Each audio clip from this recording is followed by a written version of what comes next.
All right, there we go. We're live. Oh, sorry I'm late today. The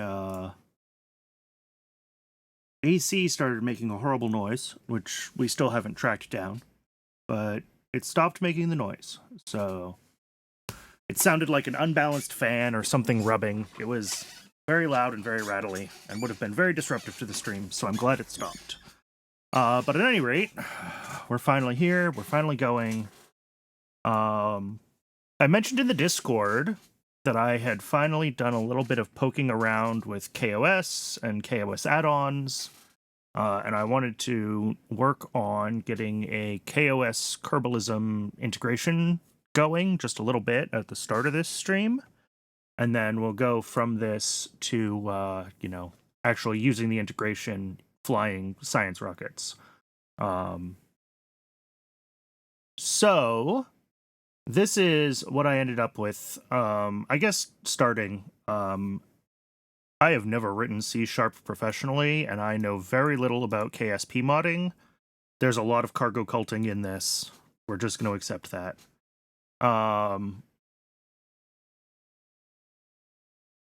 So yeah, this is what I ended up with, which is a KOS add-on that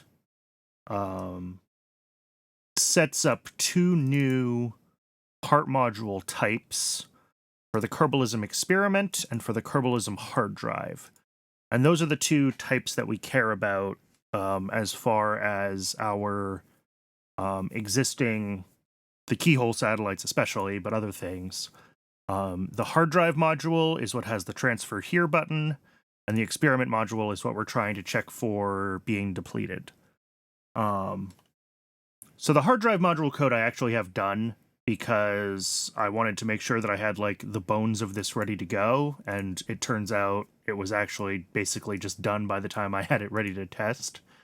So the hard drive module just adds a transfer here command in, or function, or I guess just a suffix because it's Kerbalism, or not Kerbalism, KOS, sorry.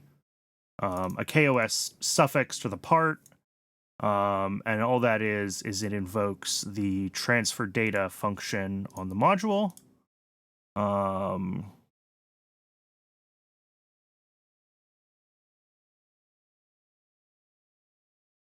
No, I don't want to search that on DuckDuckGo. Thank you. So that's the hard drive, and I have already opened this up in game, and it worked fine. The experiment module we have not done yet at all. As you can see, there's no code here. I'm actually just going to go ahead and like do this.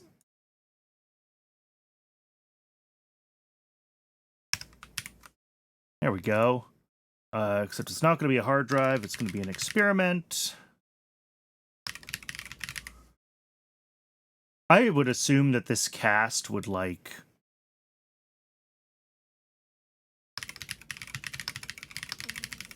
fail if I don't actually know how C# deal or .NET deals with like a bad cast. I assume it'll throw some sort of bad cast exception. But I'm trusting KOS to only give me types that match what I'm registered for.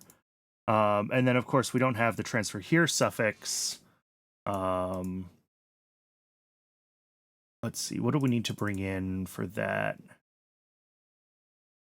KOS safe encapsulation suffixes. There we go. All right, and then it'll be add suffix. It'll be depleted, will be the name. No args suffix of Boolean value.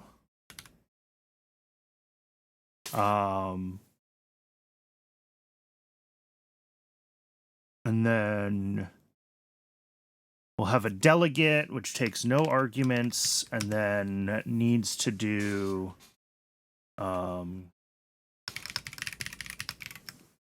call is depleted, and we'll make our own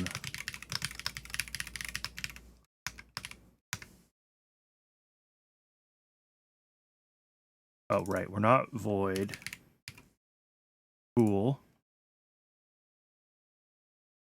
Implicit conversion of is depleted from bool to Boolean value. That's fine. Think. We'll find out when we test it. And then this work. Oh, I don't have my shoot. I didn't install the browser extension that I use normally. Because this is, I mean, it's still JetBrains, but it's Rider instead of IntelliJ, so I don't have all my usual stuff. Let's see if autocomplete can do what I need to figure out. So module has... No, I might have to open a browser and find the code for this. The way it checks for depleted is... It checks if it still has, like, remaining sample mass. I don't think it's sample amount. I think there's a different one. That's the persistent one that I want to actually check. So what I'm going to do, and I don't think you can see when I open the settings. No, you can't. I'm going to go ahead and install... the browser module. I'm going to disable the AI module because I realized that that was on by default. I'm going to restart my IDE.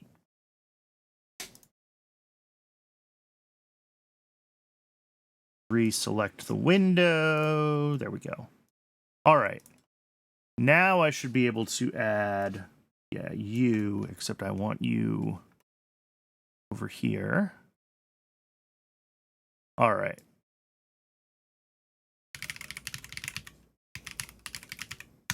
Is github.com/Kerbalism/Kerbalism? It is! All right. So if we check source Kerbalism modules experiment, what we care about is remaining sample mass. And if we find in page here where, yeah, here we go. So it's depleted if it started with more than 0 sample mass, and its remaining sample mass is less than or equal to 0, and it's, I don't know what a prefab is, but I guess sample collecting means that it collects a sample, right? And that will give us depleted. So I think we basically just want to take this. So it's going to be module dot remaining sample mass is less than or equal to 0, and module dot experiment info dot sample mass, no. Sample mass is greater than 0. And module dot prefab. Oh, we don't have prefab. All right, module dot prefab dot sample collecting. What's prefab and why is it private? I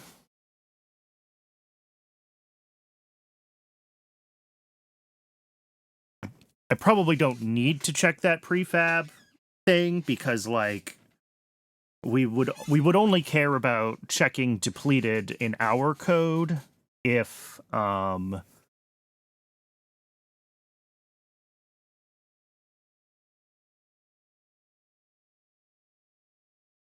it was the type of experiment that could be depleted. So if we don't check that, I think that it will maybe just sometimes say, yes, this is depleted on a type of module that it doesn't make sense to deplete. And I think that's fine. Probably what I should actually do is add code around here so we only add the depleted suffix for the types of modules that it makes sense to do, right? So like here we could do if module.experimentinfo.samplemass no is greater than 0. Oh, and I need parentheses around ifs in C#, don't I? Right? And then we can just do this. And what this will do is it will only...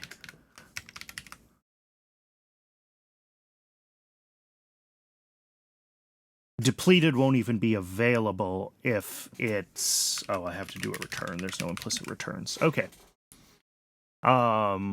Depleted won't even be available if it's the wrong type of experiment, right? If it's not a depletable experiment, you can't call depleted on it.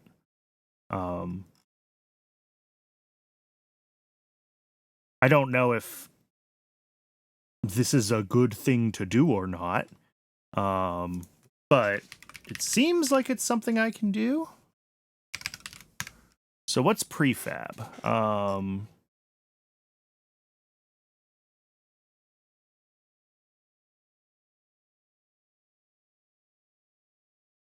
Where does prefab come from? Oh, prefab comes from this running update, this experiment prefab. Okay. It's a parameter, and then running update. Oh, does it just pass in experiment info? Is that it? Experiment info is the prefab? Then why does it get called...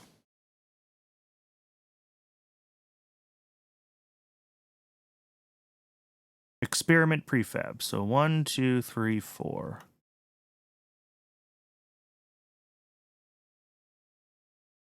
Uint HDID. Oh, this. Really? This is the prefab? Vessel data, get situation, experiment info, prefab. This. Okay.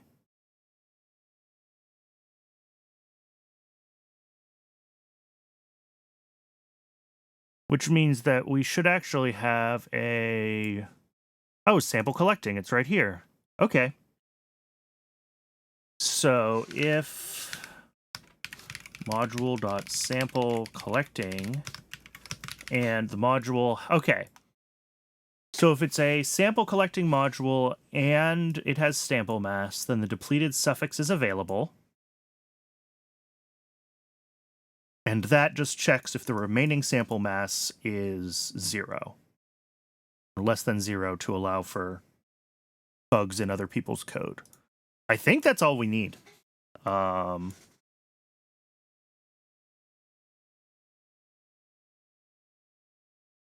Set to true, the experiment will generate mass out of nothing. Where does it set remaining sample mass initially? Oh, here we go. Remaining sample mass on first start, we set it to sample mass times sample amount. Okay.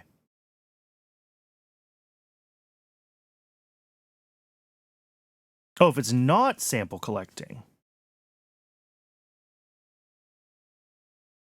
Is that also what I need here? It's not sample collecting? Did I miss a not in my...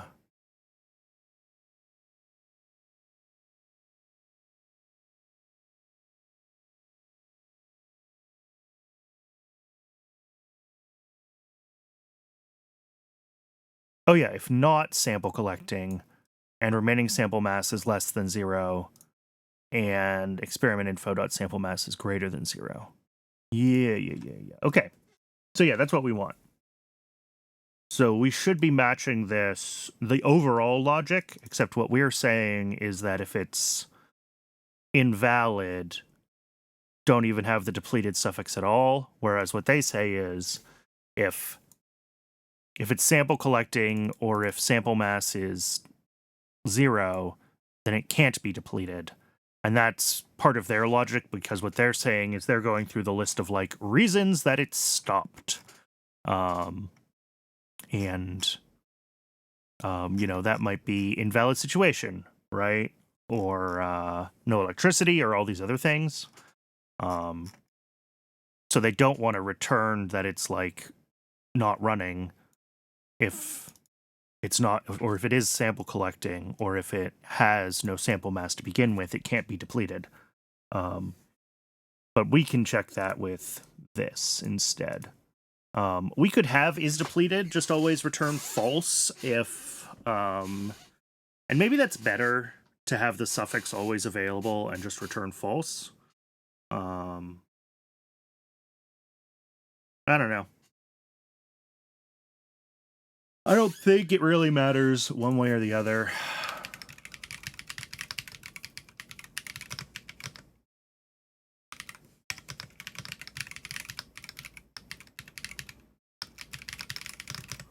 I think I will have it always return, just because it simplifies the actual KOS code.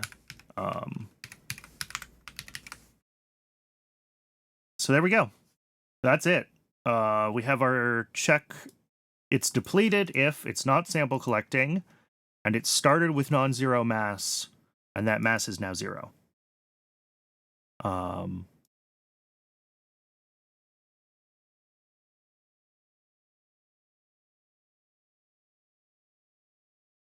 Yeah. So this should pretty much be everything we need. So I think we can build this. Build solution. All right. 0 errors, 0 warnings. All right. So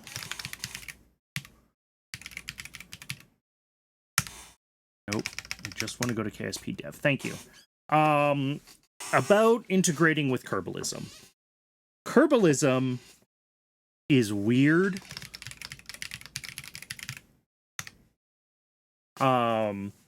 If we look at this, we can see that it has this Kerbalism bootstrap.dll, and it has all of these Kerbalism 1.8, 1.10, 1.11, 1.12.kbins. These are all Kerbalism.dll built for different versions of KSP, and normally there is no Kerbalism.dll. Kerbalism Bootstrap figures out what version of the game there is, and then loads the kbin file as a DLL. Obviously, to compile against Kerbalism, you need to create a Kerbalism.dll, and I have just copied Kerbalism 112.kbin to Kerbalism.dll here. The Bootstrap is smart enough to know that when it detects this, it won't try to bootstrap. It'll be like, oh, hey, there's a Kerbalism.dll. We'll just use that. So, like, it knows that I'm in developer mode. The problem is, I don't know enough about KSP modding, or C# or .NET, or whatever, to figure out how to make Kerbalism and, like, optional dependency of my KOS Kerbalism mod. So I'm going to push this up to GitHub, of course. I'll share the code. But if you want to use it, and it'll be in the README, I haven't written a README yet, but the README is going to say, like, copy Kerbalism 112.kbin to Kerbalism.dll. That's going to be in my README. If someone who is better at KSP modding than me knows how to do this right, so that we can depend on, like, Kerbalism Bootstrap, so that we know that it'll be, like, loaded, great. I'd love to hear about it. But for now, the installation instructions will have to include that manual step. That's obviously already done here in my dev KSP. And then if I look at game data, the KOS Kerbalism plugins, you can see that I have just made a symlink for now into where this DLL is built as part of the solution. Again, when I push this up to GitHub, I'll have a game data folder. I'll have a zip file people can just download if they want to use this this plugin in there. in their game, so you won't have to, build it yourself. So yeah, that is kind of the state of installing it and developing this plugin. There's definitely a little bit of jank there, because Kerbalism is weird, and it decided that they decided they wanted a KSP version agnostic mod package that you can download, and that is a choice, but it does make it hard to depend on like their code and use it without a little bit of manual intervention. Anyway, I think I did build this, right? Yes. Okay, so let's get into the game, and let's test this out. I start KSP, and I open KSP window in OBS, and we transition.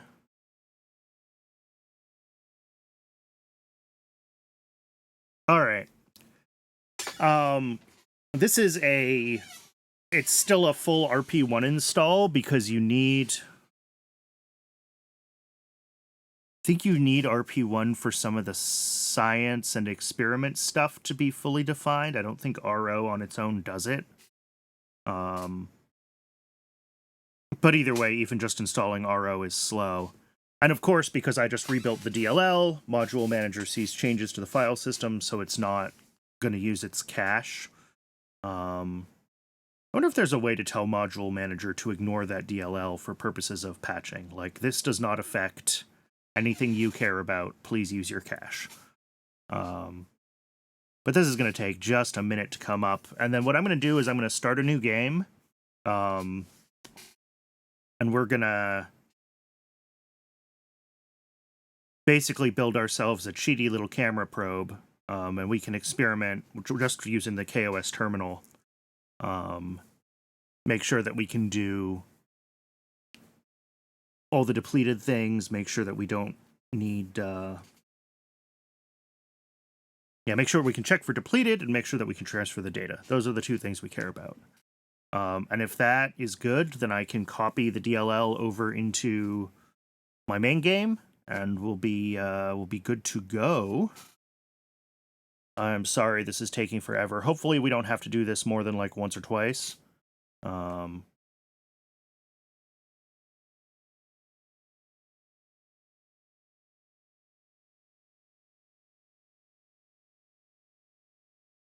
I want to make sure, so we want to have a camera on here, because cameras are what we're testing. We can, check our depleted, and that's our test case for that.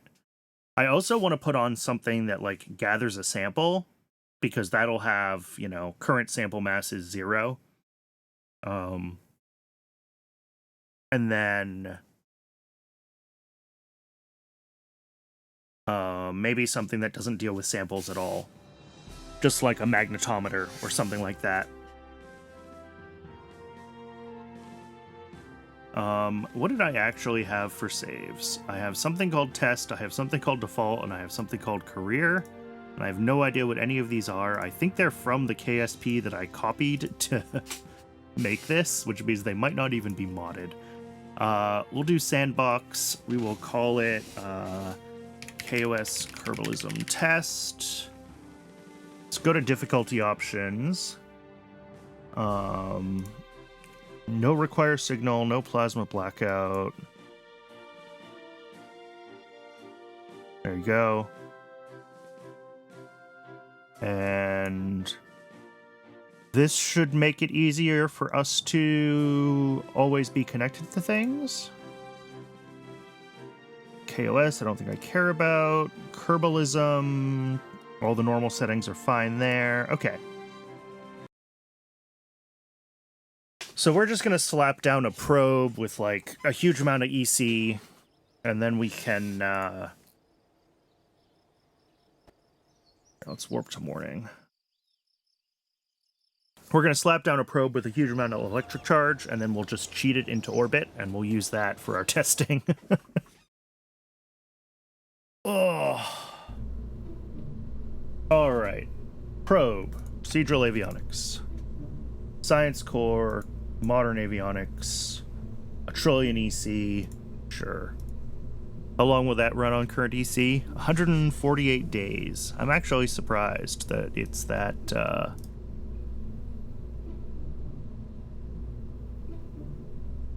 and then communication, tech level 10. Yeah, that should be, we should always be in comms range. All right, so the experiments that we need to test with is we need a film camera. Drop that on. We're gonna want something that gathers a sample.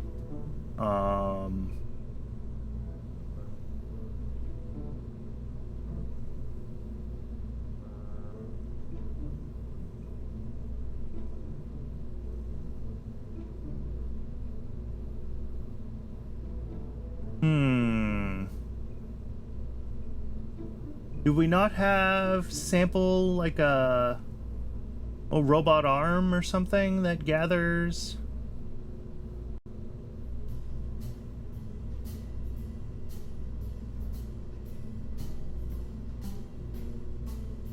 Maybe not.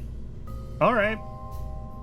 Well, if we do, it's in a different thing than this, so I am surprised that we don't seem to have any sort of sample gathering.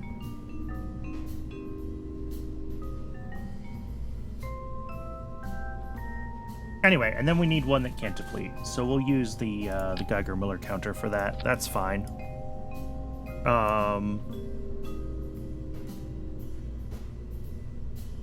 And then this will have a hard drive on it.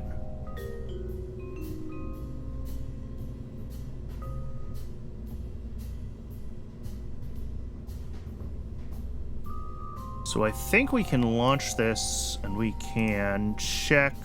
I'm actually going to set some name tags just so this is easier. This is going to be film. And this is going to be Geiger. And this is going to be avionics. Okay, just so I can get to them a little more easily. So if we check this on the ground, we should see that nothing is depleted, right? If we open our KOS terminal, ship get parts by name. Nope.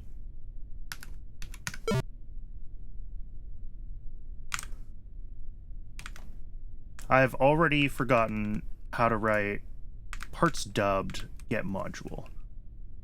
Ship parts dubbed film 0 get module experiment print. Yeah.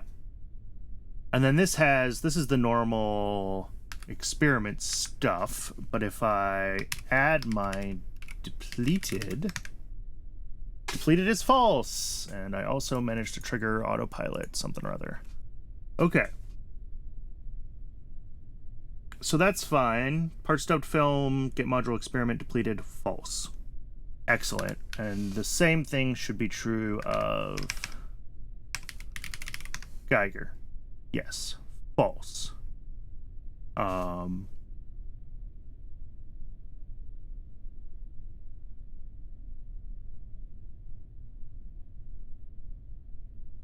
And then we put ourselves in orbit. Control F12? Nope. Alt F12? There we go. Cheats, set orbit.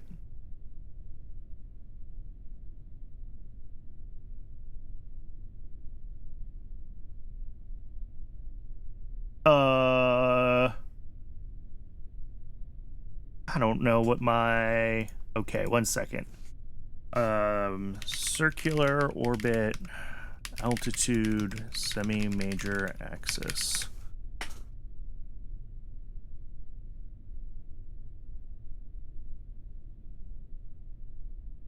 All right, semi-major axis is just going to be the Earth's radius plus our altitude. That's fine.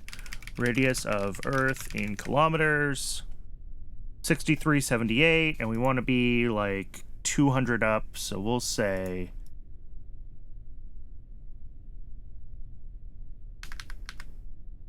Oh, this actually looks pretty close to reasonable. And then an eccentricity of 0 is circular, right? Set orbit.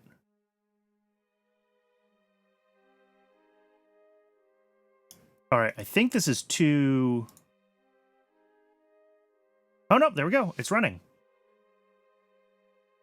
All right, that worked.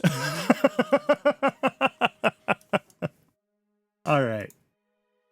So now, if we check... This doesn't have anything interesting in the science. Yeah, this is running. That's fine. And then data is empty currently. So what we need is we want to run this until it's depleted. We want to check our depleted. And then we're going to transfer that data to... Let's actually...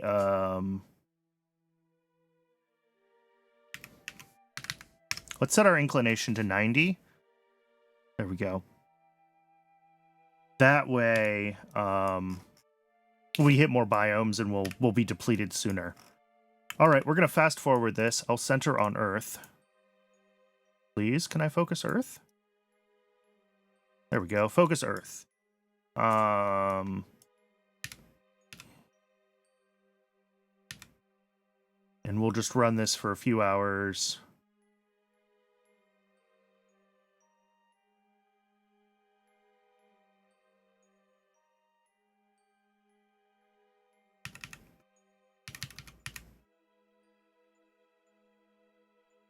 Depleted yet? Oh, waiting. Don't know if it's depleted. Nope, not depleted yet. Running, waiting, running.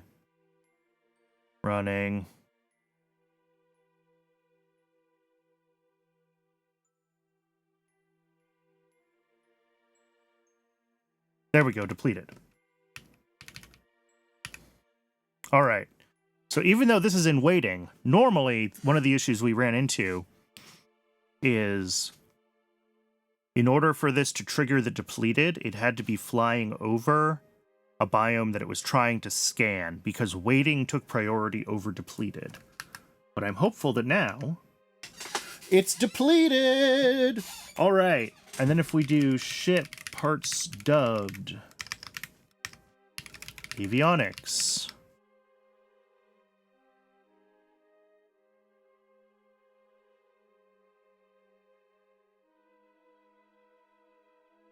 Let's check Kerbalism. And we've got a bunch of data. Yep. It doesn't tell me what it's actually in, does it? I check this. Data empty.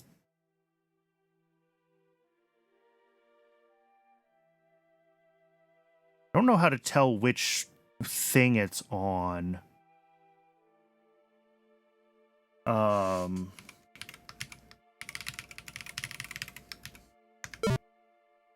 Oh, I forgot the module.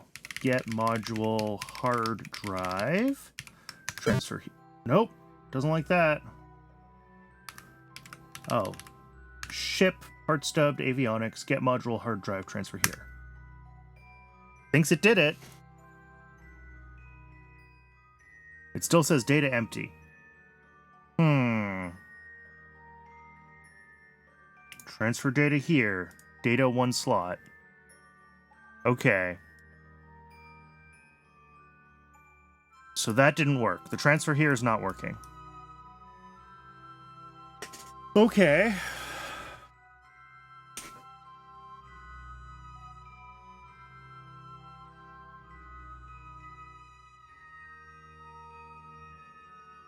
That's sad. But hey, at least the depleted part works.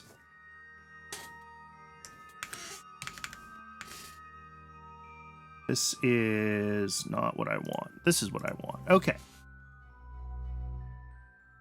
So hard drive module transfer here. We're calling module.transfer-data. Let's go and look at the hard drive module. Let's find...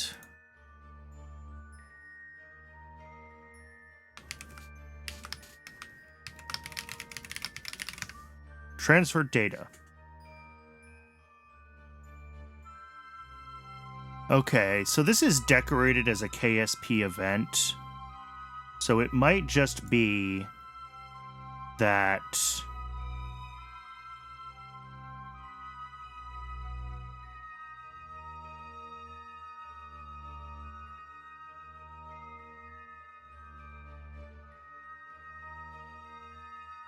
like, I don't know what all of this decoration does as far as calling this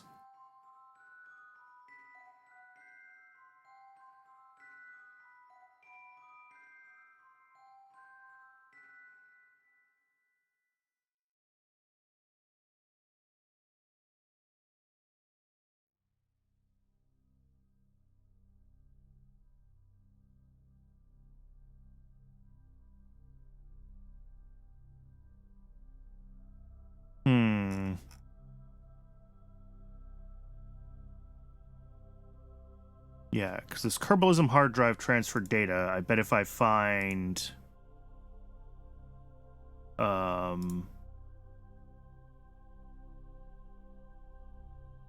game data, Kerbalism, localization, ENUS,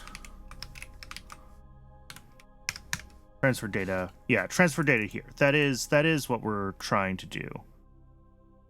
So that's fine. Oh, but of course I lost.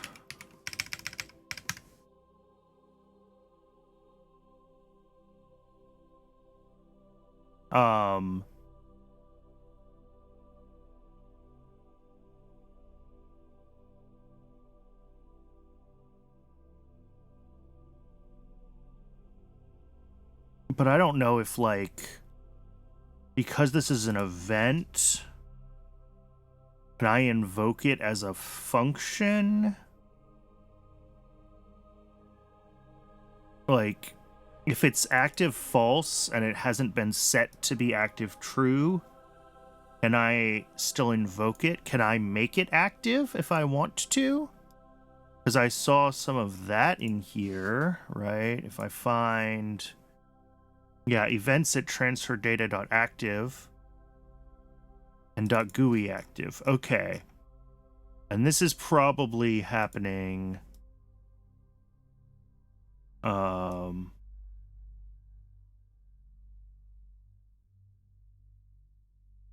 Wait. Kerbalism hard drive transfer data. This is called store data.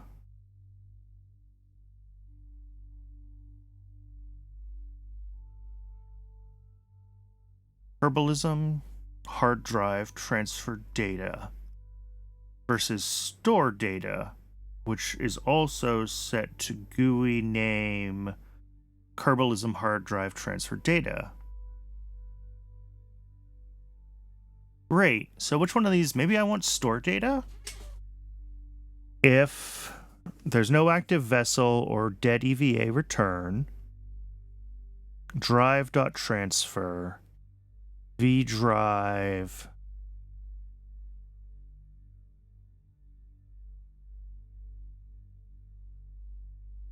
no, okay, this is the one for, I think, storing data from a Kerbal into a hard drive module.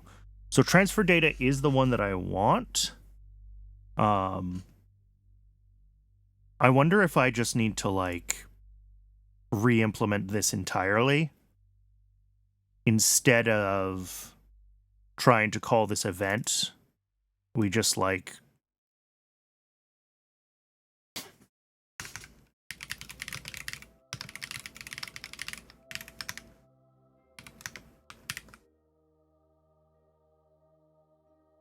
Like, okay, where do we get vessel from?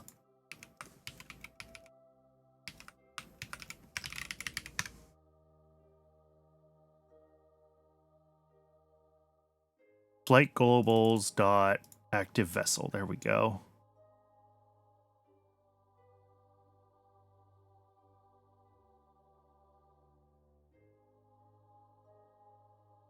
Maybe I can call it on the part module. Is there like module dot, yeah, dot vessel. Okay.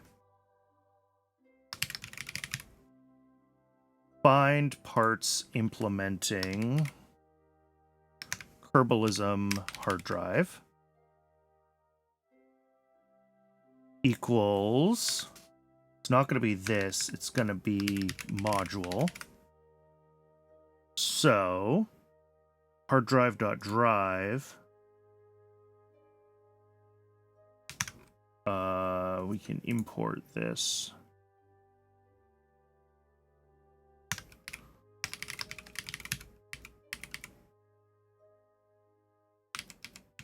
All right, I can't just call drive. It looks like there's a get drive. Drive is private. Yeah, private drive, but there is a get drive.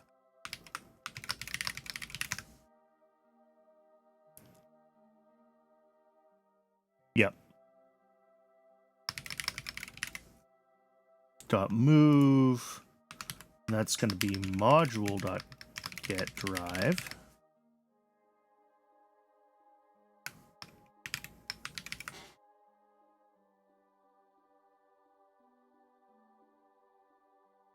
And yeah, fix our imports. Let's do this. Var vessel equals module.vessel. That way we can do, yeah, that.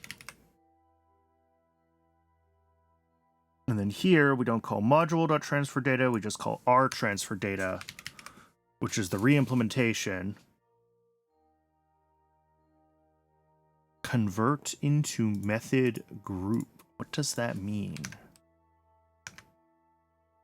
Oh, sure.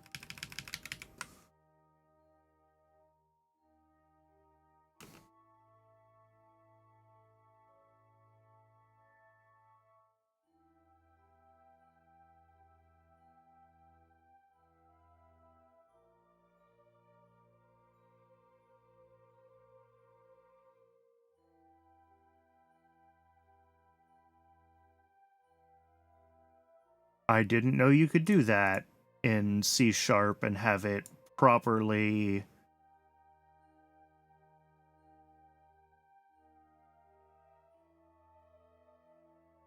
Oh, I lost my, I don't want this to be top level.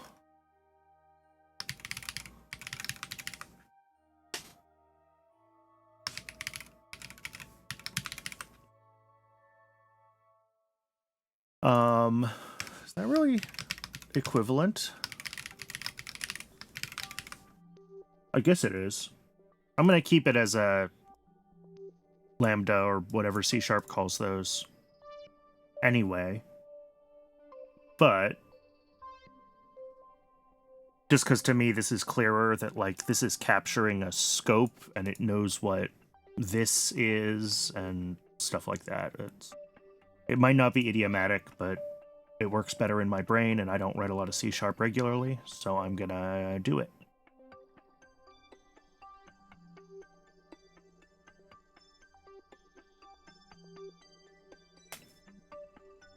And then, yeah, we get the hard drive, and then we move everything from into this module's hard drive. And then, oh, I didn't check this Kerbalism science preference. No, but it worked when I pushed the button. It didn't work when I tried to write it in my code, but it worked when I pushed the button, and I think that means that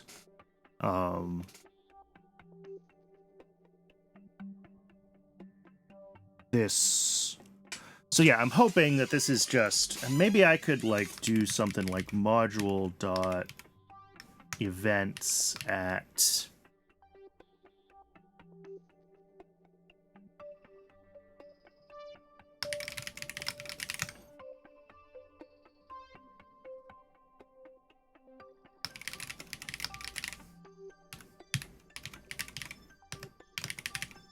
if we force it active, and then we can do...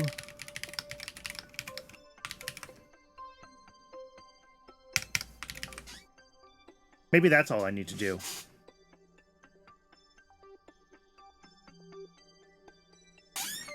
Because this does a bunch of stuff where, like, it only updates these things when the PAW is visible. So if the PAW isn't visible, like, these things aren't being updated.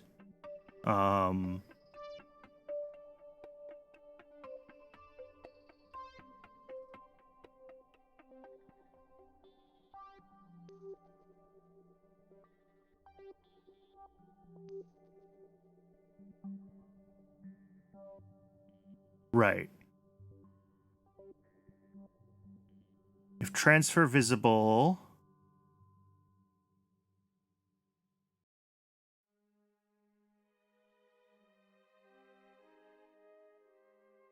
Yeah.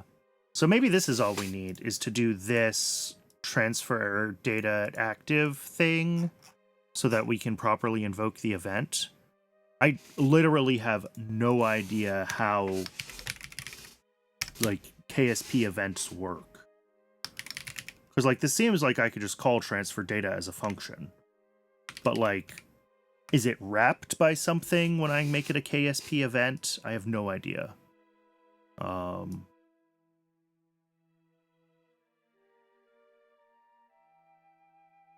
Let's try this first. And then...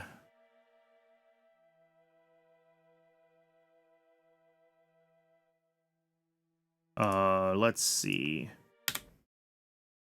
Revert flight to vehicle assembly. That's fine. We're going to have to restart KSP, actually. I just want to save this so that we can, like, get right back up where we want to be.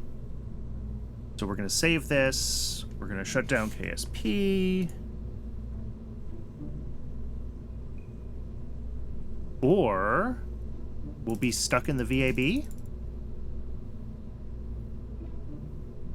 That's cool. Well, Alt F4 it is.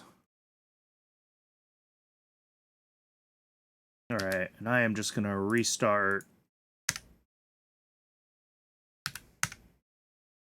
KSP.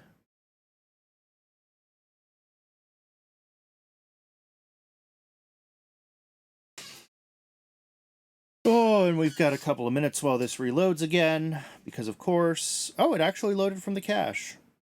Does that mean that I didn't actually rebuild? Did I forget to hit the rebuild button? No, I had built it.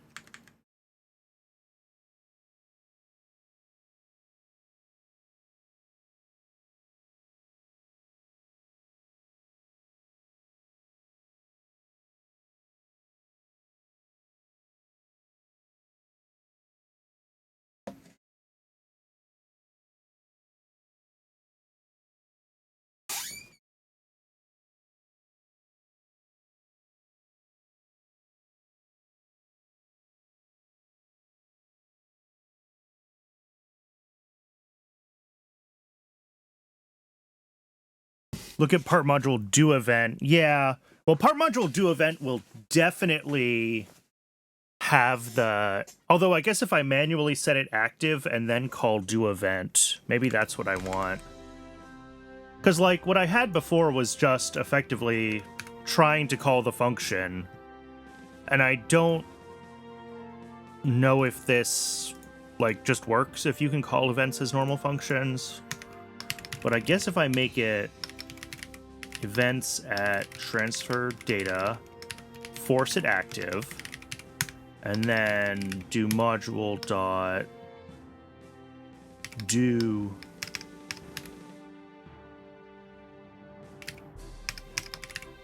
oh, interesting. Nope, there is no module dot do event.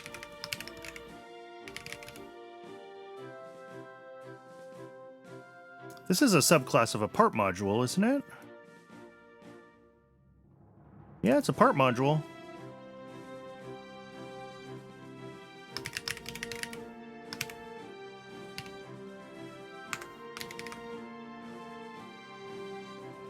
Weird. I don't know. Let's just try this version.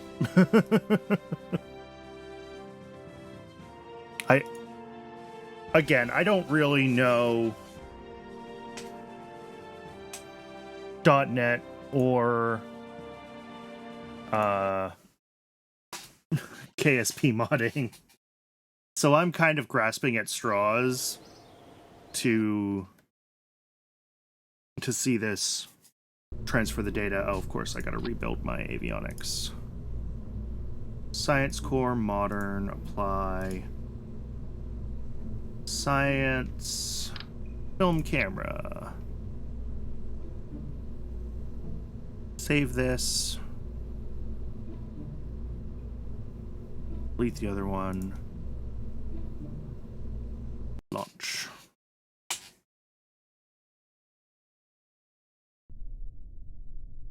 And then put ourselves into orbit again. 90-degree inclination to hit more biomes. Set.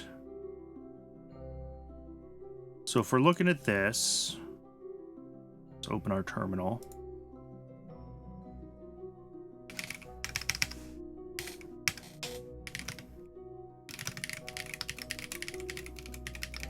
Oh, and of course I forgot to set the name tag.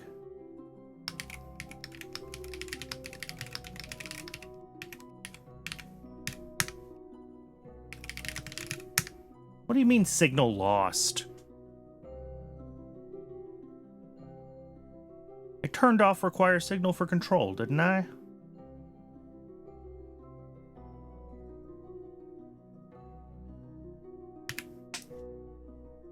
All right, let's fast forward until I can get some signal.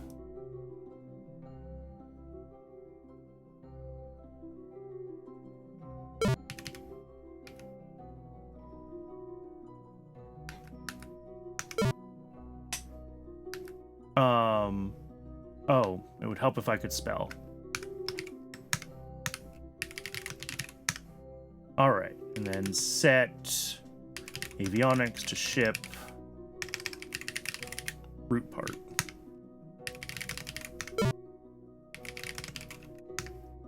All right, and then if I check cam, get module, experiment, depleted.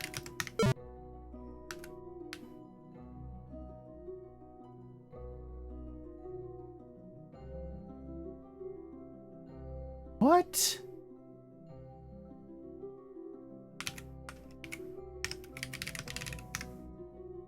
It's a basic film camera.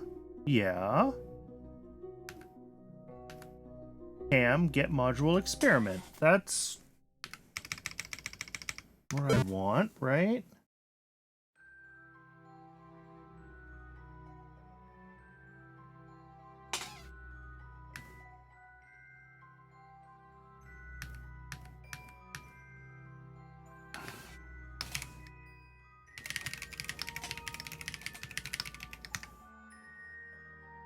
Why does that work here, but not after I've done the assignment?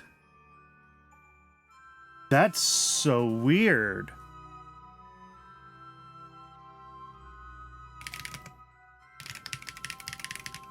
Anyway, cam is not yet depleted. Yeah.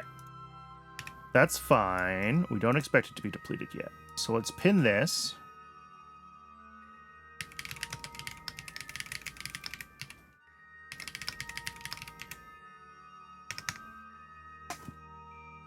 All right, yeah, and then we have module with events. That's fine. Let's start photography. And skip ahead until it shows depleted.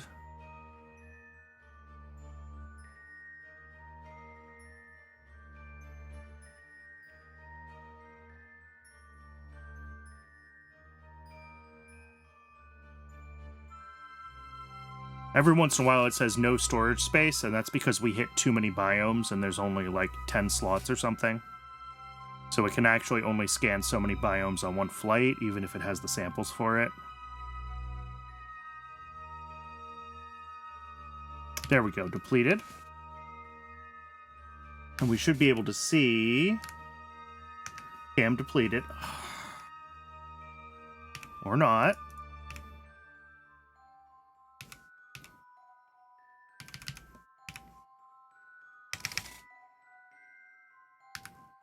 Cam depleted is true. All right.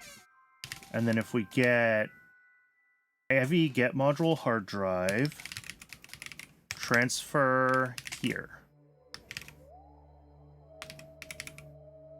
And I don't know what I just did there. Transfer here. If we examine this, data 1 slot. I think it worked. Okay, so I had to explicitly enable the action before it would work. Sure.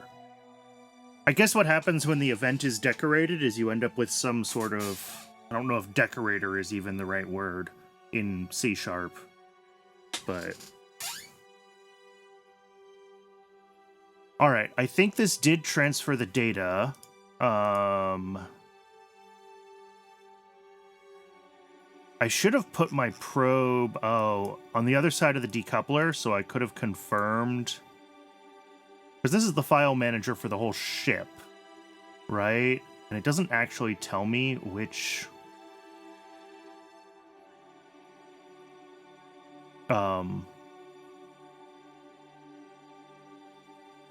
which part the sample is on. So I'm actually going to go back to vehicle assembly, and I'm going to switch this around so that we can do that, basically. This way we can decouple this camera and confirm that we still have the samples, just because I want to be extra sure that I understand what's going on.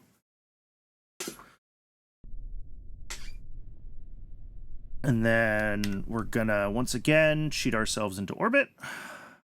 We're going to turn on photography. We're actually going to keep that open because we have to fast forward until it's depleted.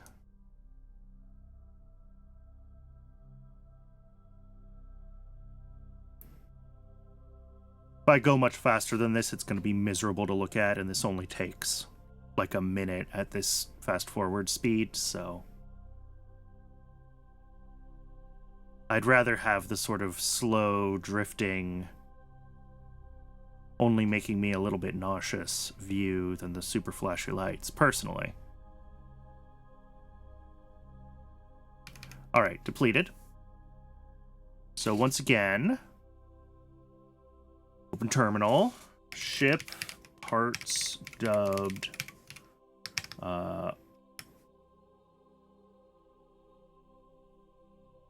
RO basic film camera, 0 get module, experiment depleted. Someday I will learn to type. All right.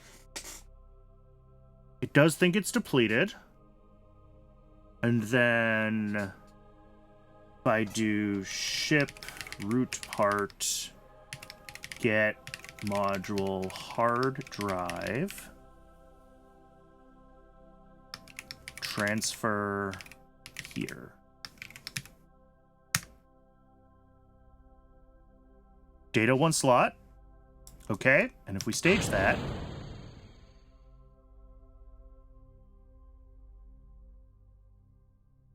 oh, well, I didn't set it to 10 slots, so it didn't transfer all the data. But I think this worked. Let's revert to the VAB one more time. I'm going to set this to the right number of slots, and I'm also going to make a slight adjustment to this cylinder. We're going to go down to, like, that. And if I find the Kerbalism hard drive, sample capacity 10 slots. We'll save. We'll launch this one. But I believe this is working now. I still don't. I'm gonna have to do some reading about like how the KSP event decorators work, and I assume I'm going through some sort of indirection when I try to call an event from code. But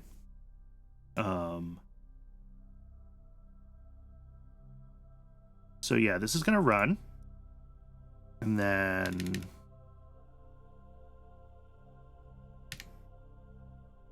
yeah, that's kind of awful. All right, well, it's depleted now, though. If we open the terminal, ship root part, get module, hard drive, transfer here. Get signal first. Oh, of course, we're right over the ocean. Let's swing around. Oh, perfect. There's a station at Antarctica. Oh, this game is silly. Okay. Now we should have done that.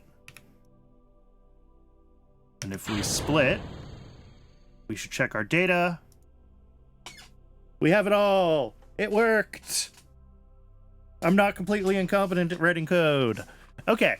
I need to get this built in release mode instead of debug mode and copied into my actual RP-1 save, but that is, I'm going to say, reasonably successful. So let's do release, build, and then if we pop into this terminal,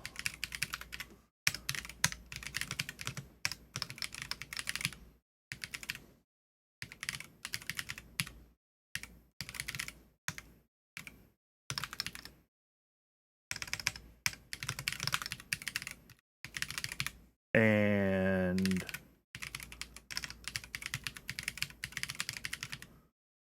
bin release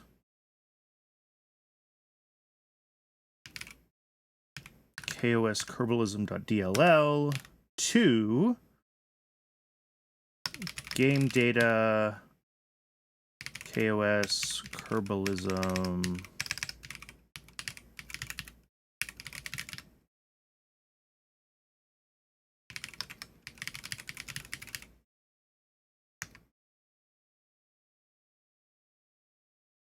Oh, that's a good point. Yeah, we should restore it. Var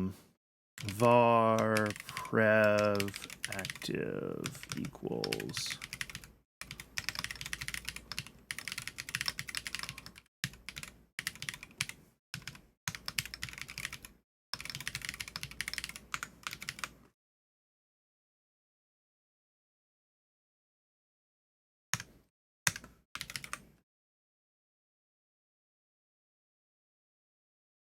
all right.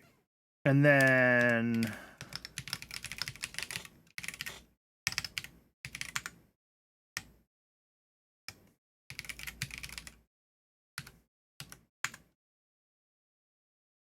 slash plugins.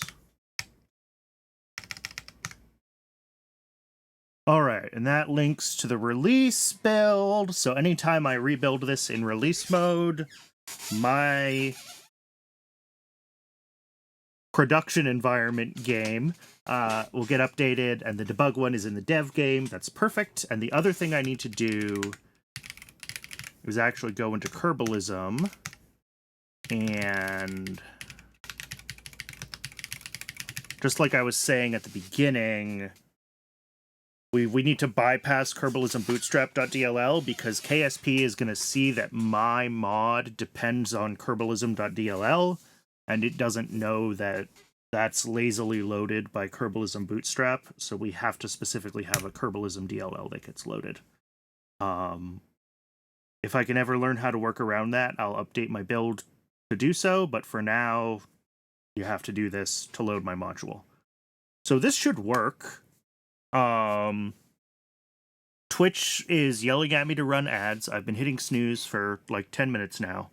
So I'm going to go ahead and let the ad break run while my normal game starts up. And I think we should be able to try a sim of reflying KH4 with the script updated to use these parts.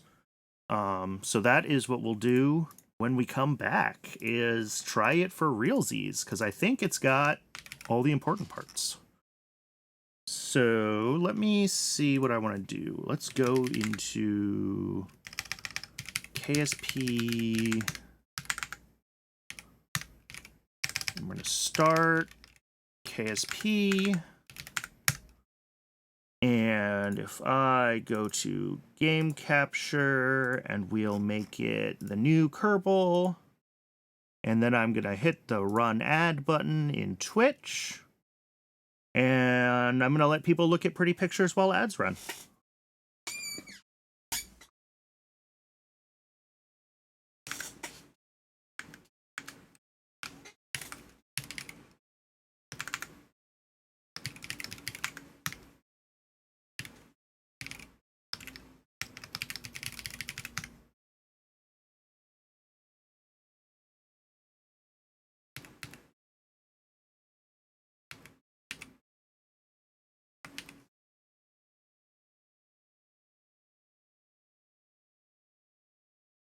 All right.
All right, thanks for sticking around through the ad break. Sorry it took me a second to get back to my desk.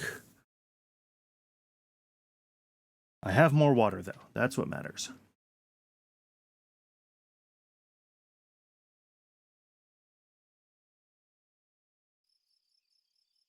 All right, so I was going to test this by just, like, trying to fly a KH-4 without pinning. This is going to be awful if it doesn't work. But let's grab a KH-4. I know this works. Let's check the code. So, oh good, I'm even in the right place. So we have this, we get the camera module, and then we loop until the Agena is either low power, and then we have this local done. Oh right, because I had to have, I didn't bother to figure out if I could properly break from nested loops in KerbaScript, so I did it the old-fashioned way. But what I should be able to do is just if cam depleted, break, and then all of this goes away. And then check again in a second. And then similarly here, we don't care about the event anymore. We just want to do ship, root part, get module, hard drive, transfer here. All of this goes away. Sure, that looks reasonable. I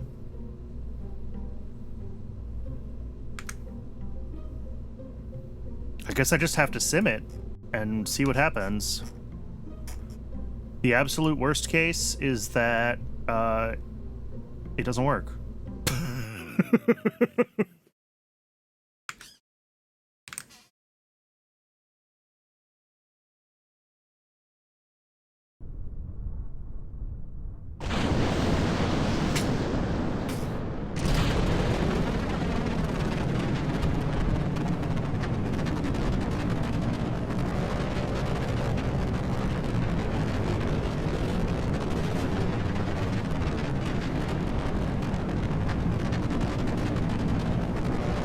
Apologies for the dark launch. I did not double check what time it was before I did the flight. If we have to fly it again, I'll add a time offset to the sim so it's a little more manageable.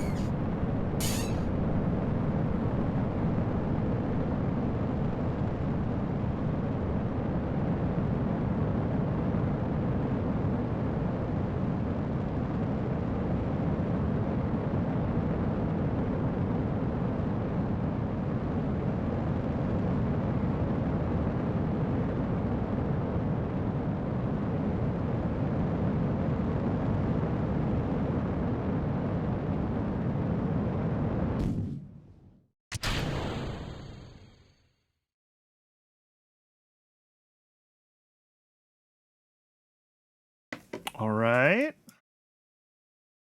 That's looking good. So this should go ahead and fast forward a little bit. Yeah. Forget when it decides it's done fast forwarding. Should be soon. Yep.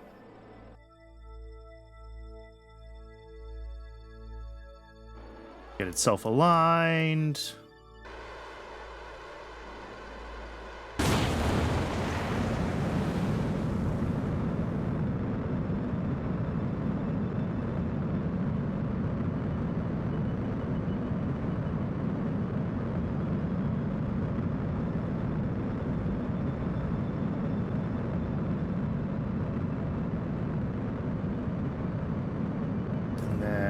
I can manually fast forward through part of this.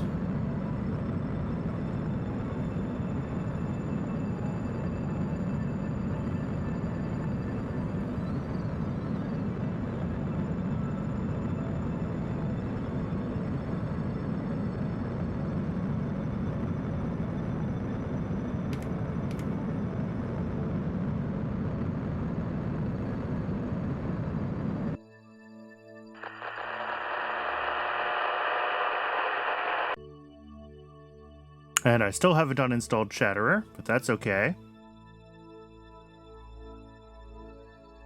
All right, the question is, how long do I let this go before...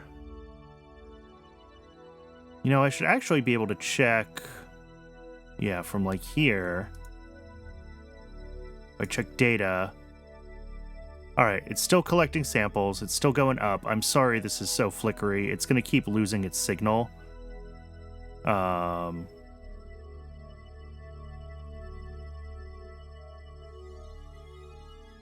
As long as this sample number is still going up, it's not depleted. I can actually go to map view. That's not much better. Yeah, 40 kilogram. Oh, depleted. It stopped. It's actually working. All right, and this should be trying to point itself retrograde now.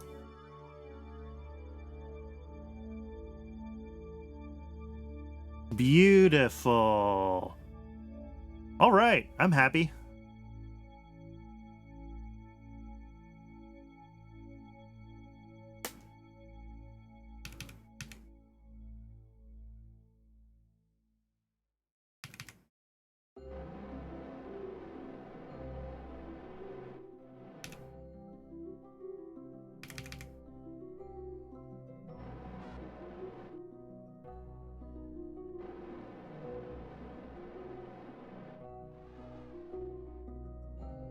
And then I probably do need to tweak the thresholds for this so it's not waiting so long to finally fire the retro.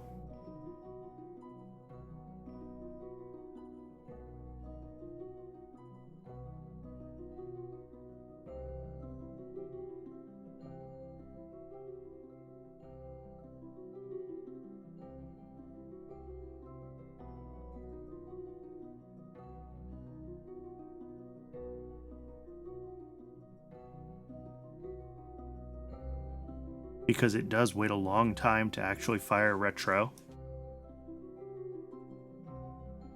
But yeah, it was able to do the parts of the mission that I cared about checking, which is it detected that the camera was depleted and it was able to transfer the data and keep going.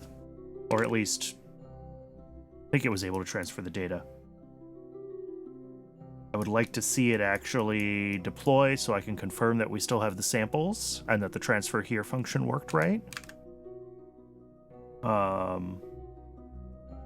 But what I was gonna do, change steering locked to use like a bigger epsilon to like a 0.05 instead of 0.01 maybe, or honestly even 0.1, because that should be significantly there we go, it fired. This is not a finicky maneuver, right? We just kind of need to be spitting most of our energy retrograde.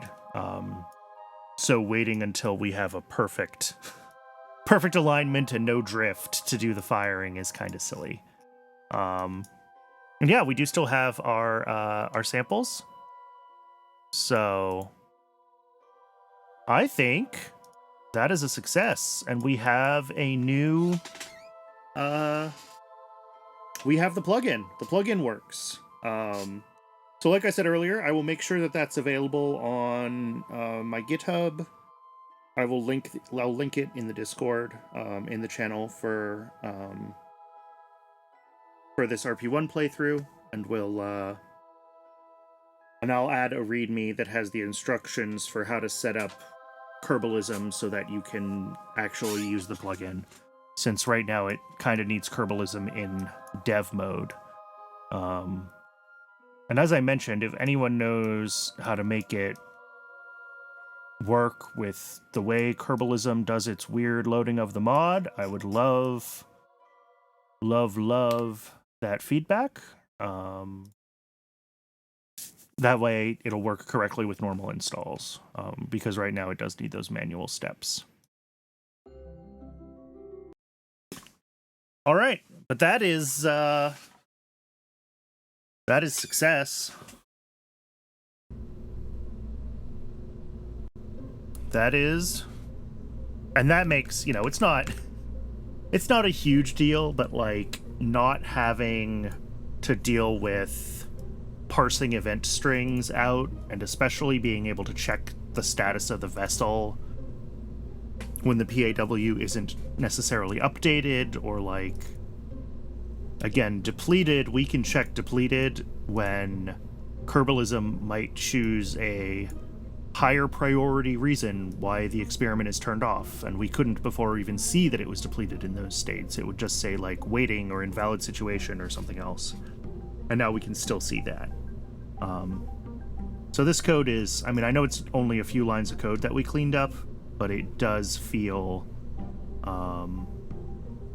a lot cleaner, and obviously I can add to that in the future when I need to, right? We can add other abilities. If I go back to Rider, you know, we can add whatever we need here, right? And we can access the module directly.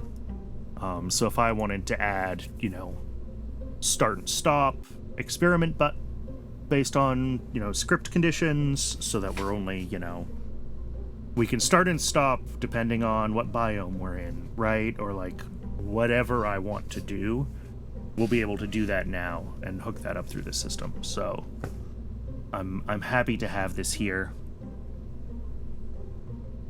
So yeah, let's flip back to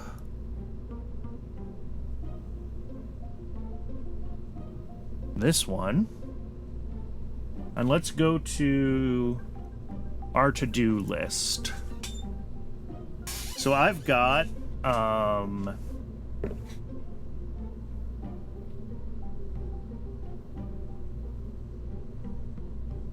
right, the overall plan. Step 5, question. Step 6, profit. Love it. So yeah, we've still got the magnetometry satellite and the gravimetric satellite to design for right now, before we get to lunar. So I think we can go ahead and build those. We're still waiting on some tech that we wanted for lunar, and obviously the more teched up we are, the better. So I think we just want to work on these science satellites. So let's look at the magnetometry and the gravimetric. And I think we also, of course, can keep flying these KH-4s and continuing to get science from them, because it's going to take several missions for us to get all the science that we can get from that.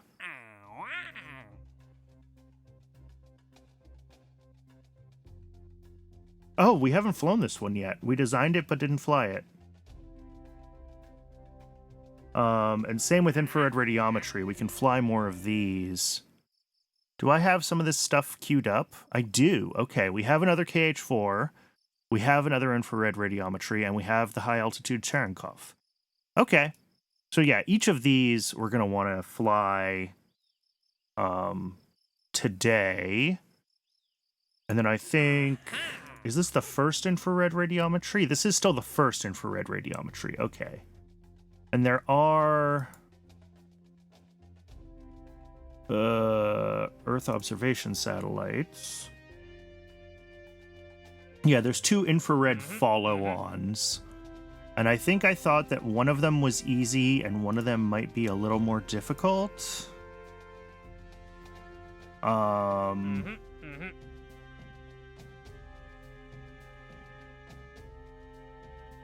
Wait, no.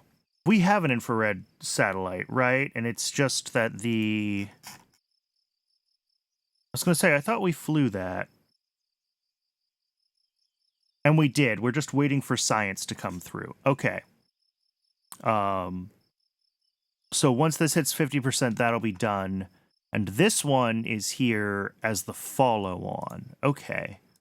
I'm going to go ahead and I'm going to move this below high-altitude Cherenkov. That way we have plenty of time for this to complete its whatever.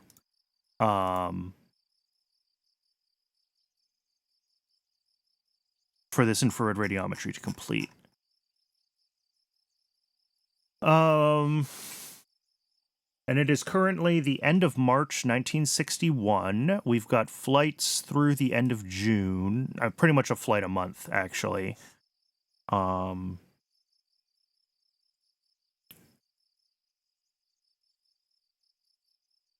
we're going to be adding researchers throughout this process as well, which should help with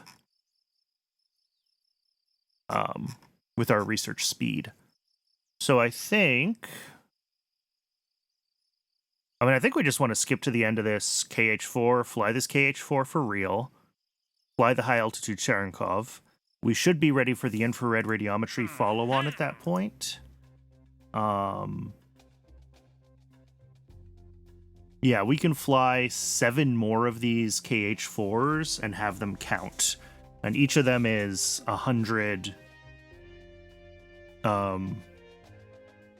reputation. Right? That's reputation? Reputation. So we do want to fly all of those if we can. And then, yeah, the gravimetric. This needs a PE above a megameter and a fairly low eccentricity. This 0.003 is tight.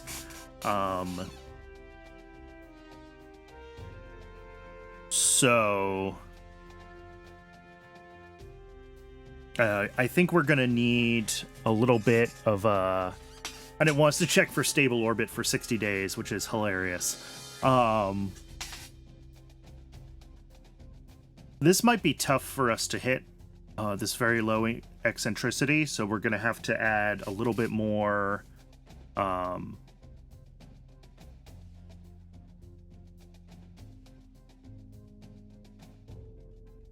what am I trying to say? Oh, this is an Able Star. So yeah, this will be a multi-ignition flight. So we're going to have to design multi-ignition flight control to get up to high circular orbits. Anna 1B satellite. Let me Google that real quick.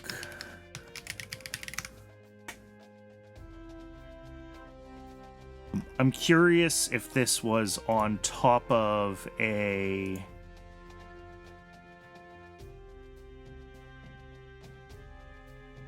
Like, yeah, it was a Thor Able Star, but did it have a...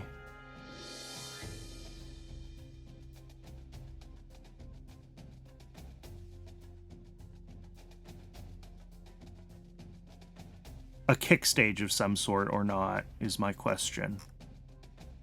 And I'm not sure. We'll play with it. We'll have to play with the mission design for this. And then magnetometry is also... This just needs a... You know, periapsis above 3 megameters, apoapsis below 250 megameters. So this is like a weird, very eccentric orbit too. This was launched on a Thor Delta, all right. And yeah, I guess I would do this one like, we'd push the liquid second stage up to that 3 megameter PE, and then use a solid kick at our 3 megameter AP to get us up to our 250 megameter real AP. But we'll get to designing both of these missions in a little bit. For now, I pretty much just want to be flying the ones that we've got designed. And I want to see this infrared radiometry satellite contract finally pop.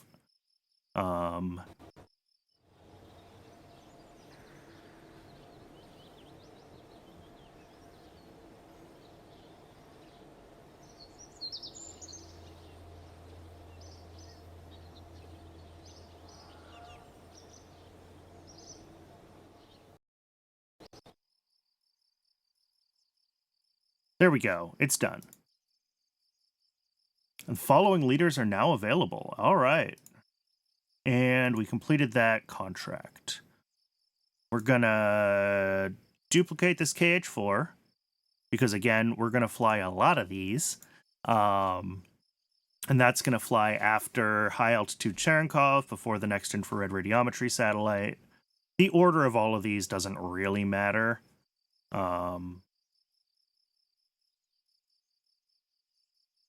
Check administration. Yeah, okay, I think the new leaders aren't anything I need to really worry about.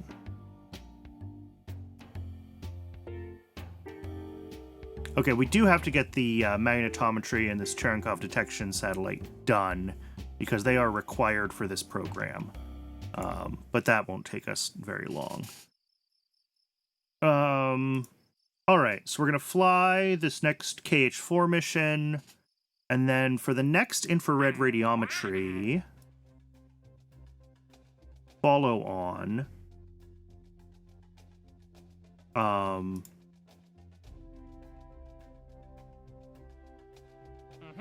PE above 500,000, eccentricity below 0.5, inclination above 50. I think I was flying this thing in a fairly inclined orbit anyway. Yeah, this 80 target inclination and 600,000 target altitude. Okay. So I think the way we are already launching this is it's going to be good enough. There's a third iteration of this contract that requires like a 90-degree inclination, and we couldn't quite hit target altitude on that. We do have, or we might have, you know, better engines by then or whatever else if we want to try to fly the third one. But I'm also okay missing out on the third one.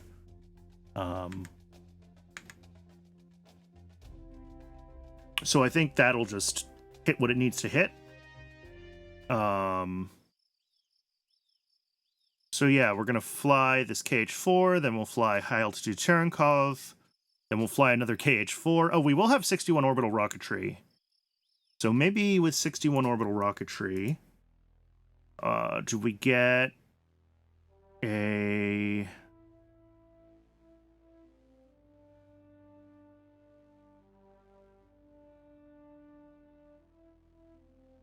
Seems like no, we don't get a AJ-10 upgrade here. Have to get to 62 rocketry for that? Yeah, here we go. Delta A. Because I think the infrared radiometry is on an Able rather than on a Gina. I've been kind of using... Yeah, that's an Able. Okay.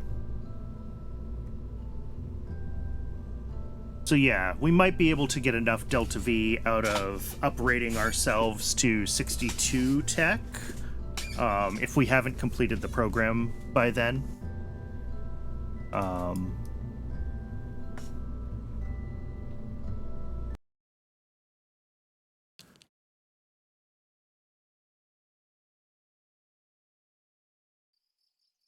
But for now, KH-4 rollout. Oh, insufficient funds to continue rollout. Uh-oh.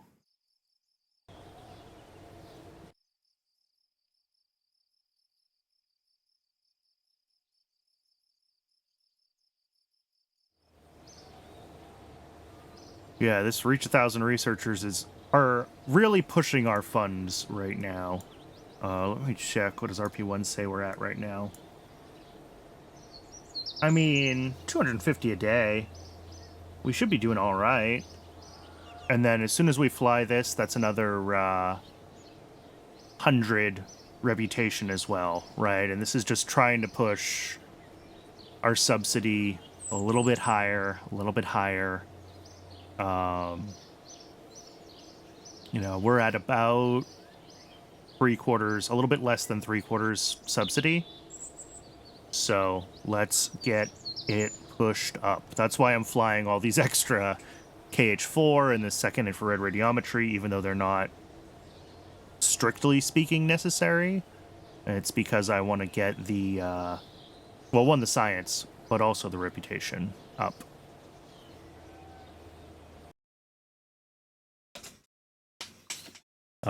Because if we can push that subsidy up higher, we can afford more researchers. It all...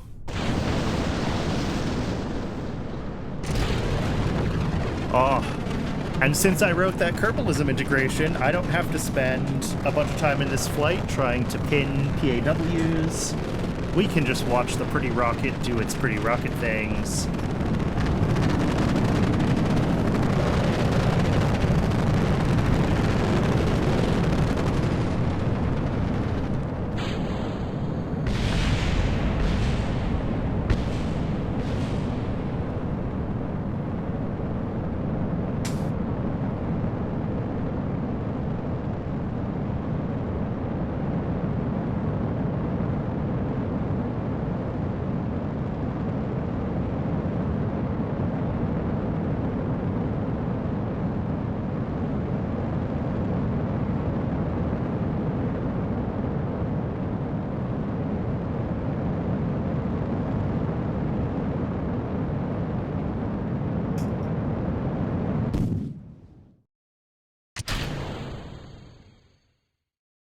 AP below 445. We need the eccentricity below 0.35.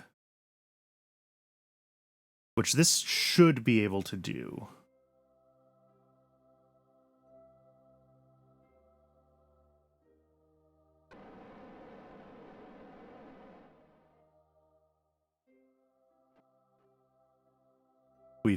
We've flown variations of this in The Sims many times. Oh! Never mind. That was an engine failure. Failed to ignite. Yep. And I don't think that was ullage or anything like that. I think that's just, bad luck. And it's gonna keep trying to get itself into the orbit using its...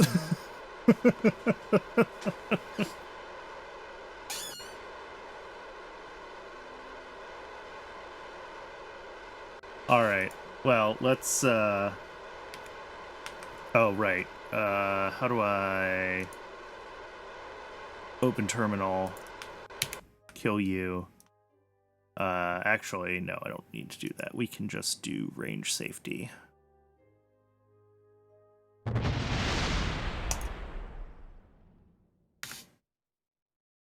Well, that was unfortunate. Waste of 6,000 funds. But that does mean that our next Agena flight should be significantly more reliable, which is good. If we check what one of those rockets looks like, H4, and we check the Agena, like, what's our data at? Yeah, 4,500 now.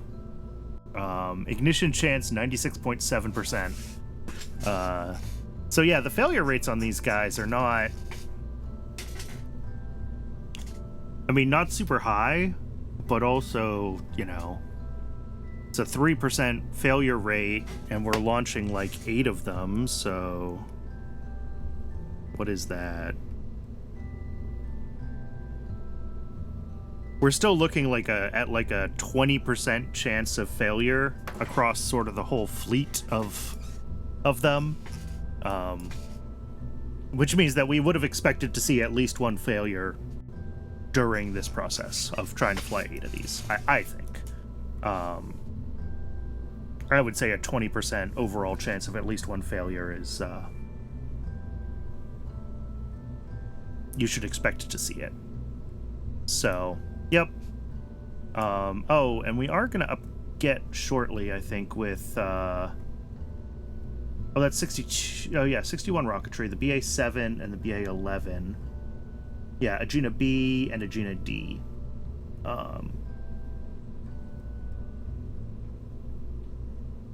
Agena B gets 2 ignitions, and then the Agena D, oh, is 15 ignitions. Okay. Oh, it's a subconfig with extra... Okay. Yeah. And we can see all of these have subconfigs with extra ignitions. I don't think I realized that.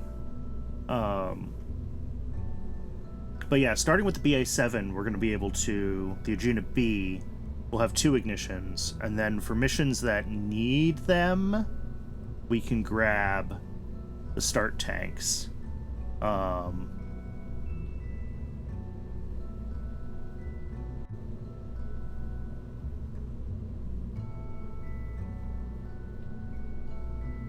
But some of these are prototypes, right? I think everything after the BA11 are basically kind of...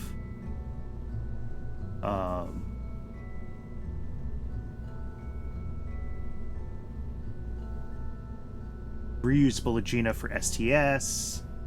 Yeah, these ones are much more hypothetical Agenas. But I think the BA11 is real. Which doesn't mean these ones aren't worth, like, maybe checking out. But we're not going to see, you know, by the time we get to those, we're going to have other engine options that are already, you know, operational spec based on real-world stuff, right? Or stuff that actually flew, I should say, because that is real-world. It's just not... not flown real-world. All right, if we look at with 19 science here, I can grab early power. Yeah, and we do probably want this for our lunar. I should go into research. And what is primitive solar, early power generation, arguably digital comms would help a lot with our lunar probes. And possibly we're even going to want this early interplanetary. We shouldn't need this one for lunar probes, but it would help. You know, considering Ranger is here. Yeah, this is 61, so this is the 61 era. So this is the tech that we really want to be grabbing for a moon mission. You know, stability, the Agena SPS, which we might want to grab.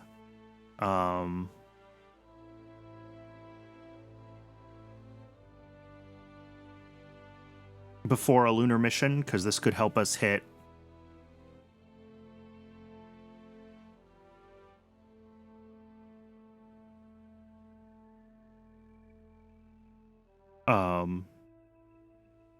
more precise things, right? Having additional maneuvering options is good.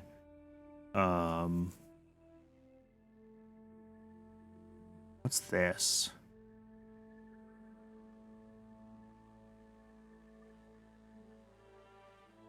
Oh, interesting.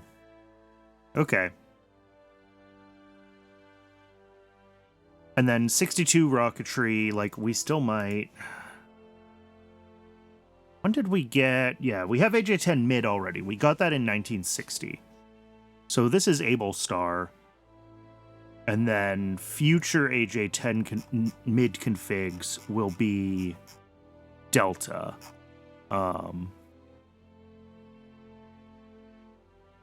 No, the 104, and then there's the 118E, wherever we get that. This is the AJ-10 118, 11D.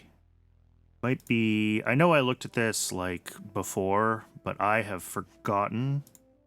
It's fairly late, as I recall. AJ-10 Advanced.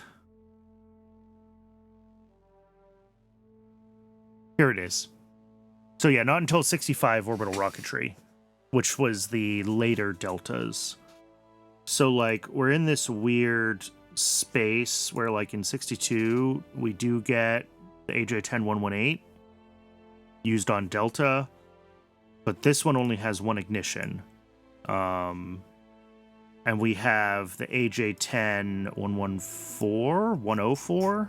Yeah, used on Able Star, which has multiple ignitions. And we don't get the multi-ignition delta until 65, which is after we get the AJ10 Advanced, which I assume has multiple ignitions. Yeah, and this is the 118F, which is ordered before the 118E? Oh, no, that's later. That's later. Yeah, the base is the AJ10 138. How many ignitions do we have? Can I see this? Unlimited ignitions. 113 is 9 ignitions. 133 is 18 ignitions. Ignitions unlimited, subject to ullage. Okay. So we get this one in 64, then 65. 66 doesn't have one. 67 doesn't have one.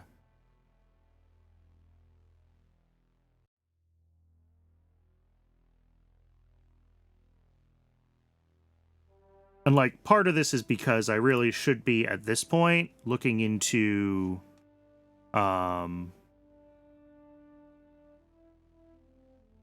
you know, this. As we're getting into the 70s, right, the late 60s and the 70s, you know, we should be getting LR91. Yeah, there we go. LR91 upgrades. I didn't even have to look that far for them. And these will give us, you know, this is Titan, right? And that's, you know, yes, Delta family continued to exist basically forever.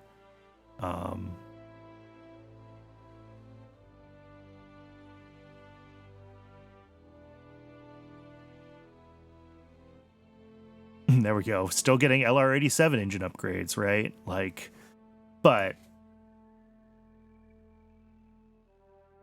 the yeah, we should be thinking about when we want to migrate to like a Titan or something bigger than that even for the future. Like, we've gotten away with a lot on just a Thor. We've flown so many missions on Thor Able, which is true to life, right? But you did miss the knockoff Java section.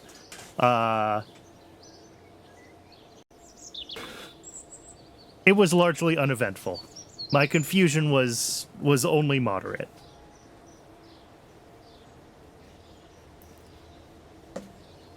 Anyway, let's fly this high-altitude Cherenkov. I don't think I have to do anything as far as the script goes for this one. No, it just puts itself into orbit, and then I fast-forward until it's, it gives me all the science.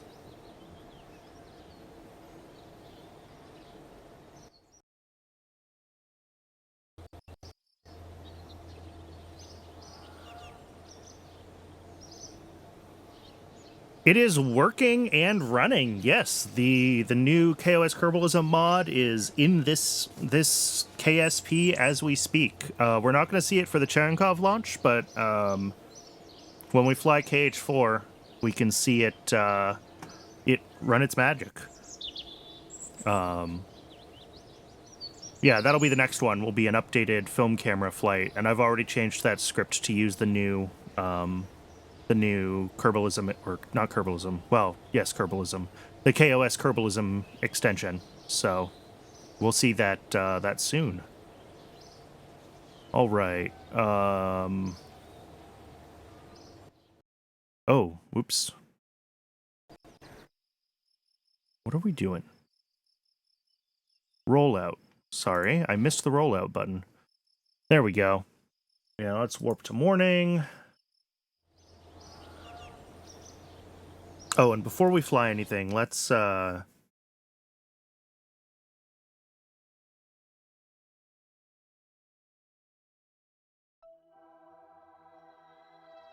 This infrared radiometry satellite has done... Well, it's still going to be broadcasting science.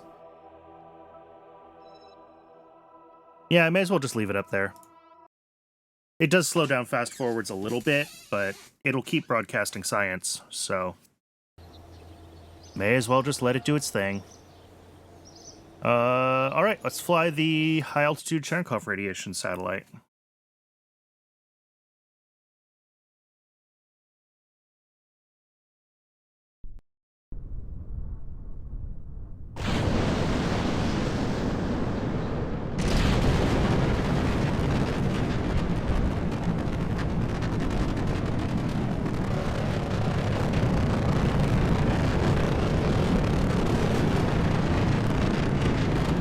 Let's see, what version are we on right now? AJ10 101A.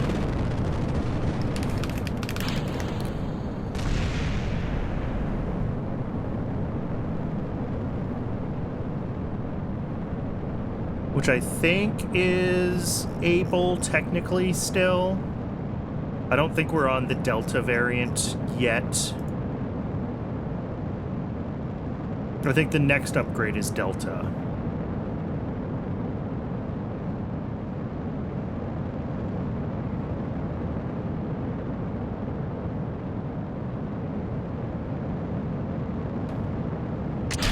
Yeah, I think the next variant is the Delta, technically.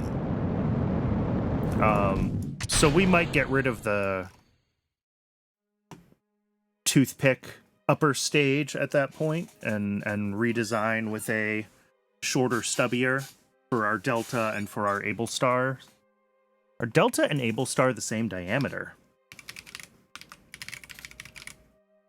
That's a question. Can we share tooling?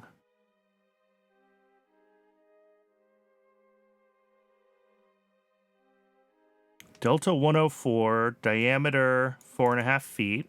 All right. Able Star, diameter 4.5 feet. Okay, they're the same. Yeah.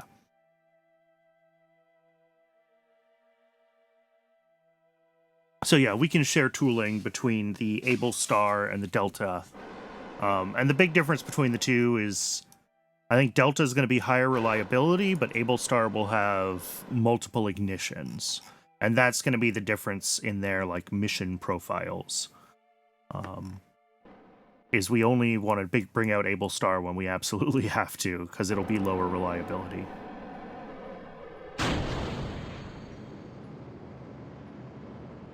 But we can certainly compare the early AJ-10 mid Able Star to the Delta engine in the VAB. Maybe it is worth just using Able Star for everything. You know, the real-world development of the AJ-10 was messy because it had multiple customers and it evolved independently for different customers. But we don't have to worry about that mess. We can always just pick the best one we have available.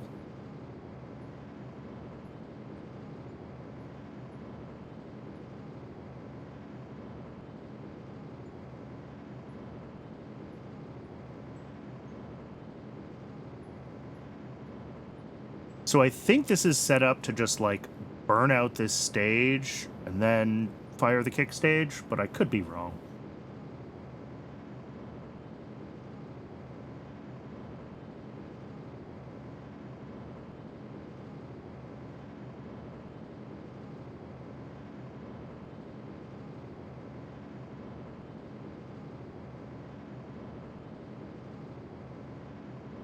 All right, we can go a little bit faster through this. Oh, 3x.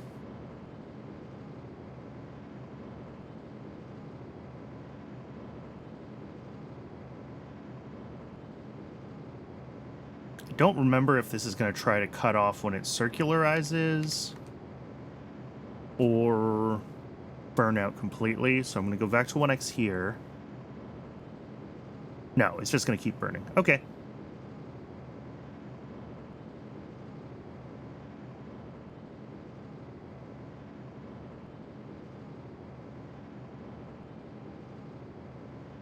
1, 0.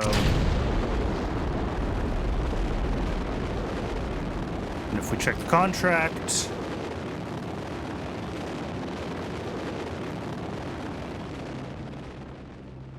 there we go.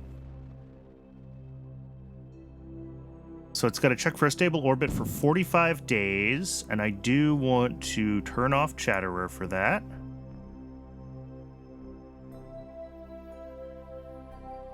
If I check Kerbal, let's see.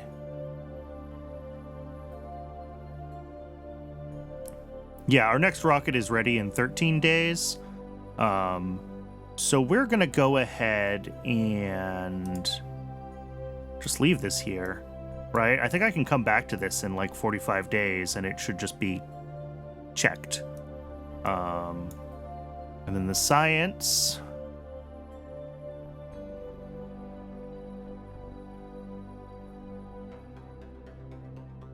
Yeah. Transmitting at 5.1 bits a second, which is as fast as it gets the data, I think. So yeah, we basically just have to let this thing be for a while. It'll finish itself when it finishes itself.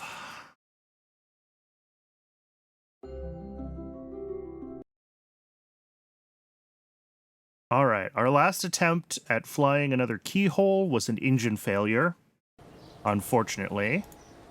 Let's see what we can clean up here as far as probes and stuff. Yeah, these ones that are called probe, we can turn off. Yeah, this is going to just be the able stage from that mission. We can terminate that as well. And then infrared radiometry is just going to keep running, and the new high-altitude Cherenkov needs to run for, you know, at least 45 days. However long the science takes to run, it's going to be a few months up there before that contract gets completed. All right, yeah, this checking for stable orbit is still counting down. So this counts down even when it's on rails. Good. Okay. That is good to know. So we pretty much... We're going to do the infrared radiometry follow-on. We're going to keep flying keyholes. And yeah, just the gravimetric and the magnetometry. Gravimetric is optional. And it's actually only worth 50... 50 reputation. It might be a good exercise for getting us into like a tight high orbit. And I do think it's maybe worth doing that. Getting us into this like 1.1 megameter, very circular, low eccentricity orbit, right?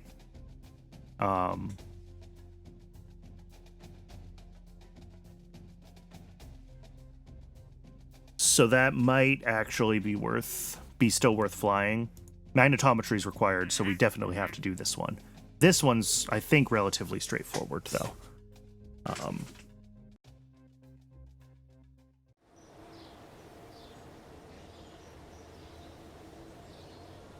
All right, let's warp to this KH4, and we will fly another...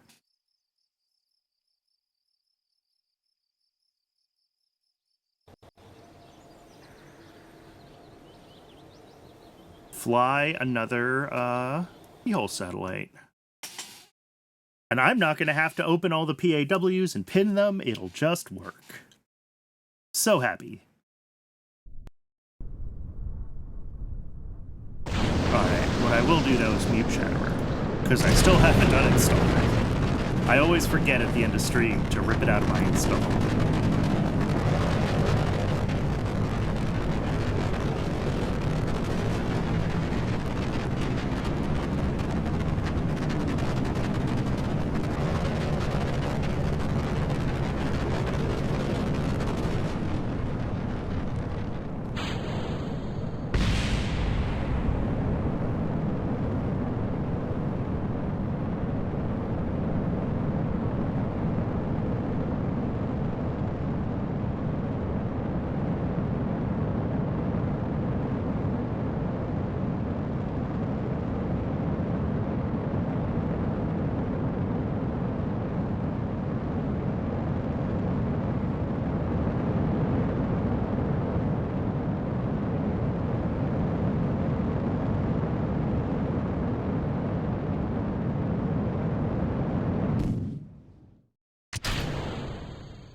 right.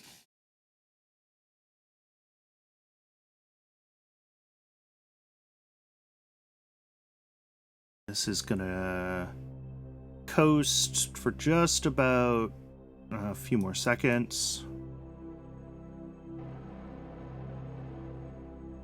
Get itself aligned.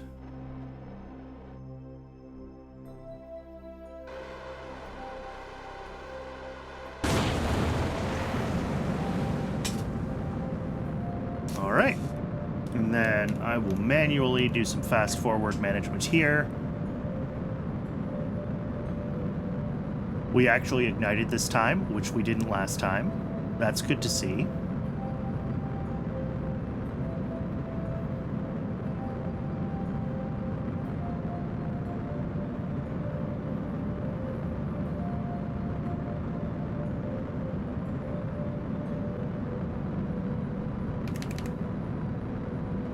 All right, and I'm going to set the focus on Earth.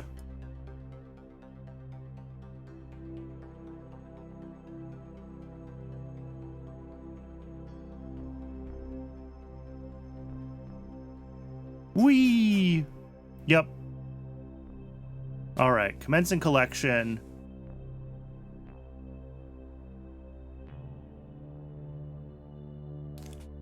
All right, and this says image collection complete. That's fine. It's going to keep going until it's depleted. Or it runs out of power, whichever comes first.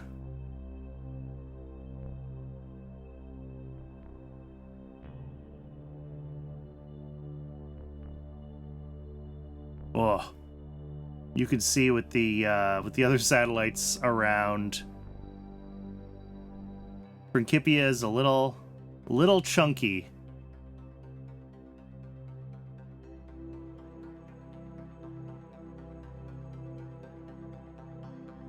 There we go.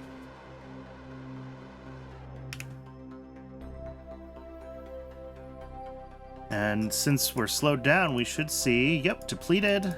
And if we are able to select this, I can't actually see the hard drive on here because we don't have control, but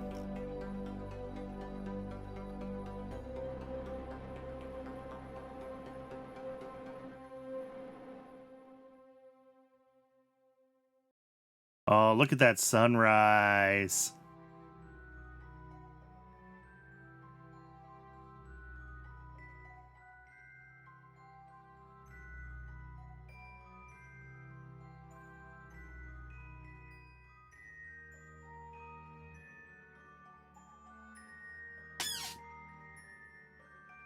And then it drifts very slowly towards its there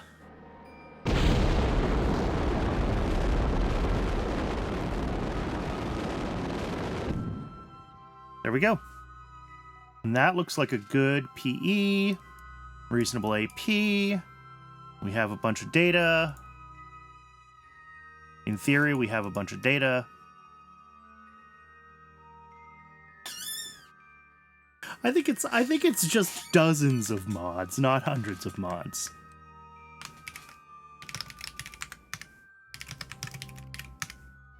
Yeah, dozens, not hundreds. I have fewer mods than there are Pokemon.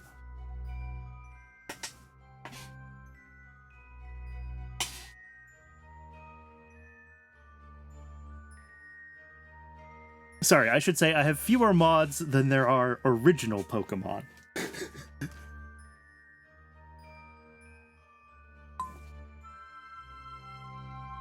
Oh, I should be fast forwarding here. Sorry about that. Oh, and it looks like we're coming in kind of like sideways across the sun here. This is going to be a good re-entry.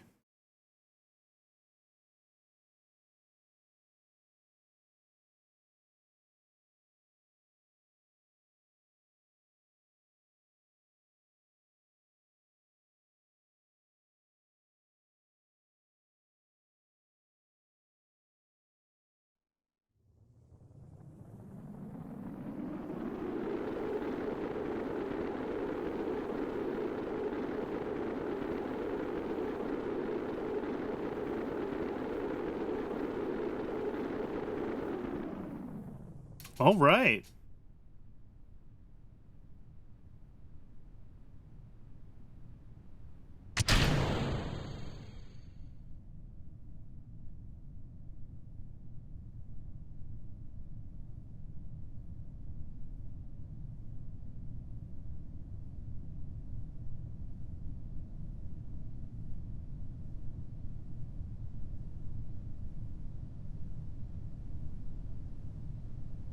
That is looking good.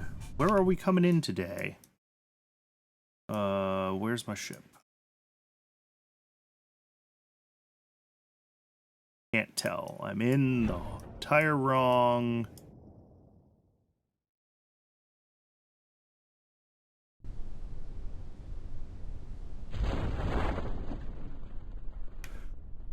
Yeah, the empty rocket tubes are very light. And I do have, on the avionics, I have the center of mass shifted forward a little bit. You know, we're approximating some things with the overall return capsule, right? The assumption that, like, the electronics are moved forward within the capsule, and then kind of this mess of clippedness is, you know, just kind of the realities of building it in the game.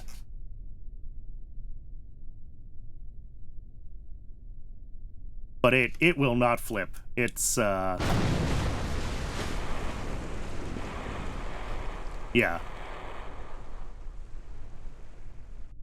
All right. That is the second of up to 8 of those flights that we can get credit for as contracts.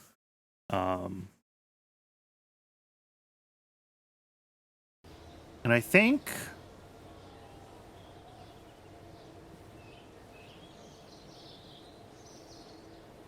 yeah, it's visually unbalanced for sure.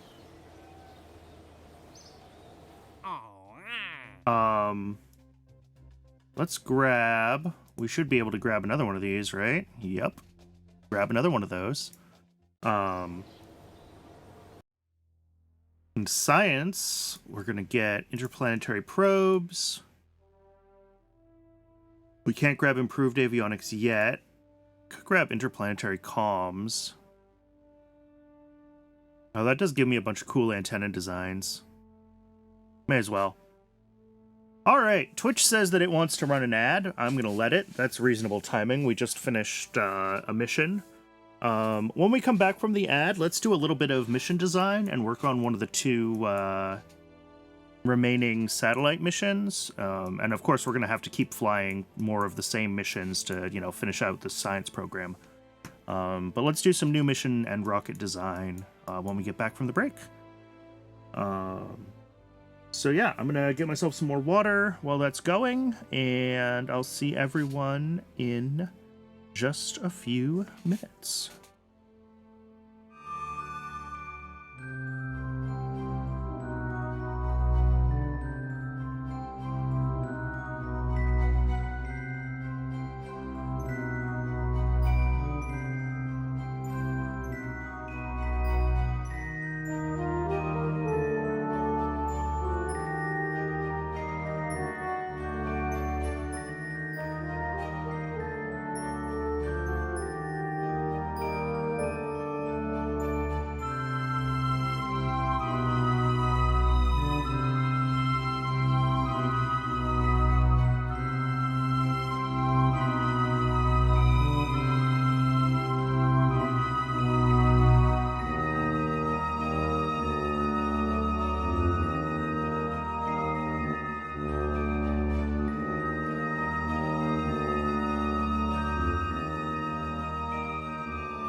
All right. Welcome back, folks. Thanks for sticking around through the ad. All right, so I'm starting with high altitude Cherenkov as a base. And we've got basically two different designs that we need to do, right? We've got the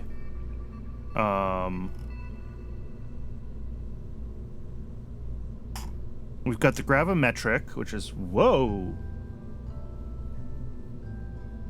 Sorry, a very big bird just cast a shadow through my window. Like, it was noticeably large. So we've got this one, the gravimetric satellite. This wants to be in a, like, 1 megameter very circular orbit. And I think we can do that.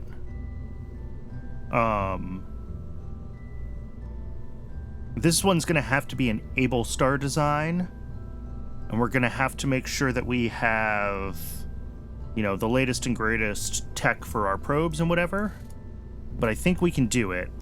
And then the other one, the magnetometry, this one we just need to push our AP up to 3 megameters and have a strong enough kick stage. So that's basically this, but like lighter and faster, because I don't think this will push up to 3 megameters. And then it also needs to wait to fire the kick stage until it's on, you know, the other side of the orbit, right? That's but that's just a programming change. So looking at our AJ-10, all right, we're on the 101A. We haven't upgraded to the one. We do have the 142. We have the first gen Delta engine. Okay. Which is only a very slight performance boost. Ditto the 118. It's not until the 118D that it gets, like, significantly better. Alright, let's at least switch to, like, a delta diameter configuration.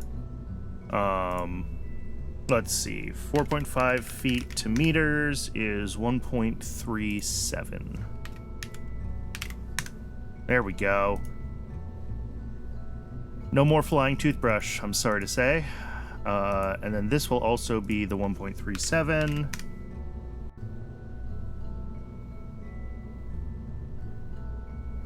And then the engine, let's go to the 142. And then go for the AJ-10. And get ourselves down to that 150. There we go.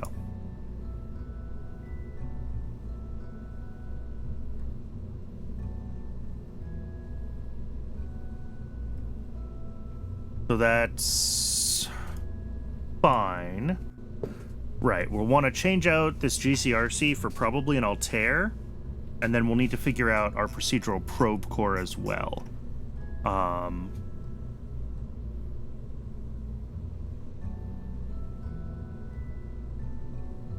So this thing needs to be in orbit for at least 45 days for this, and transmit the science. So, experiment-wise, all we need is magnetometer.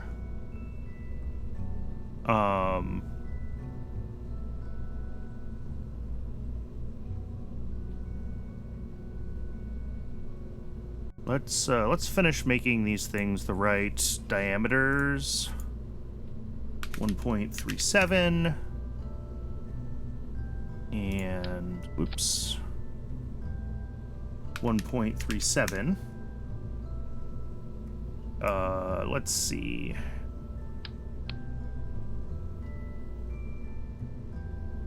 This can be significantly smaller now. It's our mass. Just about 3 tons. 36 kilojoules. How long does that last? 16 minutes. So this needs more electric charge than that because it needs to be able to fly all the way to its 3 megameter AP to launch the kick stage and get itself aligned. So I'm actually going to make this bigger. There we go, 47 minutes. And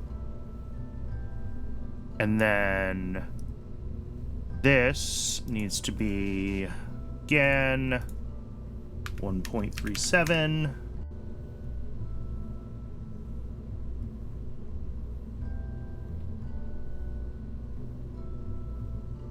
Let's see.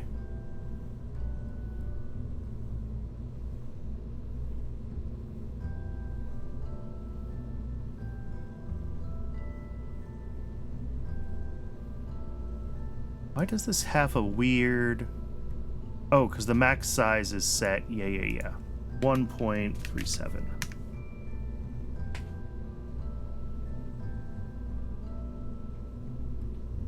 Oh, that's like the internal diameter max size.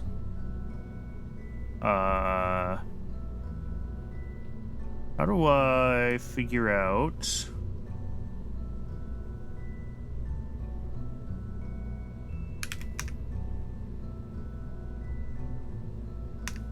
Yeah, 1 is too small. 1.25 is still slightly too big.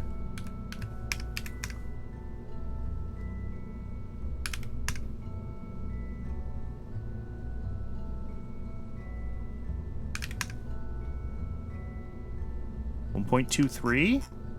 Does that look straight-ish? That looks pretty straight. It's not quite, but it's close enough that I'm willing to forgive. And then this, oops. This GCRC goes away, and it needs to be almost certainly an Altair.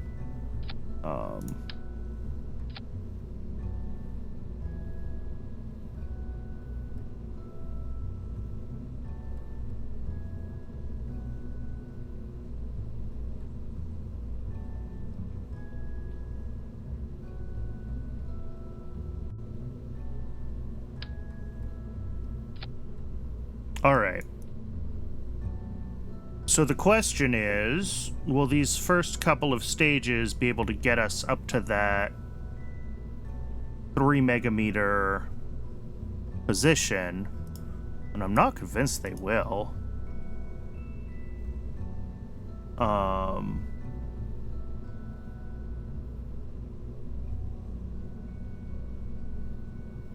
You know, we're looking at just over 9 kilometers a second in the early stages. And the Able's got to be able to get it to, again, that 3 megameters and then kick back. Or I guess this is a delta, technically.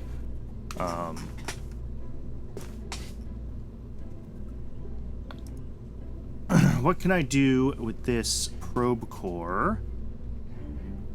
Kinetic scan waiting.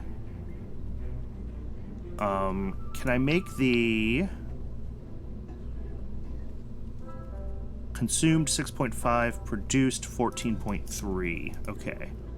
I think I can make these a little bit smaller, which should help a little bit with our overall mass.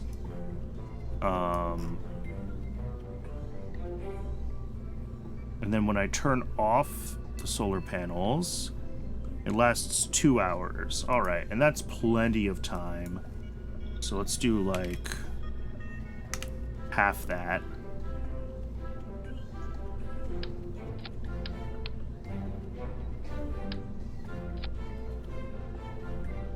Which does not buy us a lot of extra delta V, to be clear. Probably we don't need as much.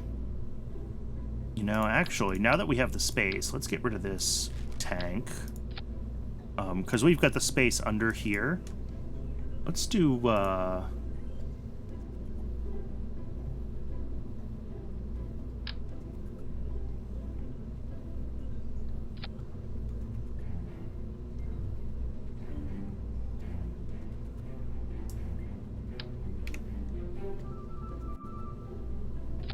do like that kind of thing. And let's see. High pressure. Build for the RCS.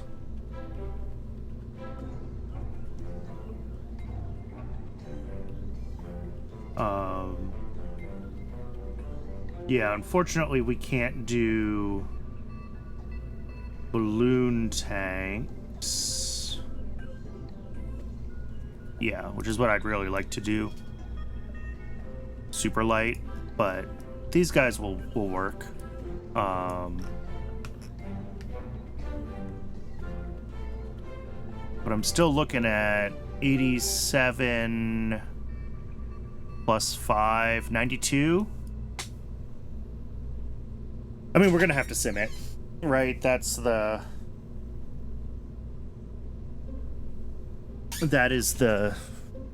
thing.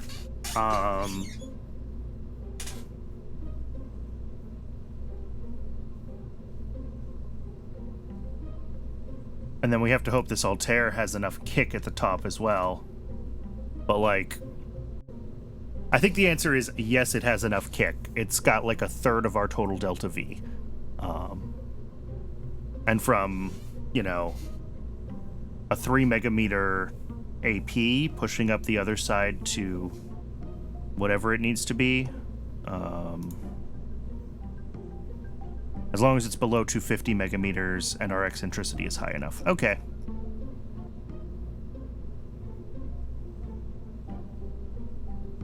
Cool. So let's write some code, and then we'll get this figured out. We're gonna start with Cherenkov, and we're just gonna copy and paste it as what is this thing called? Magnetometry? Yes. All right. So magnetometry.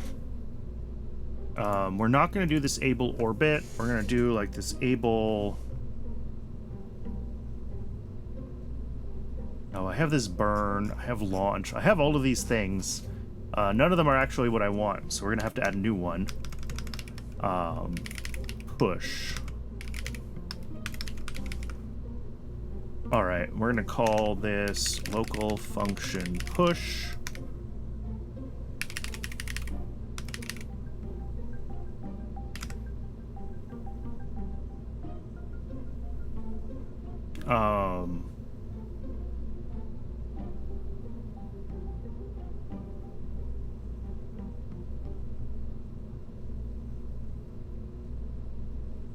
Oh, I have this. I can do orbit burnout. And that'll just run it as long as... Yeah, okay. I don't actually need a new thing here. And that's already doing, yeah, orbit heading true. Except here, we don't want to stage immediately. We want to do like RCS off. Wait until... No. How am I doing my time warps?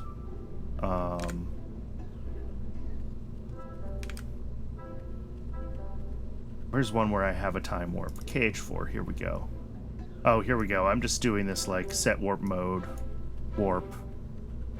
Am I using warp 2 anywhere?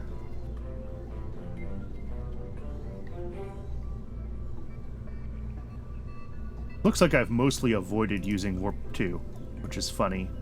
Okay. That's fine. We'll do it by hand. Set warp mode to rails. Set warp to 2.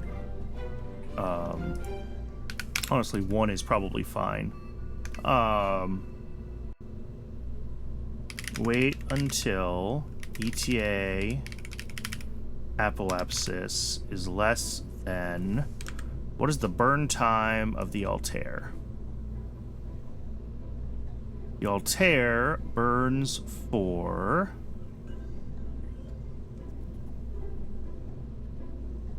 ...40 seconds. Okay. So 30, 45.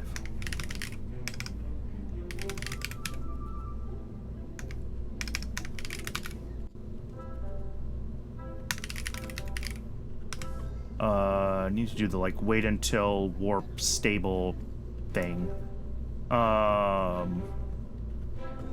This.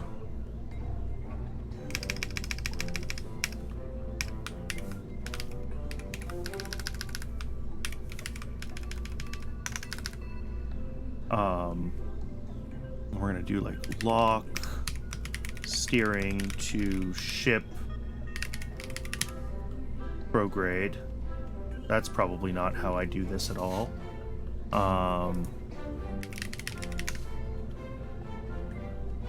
Orbitable prograde. That's actually exactly what I want. Okay. So yeah, we lock to prograde, and then we wait wait until steering locked.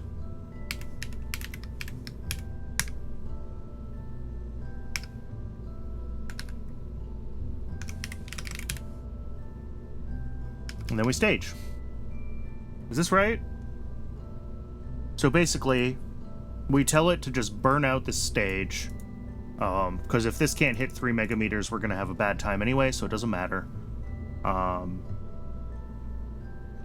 Then we turn off RCS, we warp until we're 45 seconds away, we wait until steering locked, we wait until ETA apoapsis is less than 20 seconds, which is half of our burn time, and then we fire.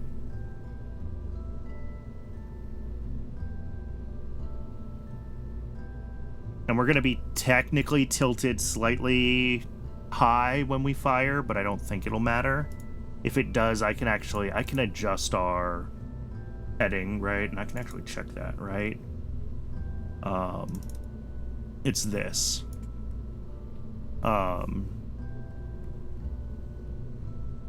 This ship orbit true anomaly minus 180 is what we want our pitch to be. But I don't know if I care to figure that out.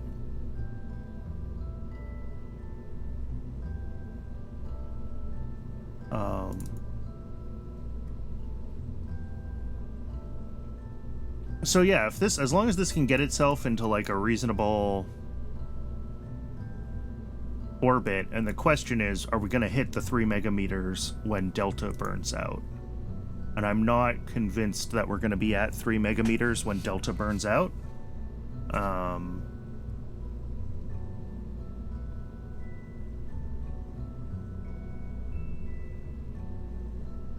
But we'll find out. Let's run the sim. Let's see what we get.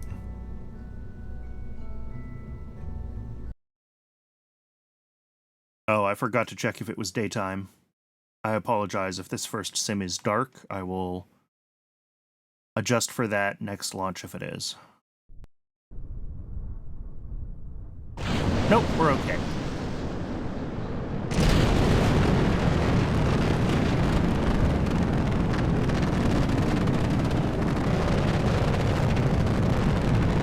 Oh. No, that's fine. Heading is 90. Yeah. Because this will burn itself,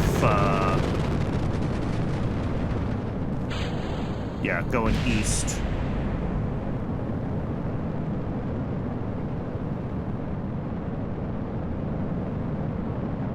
I need to fix the, alignment of the lower stages. Their rotation got reset when I grabbed them, so they're now not pointing east for this launch. And I have had Kraken attacks in the past where the booster engines coming off have hit the engine nozzle here. Uh-oh. I did not check my staging. Our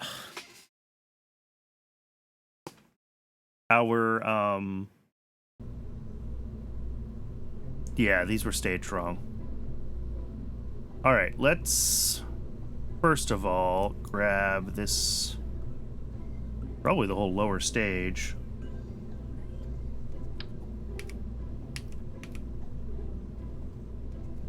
There we go. I should actually give this thing the right name too before I overwrite high altitude Cherenkov.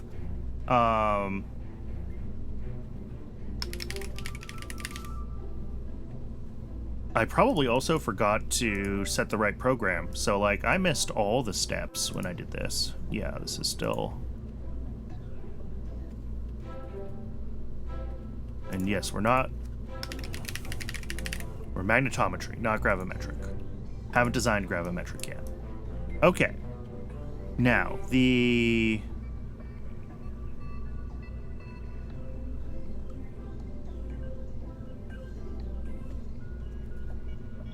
that needs to be about here.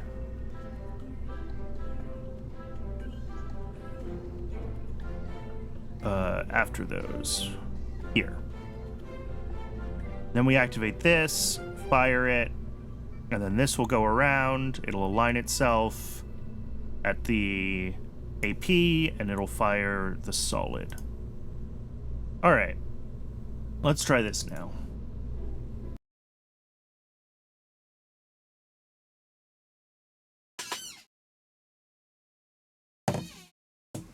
If I did...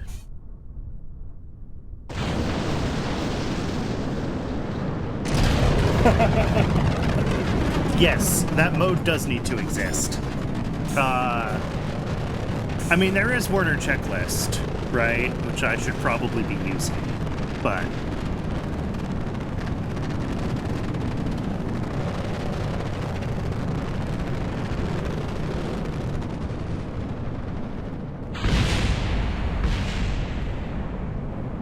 Alright, so what this should do this time is it should ditch the fairings at around 100 kilometers. I think that's what I have it set to.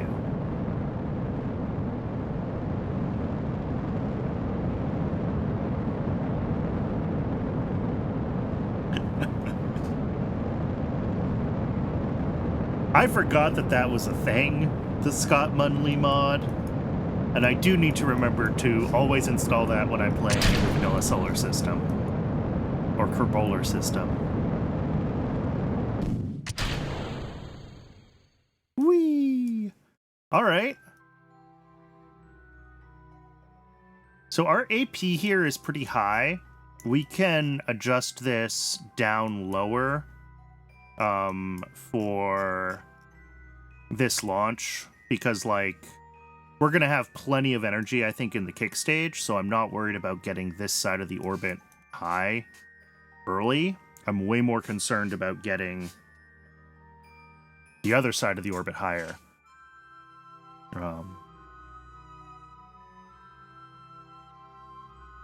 So if we can transfer more of our energy to going sideways instead of up during the first stage, we'll be in a better place for our, like, final orbit shape.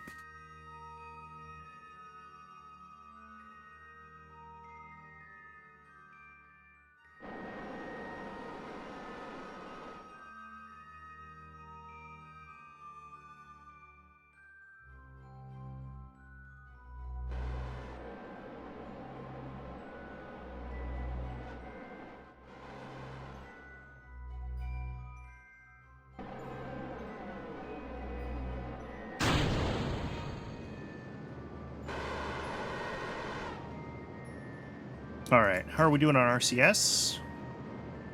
Oh, plenty. Okay, so that's weight that we can save, for sure.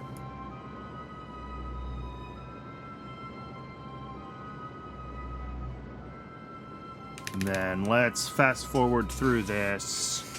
We'll see where we end up when this has burned itself out. I think we're going to be nowhere near the orbit we want.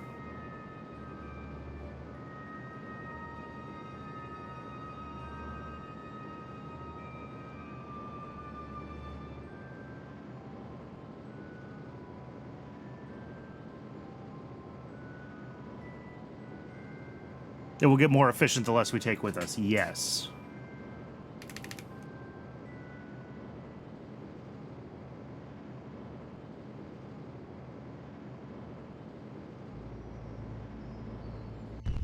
All right, so we got up to 1 megameter. We need 3. But like I was saying, I think this also is supposed to be time warping right now, and it didn't, and that worries me.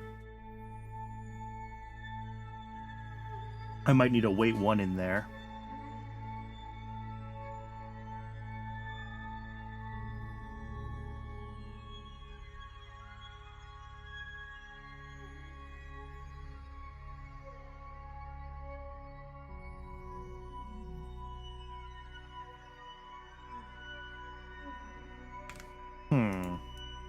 All right, let's see how the battery on this is doing. And also, we're going to fly up until we're much closer to AP. And we're out of juice. Okay. So this needs more batteries, or more solar panels, or maybe deep space avionics, so I can turn it off. That might be the thing. But yeah. Alright. Oh, if we need deep space avionics, though, so we can turn it off, that means that we can actually save quite a bit of mass on batteries, although we'll have more mass on the avionics itself, so we'll see what that ends up balancing out as. But we definitely can make our fuel balls a little smaller. Yeah, I mean, that's... Sorry, I went the wrong way. I made it bigger instead of smaller. 12953, 12964. We got 9 meters a second of delta V for making... Oh, sorry, 12998. Okay. So we got some delta V for the smaller fuel balls.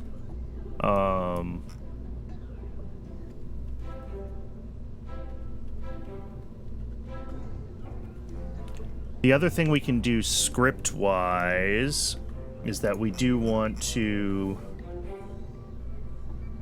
set our target pitch a little bit lower, right? Because we did... We'll start at 6 and we'll see if we go even lower than that. Because we want to be going more sideways, less up at the start. And then...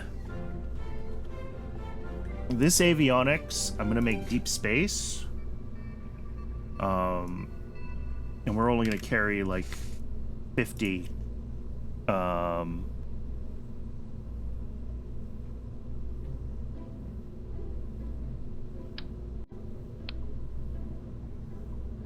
Yeah, that's 11 minutes of avionics time. And that's fine, because we can disable and enable the avionics when we need to. Alright, let's go into the code, and let's figure out our stuff. So Agena, we need to copy in the like power up and power down from Agena to our able avionics.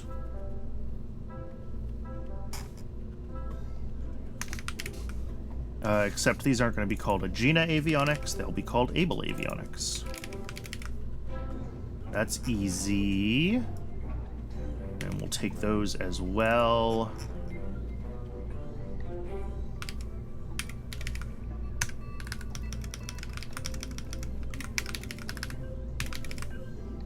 All right. And then we need to rename this, so its name tag is Able Avionics. So that's not the right button. Okay, and now in our magnetometry satellite, we launch, we stage, we... Actually, I think I can do it in the able orbit code now, right? Because this should just be like...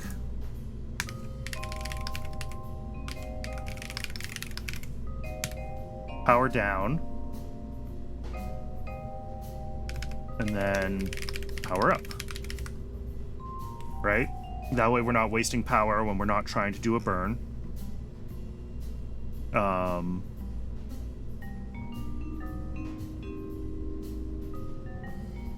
And then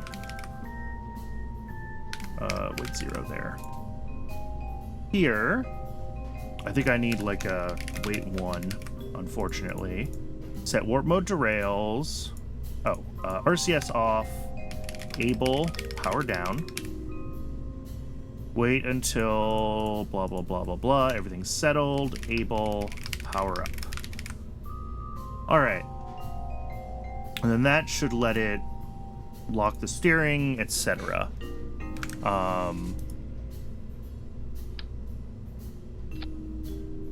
12897. I don't know if this is actually better.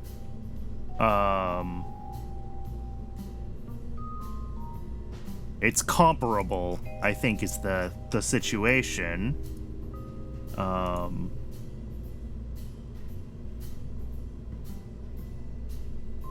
And I bet that if we had 60... Oh, it's just 62 orbital rocketry. It's just the next node.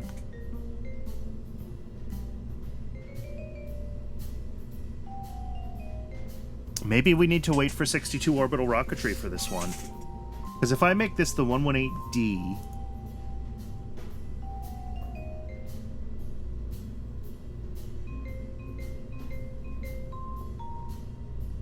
and we set it to that, like, 190 seconds, right? Because it's rated for 180. I mean, actually...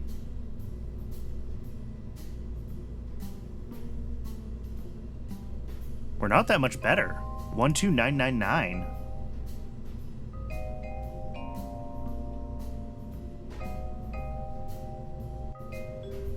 Compared to the 142.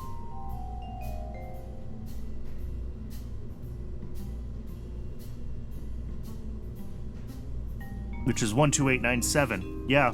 So only like 100 meters a second more.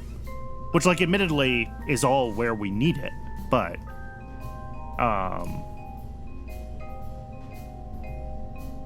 so then the other question, instead of the AJ-10 early, here, let's stick that on the side.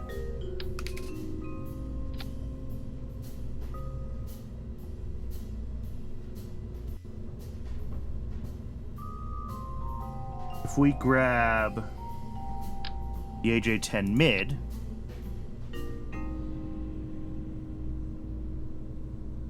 we have the 104 right now. We get the 118E, okay, not until 1965. Rated burn time 300 seconds. Holy crap. Is this just that much better?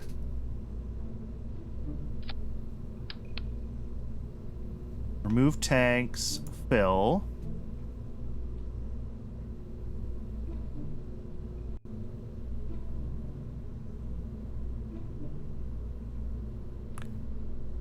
I mean, very close, yes, to going to orbit on its own.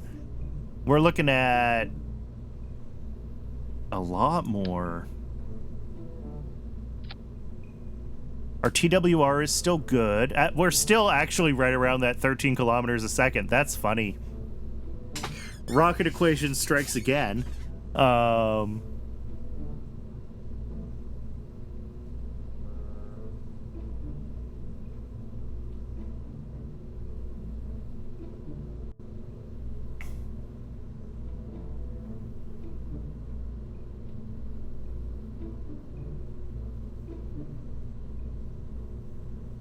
It's actually not significantly improved.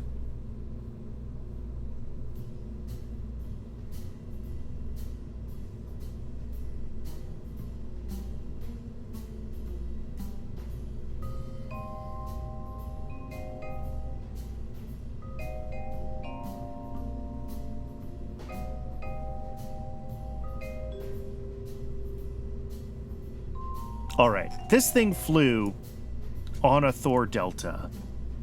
And surely it's not the 1965 variant. So, which, like, I mean, we could go for just to compare it, but I don't think it's gonna. And that's the 400-second rated burn time. Whoops. Wrong thing.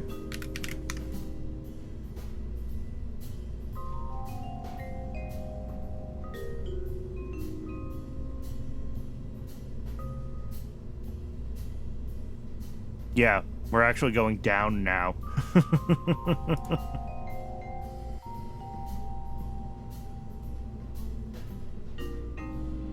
And it's because this is just not enough oomph.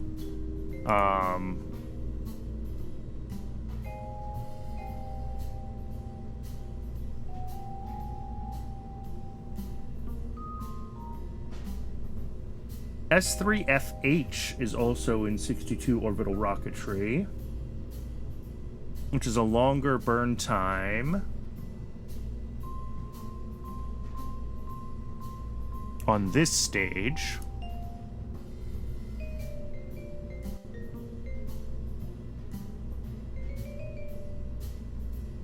What are we now? 182?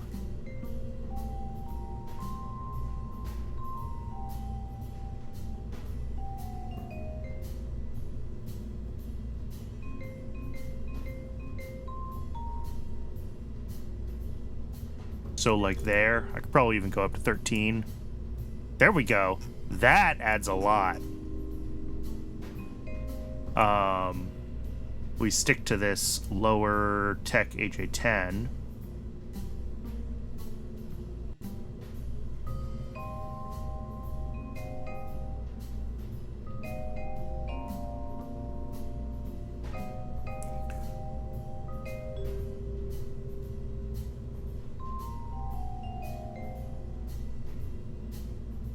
One 13470. There we go. That's the improved Thor engine.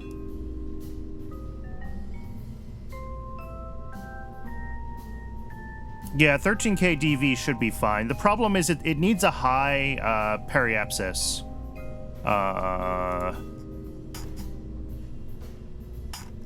Where are we looking at? Magnetometry. I think part of the issue is that the delta V is just in the wrong place. Yeah, lunar impactors are next, whenever I actually get around to reading those papers. I think our issue is that our delta V is in the wrong place, right? It's all up in this. Let's get this back down to, like, current tech. Get rid of the AJ10 mid. We'll go back to delta. Yeah, the AJ10 142 is delta. Remove tanks. Fill. And we'll go to that 100 and... What's the burn time on this? 150 seconds.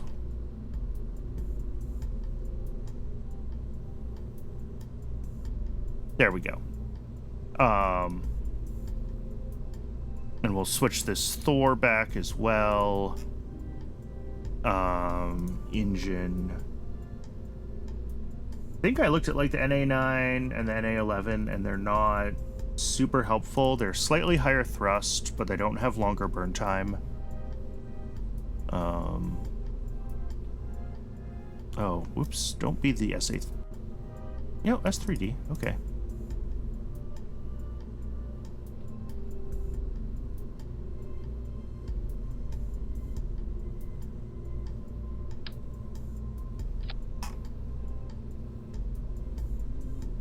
S3D. There we go. All right. So yeah, we have this like 13K DV, but like a third of it is in our kick stage. And that is part of the problem. We might be able to... Yeah. See, this is probably what we need to think about doing, is a lighter kick stage. Which is going to pull down our total DV, but it's going to push a lot more of it to the earlier stages. Because we need to be able to get up to that 3 megameter apoapsis. That's here. PE above 3 megameters.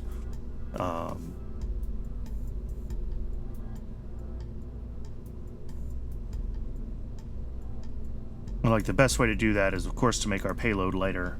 But I'm not sure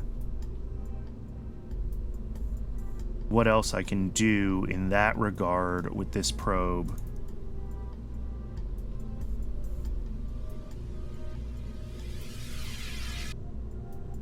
But let's resim this just kind of as is with this, like, lower...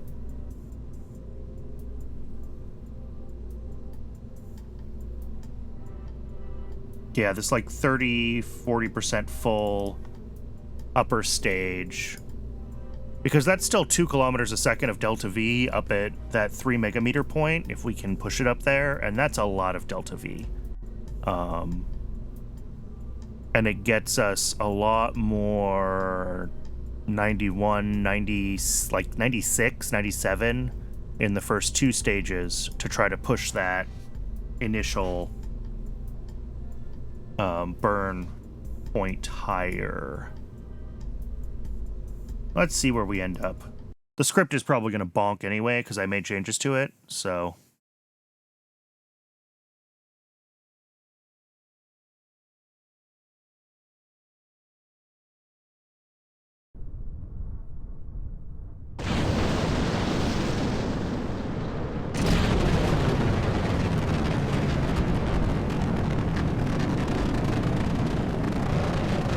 Oh, whoops.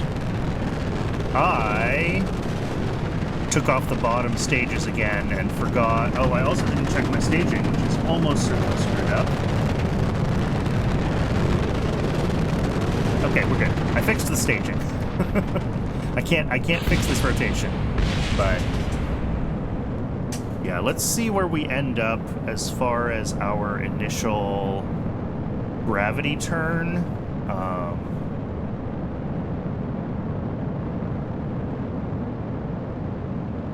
Because, like, the lower we are, just sort of, like, skating above the atmosphere when we fire Able, the better, right? That's going to be a more efficient...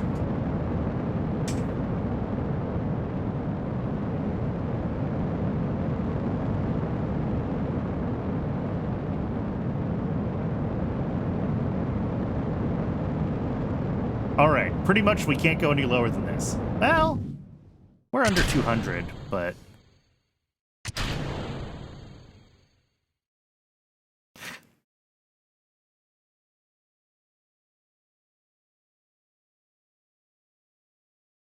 We could pitch over a little bit more, but we're pretty horizontal already when we ditched that booster, so...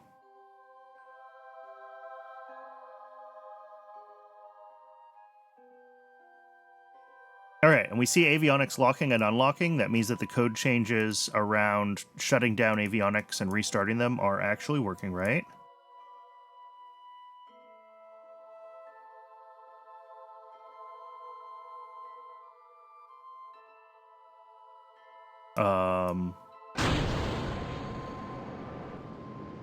Oh! Yikes, that could have been bad. The RCS was in the wrong stage. But we did okay. The engine's still ignited.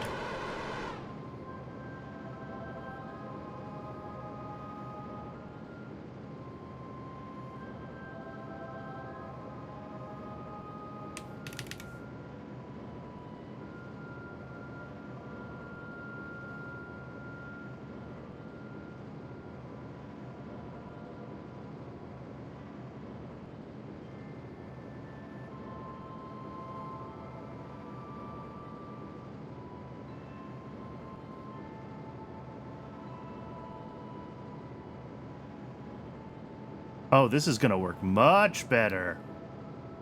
Look at that. 1, 2, 3, 4. All right. And now it's gonna time warp itself up to apoapsis. Maybe I should do warp 2 instead of warp 1. 10x for an hour is still 6 minutes. Let's speed up a little bit.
And are we gonna fire? Are we gonna fire? All right. Well, clearly this is... Oh, there it goes. Too tight of an epsilon. But...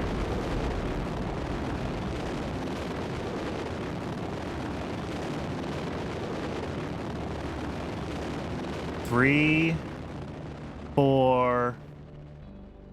All right, so we need a little more oomph in the upper stage still. Our eccentricity is only 0.5. We need it up at 0.75. But we don't need a lot more oomph in the upper stage, and we did get higher altitude than I was anticipating. So we're close. We're close to having the right flight profile for this. But the problem is that as soon as we add more DV to the... Yeah, we'll see if we can get the delta V trade-offs to be in the right stages at the right times. That's really just the issue. Okay, so what do we need here is we need bearings to go earlier, and we need RCS to be when we ditch not the engine ignition. There we go. All right, so if we take this and we tick this up to like 60% instead of 40% fuel, we're still sitting at 80, 95 and change, 9.5 or so kilometers a second in the first two stages.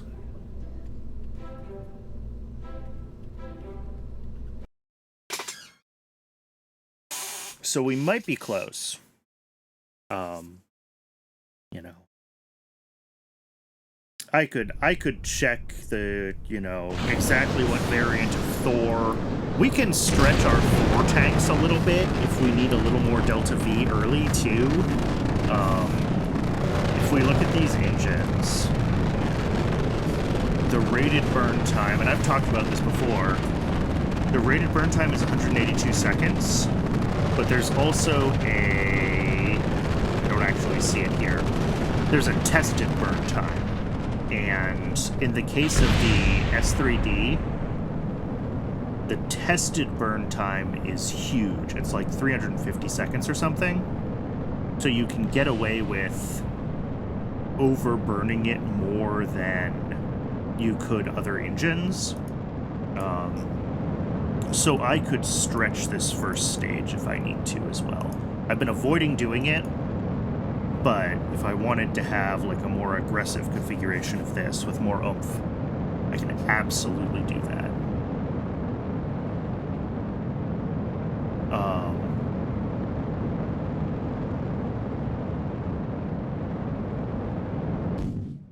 Oh, this doesn't even get itself out of atmosphere. That's funny. I mean, it doesn't matter.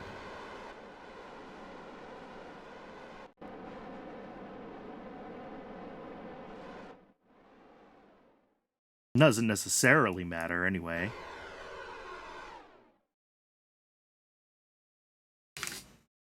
Other than that, it's going to try to do time warp and not be able to. But because it's going to try to do rails warp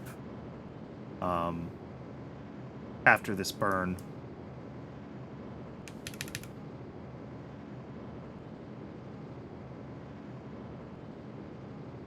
So we might need a little more vertical on the first stage.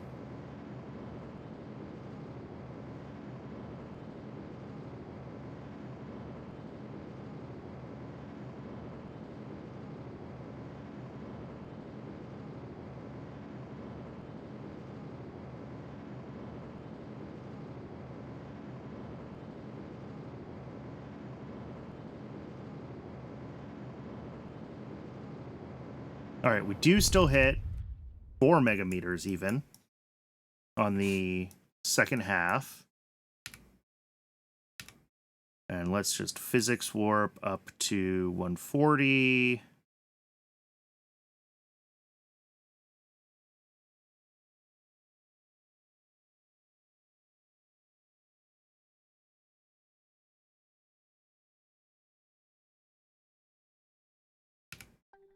Then we can time warp up.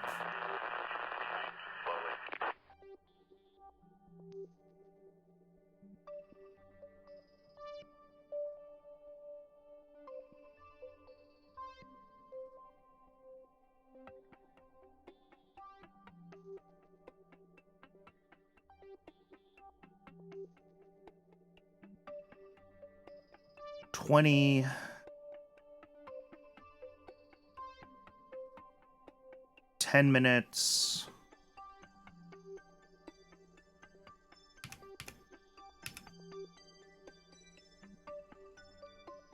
This should actually turn the warp off automatically.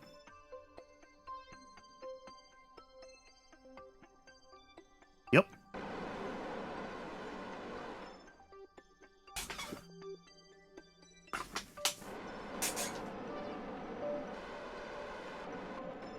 Let's see where we land. I do want to fix this script so we're above 140 after the first stage, just because it simplifies my script as far as like the fast forward time and stuff goes.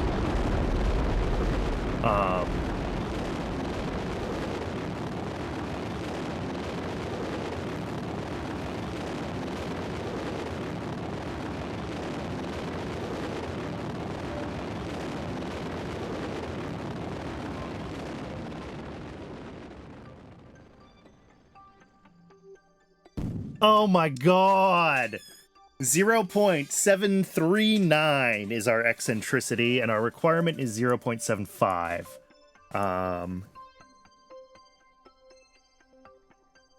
Cool. That's annoying. And also, we need to make some tweaks to the script. So let's do those, and then we'll refly it with the tweaks. Let's do like 6.5 degrees initial pitch. And then here, we're going to set warp to 2. And then we're going to do this.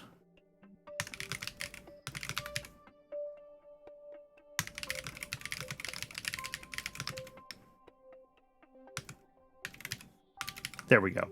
And that way we'll slow down the warp from 100x to 10x to 1x. Sort of through this, like, I'll do it at 2 minutes, actually.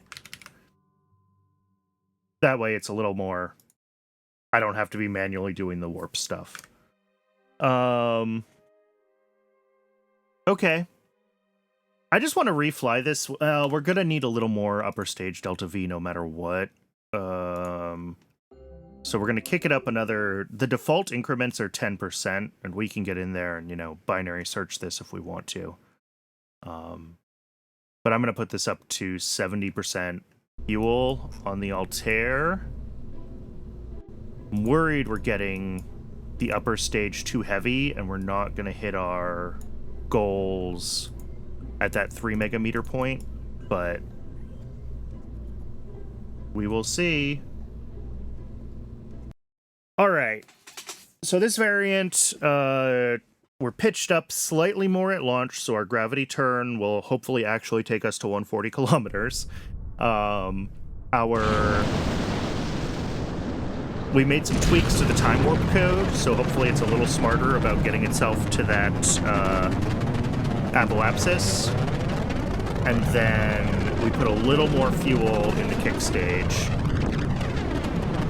And hopefully the combination of those things will be sufficient.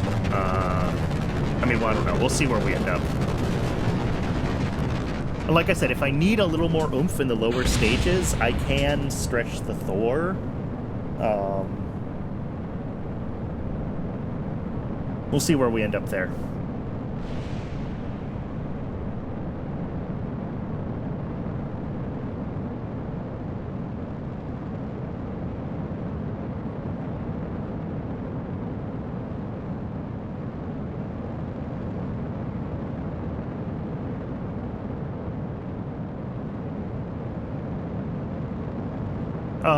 Did I absolutely pitch this over in the wrong direction, so it's actually pitched over more instead of less?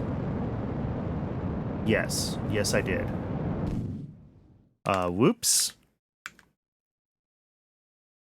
So not 6.5, 5.5.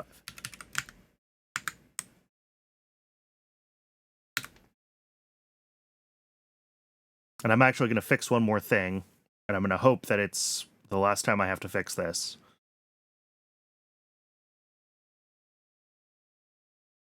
But if I take this, rotate it, reattach it, there we go.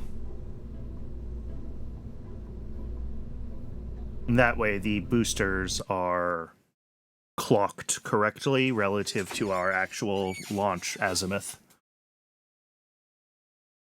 Because like I said before, I have seen the Kraken attack when the boosters come off sideways and hit the engine bell. And then we're all going to have a bad time. So...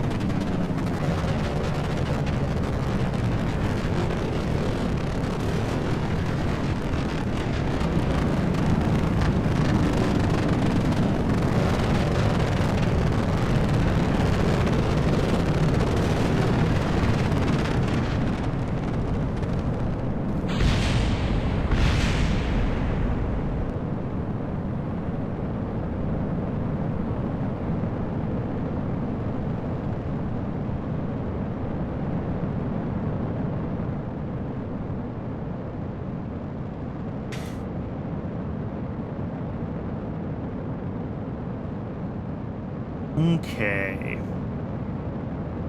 Where are we going to end up here? We're looking good on this launch trajectory. That's just steep enough, I think. Yeah. It's actually going to be higher than it needs to be, but it's... You know, we can dial this in by tenths of a degree, and we might have to. But yeah, we're back up to 200 meters.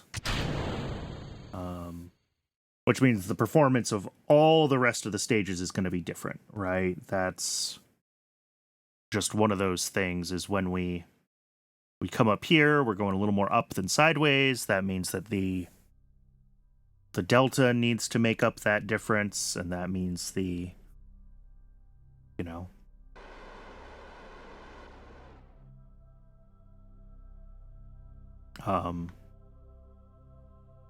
And we were already kind of pretty close to our limits before, so I'm worried we're not going to see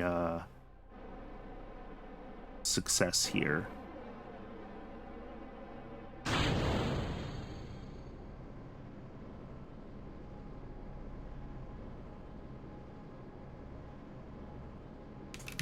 All right. And since this is burning out, we can just time warp through it.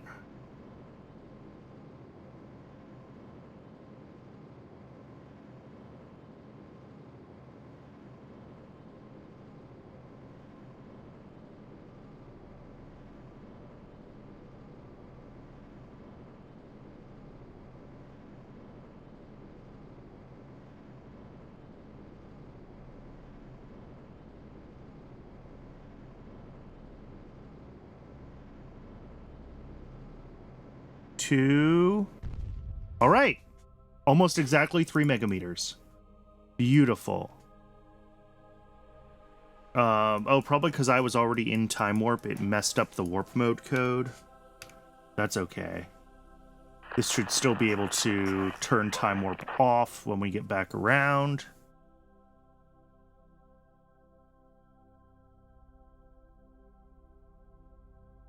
I'm hopeful.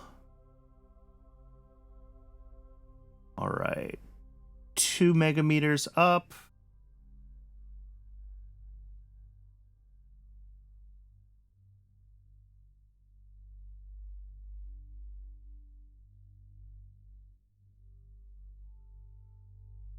There we go.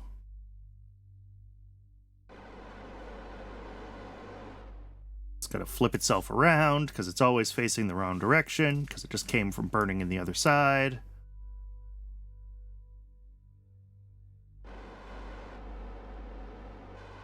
Base prograde.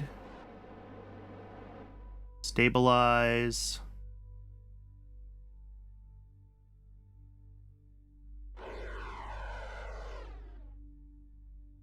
And, oh, there's Mars.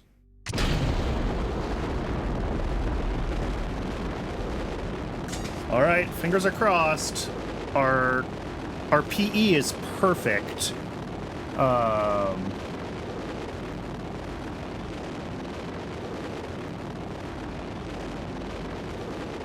50, 60, 70, 80. Beautiful. Eccentricity 0.87. AP height 128 megameters. PE height 3 megameters. And if we check this contract for magnetometry, yes. Just needs to be stable for 45 days to transmit science. All right, we did it. It's actually a little more oomph than it needs. Like I said, I could mess with it more and we could dial this in a little more closely. But this is pretty good. Our PE is dangerously close to our like minimum required PE for this contract. And that kind of worries me. But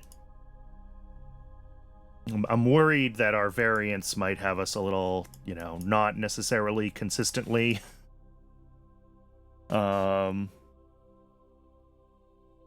here. So I'm gonna sim this a couple more times. But it is add break o'clock. So what I'm gonna do is I'm just gonna revert this to launch. And I'm going to run the ad while this launches again. And then when we come back from the break, if this has made it successfully into its target orbit a second time, I think we're going to call it good enough, and we'll get it scheduled to be built. So if you see ads, good luck with the ads. Otherwise, enjoy the flight.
Okay, Twitch says the ad break is over.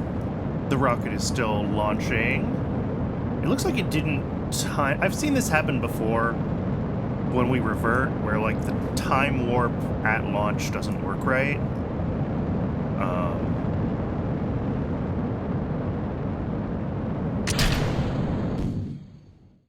Yeah, our AP is a little bit higher this time.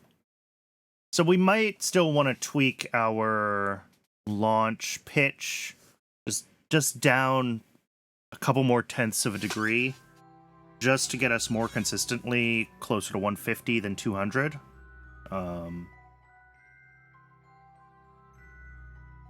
worried that we're not going to get a good orbit this time.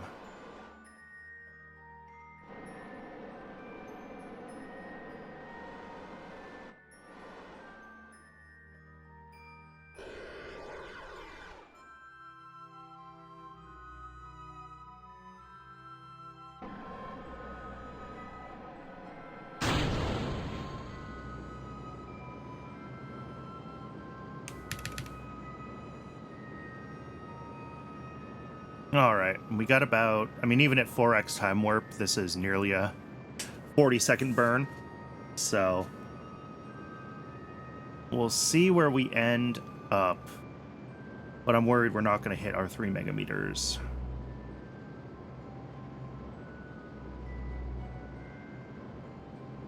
And if that's the case, we'll have to tweak the first stage just a little more.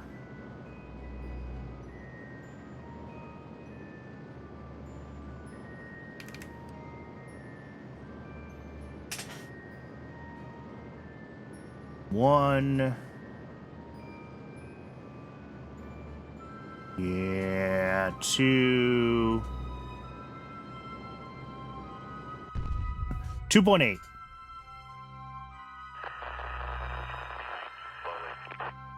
All right. So yeah, I think we do want to pitch down just a couple tenths of a degree, and I am seriously considering going with a stretched configuration for the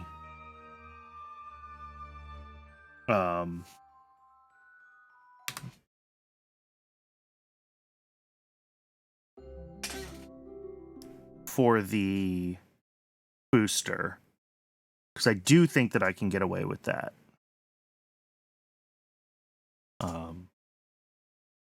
And like, we don't have to overburn it a lot, right? Like, we could just go up to probably like 13.25 from 182 to 186, and then pitch over a little bit more, and we'd be there. You know, we do have to now tool this 13, yeah. The slightly... Tooling cost is only 4,000, though. And we have a bunch of other tooling to do, too, right? We've got the,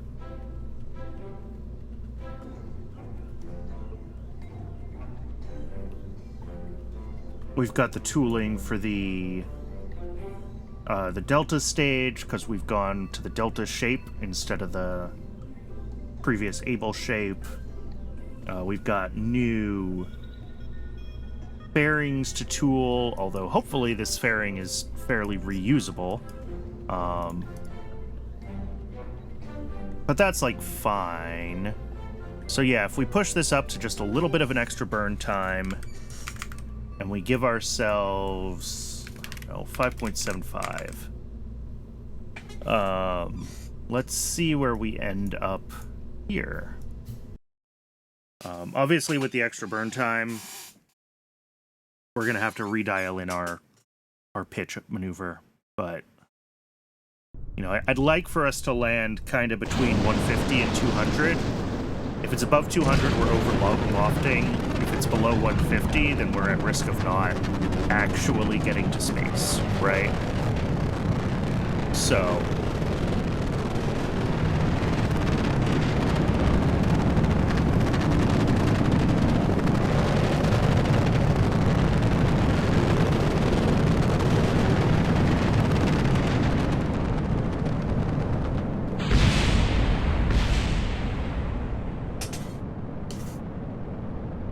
And then I think with, you know, even just that little bit of extra fuel in this stage,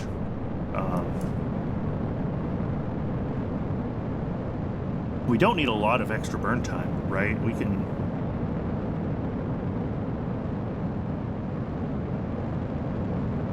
We just need to be able to consistently hit that 3 megameter at the end of the Abel's burnout.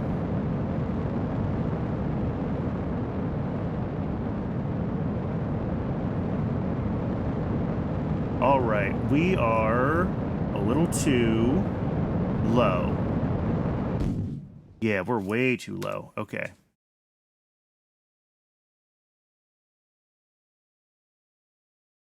And that was just from 5.5 to 5.75. Oh, I guess we're heavier. So our TWR is a little bit lower.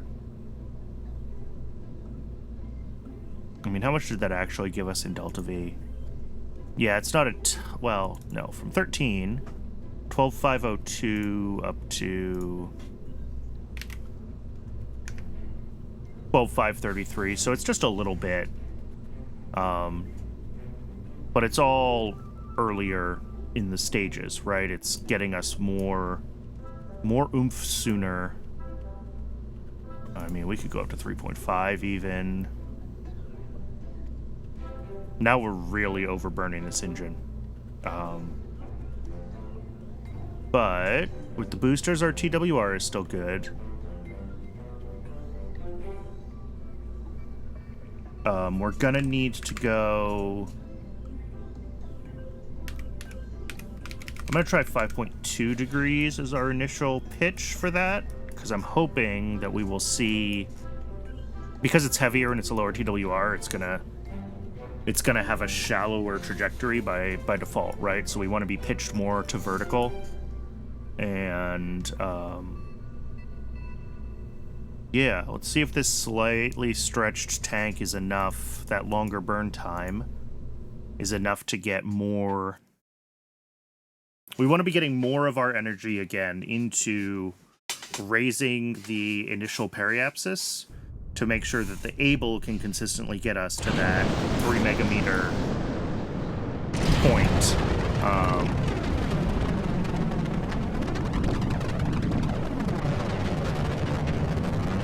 Or the Delta, rather, not the Able.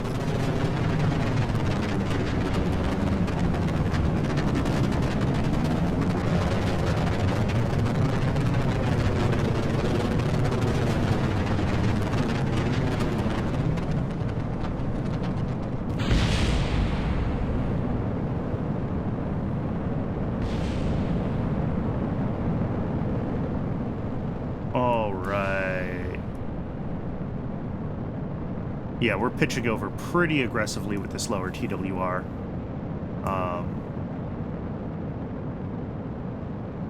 So we're definitely gonna need more vertical.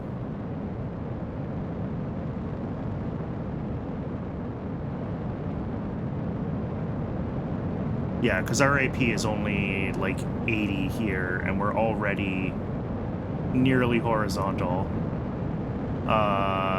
Yeah, we barely hit 100 AP. Okay, that's not good enough. Let's try 4.5 degrees. Let's get real fancy.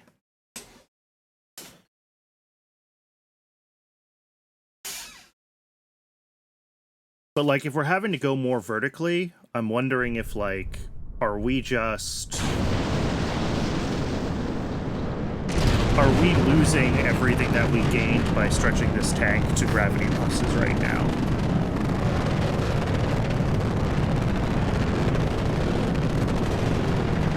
Oh, we didn't have avionics at launch. I didn't realize we were at that close to a threshold.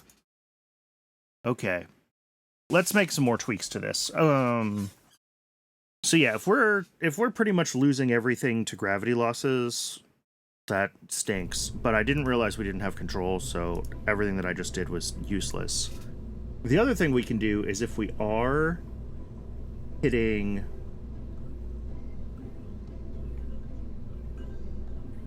Yeah, the S3D is rated for 180. These other variants are rated for 165, but they have that same 350-second tested burn time. So if I go up to the NA11, that's going to help with our TWR again. We use the NA11 variant. I don't think we have an upgraded LR-101 yet. No, we get the NA11 in 62 rocketry. Alright, so that gets our TWR back kind of where we want it. Our rated burn time here is 165, and we're currently at 189.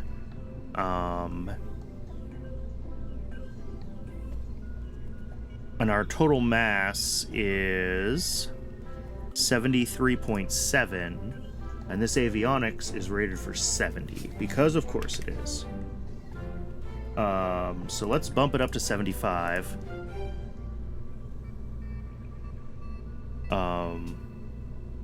So yeah, we're burning at like 188, 189, really close to 190. At this 13.5 tank.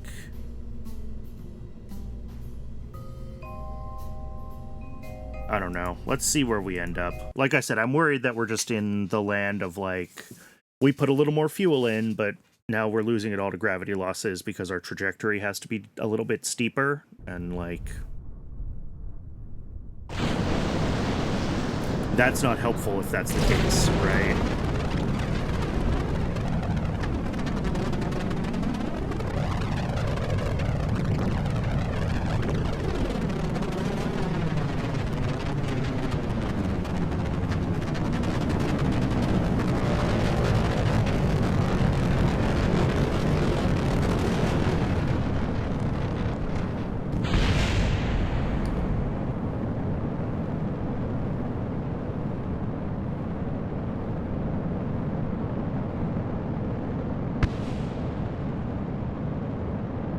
This might be too shallow now with the uprated Thor engine.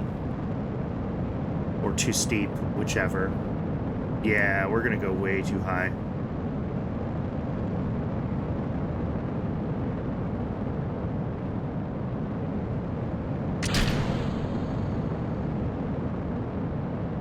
Yep, way too high. Okay. Let's bring that back to the like 5.5.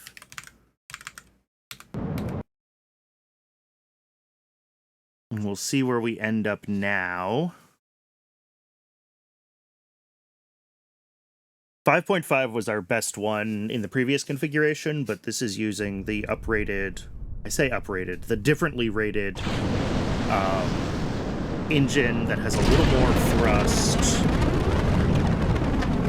and we're overburning it a little more. So we're going to have a slightly different profile, right?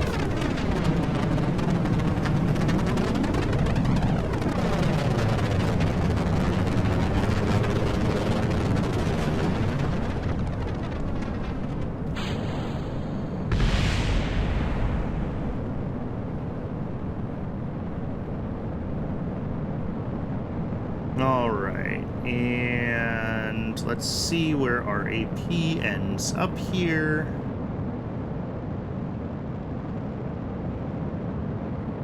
We're going to be high again.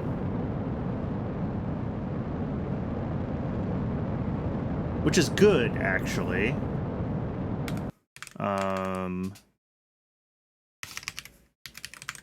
Let's try 6. If we're hitting way too high of an AP at 5.5, when 5.5 was our best one before, that means that we're getting more overall energy out of our first stage. And that's what we want, right? Is we want to be getting more out of the Thor to get us to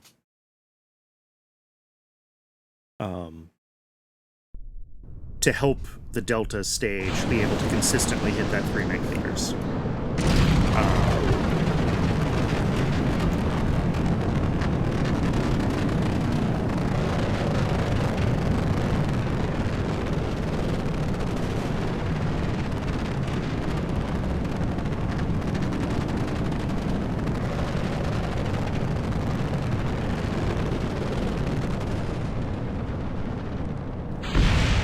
Oh! Apparently it can happen sideways, too. The Kraken has struck. Alright, we'll relaunch that one. That's too bad.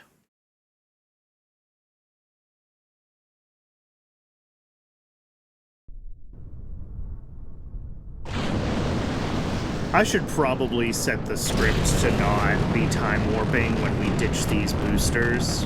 Like, that's really the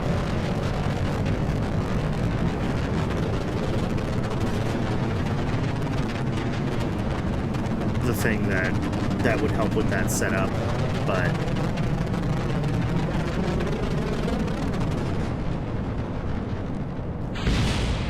there we go. That's better. Time warping.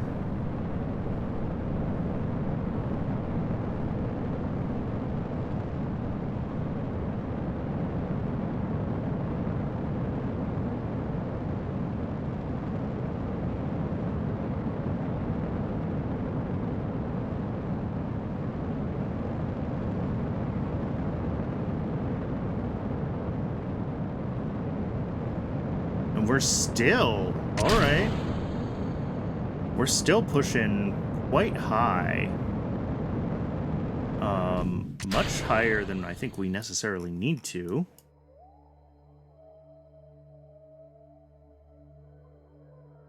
So yeah, that's good. That means that we can tilt this even further horizontally. Let's try 7 degrees.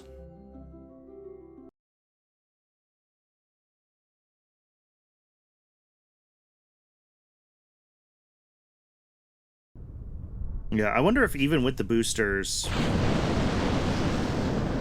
you know, I guess the other option for this, instead of stretching the tank and doing this other stuff, is I could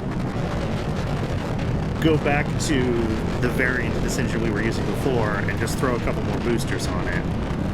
And maybe we can more consistently hit an orbit that we like. But honestly, our TWR off the pad is fine. It's the TWR when we ditch the boosters that I think was maybe our issue. And using the higher thrust engine with the with a little bit of extra fuel in it. I'm concerned about how reliable this might actually be in the real world. You know, our MTBF starts pushing down to bad places, but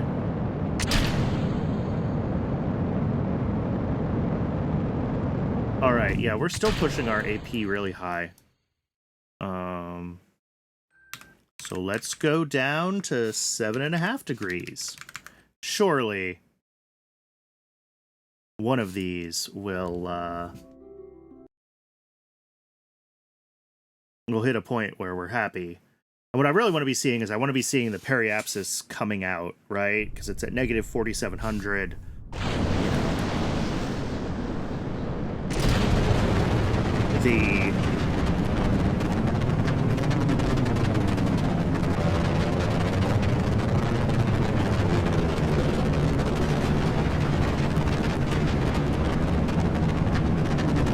The more we see that PE pushed out earlier by the first stage, the easier time Delta will have doing other things. And obviously the shallower we go, like we start to reach points where we're going to have more drag losses and other things. So, you know, even if our AP comes out lower, if the PE is higher, that's not necessarily better. Although also, something to keep in mind is efficiency, right? And our overall surface velocity when we hit various burnout points.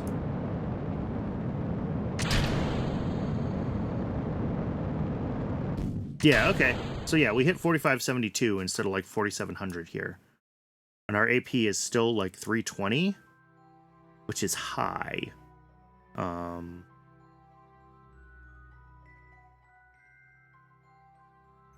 which means that I think there is still room to transfer more velocity more sideways.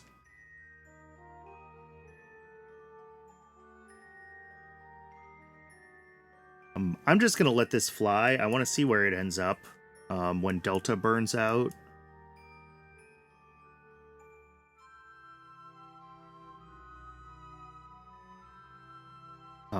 We can also tell we're overlofted because of how long this coast is. The coast should not be this long.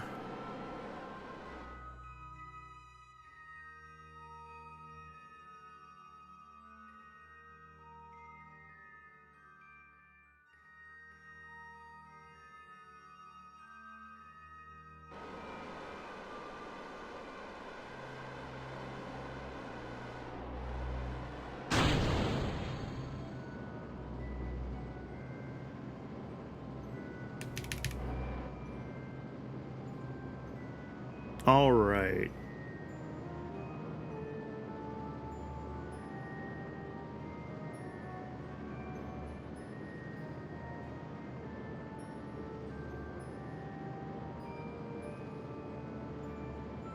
Although I do think we're going to have plenty of energy in this stage, even with this higher...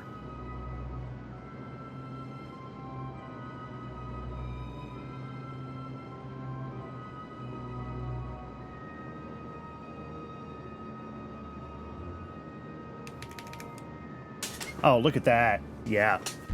Oh, nope. 2800. Okay. So yeah, we still need to help the Able more with our first stage. We need to get more velocity going sideways.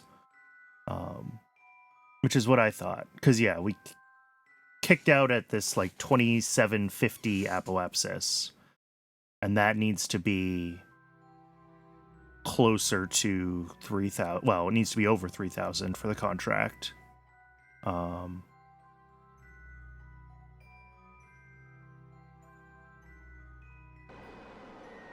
then let's see where this kicks us. Since our PE is a little bit higher, I would expect this to leave us with a even higher AP when all is said and done. Which means that we might, well, we might be able to help out the Able by reducing the mass of this engine, right? Because if our eccentricity is going way beyond what it needs to do,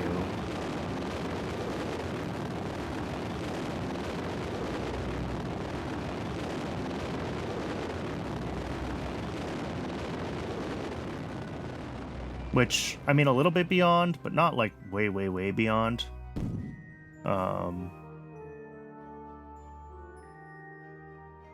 All right, let's pitch over a little more aggressively. I'm just going to keep tilting this rocket, and we're going to see what happens. That's the science we're doing right now. But I do think that I need to be able to get the upper stage a little bit lighter as well, to help the Able. And maybe the way to do that is to pitch this stage over less.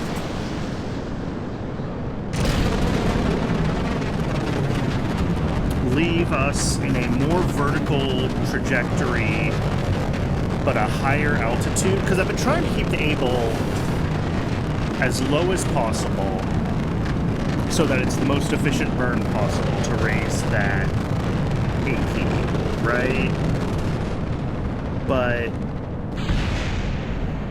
maybe what I should do instead is I should let this loft higher, and then we can lower the amount of fuel in the kick stage because this side of the orbit will already be that much higher.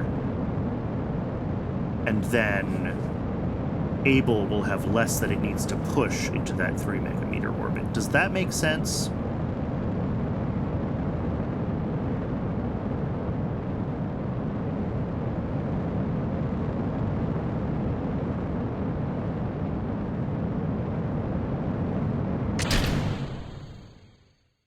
Yeah, okay, and this did get itself, you know, again, we're at 4470. So, like, we are still pushing out the PE a little bit, but not as much as I would like to see. Don't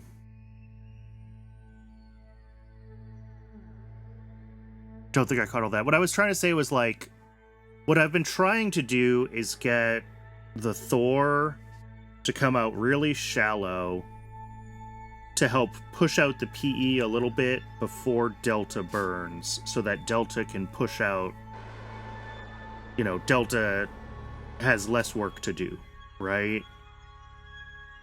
But the other option is to let Thor loft higher, and then Delta has, yes, more work to do to get us to that 3 megameters, but because our starting altitude will be higher, I can put less fuel in the kick stage, and that makes it easier for Delta to do what it needs to do. I've been trying to, you know, trade Thor with Delta, but maybe I need to be trading Thor with the kick stage. Again, I'm not sure if that is right, because there's, like, Oberth effect stuff and other things, but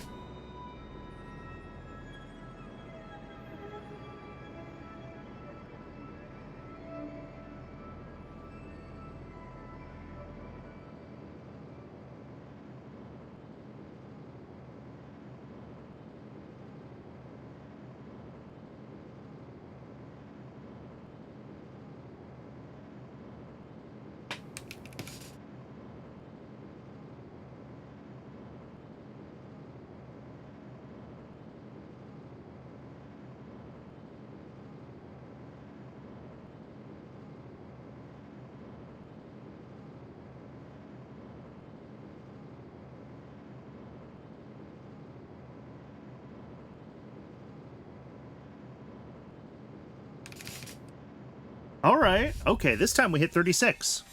That's plenty. That's a lot more buffer than we had with previous attempts at this. And we should still have plenty of fuel in the kick stage here.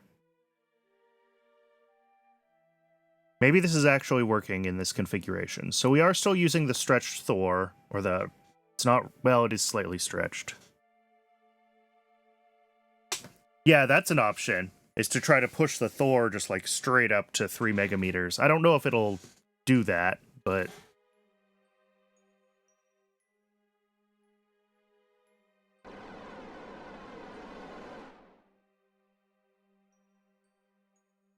We hit 3.5 megameters here, a 3.5 by 260, which is pretty good.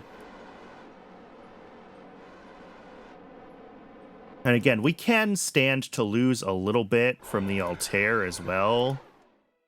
Like, obviously, I've been doing it in 10% increments, but I can... Yeah, that's a very steep launch. I agree.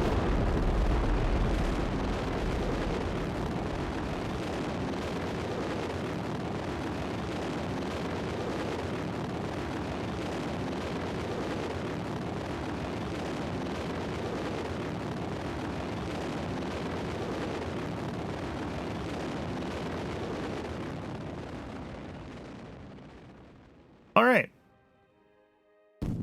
This does what it needs to do. 0.8, 7788. I mean, if we check the contract, we should see that we have hit it. Magnetometry, yep.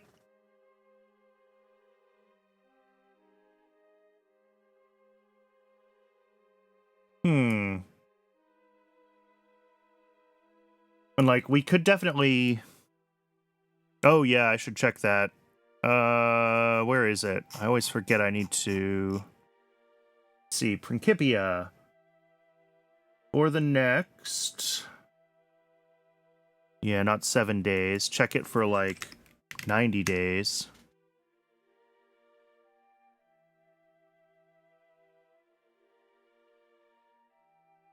Let's see. Where is lowest altitude? 2597.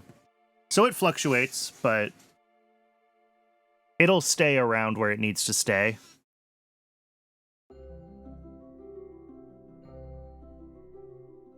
And the way the contracts work these days, apparently, you don't fail if it drifts off of the target orbit. You just have to hit the target orbit initially. So someone updated these so they work better with Principia, and I appreciate that, because I remember the first time I did RP-1 with Principia. Not the first attempt at kOS-only, but just on my own, not streaming previously. I would have issues with orbits drifting off of their requirements, and it was a challenge sometimes. But yeah, we look good. We've hit orbit requirements, so we just have to hit 45 days and transmit the science.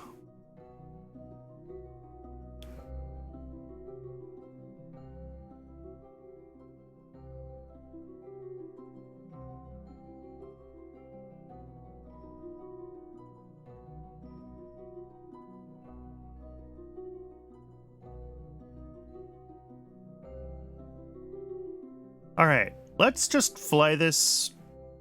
Do I want to fly this again exactly as is? Do I want to? Let's go back to the VAB. Oh, I can hear the fans in my computer going from running that Principia orbital analysis. I'm going to take just a little more fuel out of the Altair. I think it's more oomph than it needs to be. And then I need to figure out what the heck my actual configurations of this are. So we're using the NA11 config here.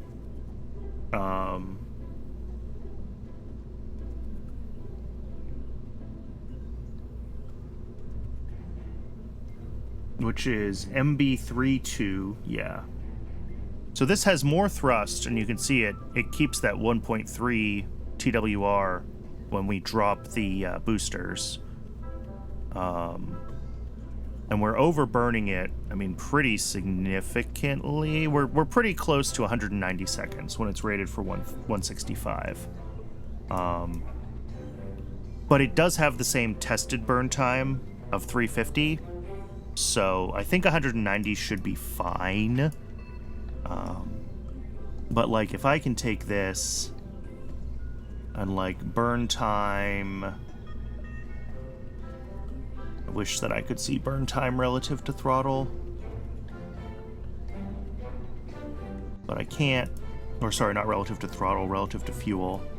If I take this down to 71.1, I'm worried... Well, let's find out. I'm worried we're not quite going to hit our target orbit. But... we might. Certainly, Delta is going to have a much easier time pushing up to 3 megameters from here. Which means I might be able to launch Thor a little more vertical. Which means the kick stage will have less work to do, because we'll start at a higher altitude, right?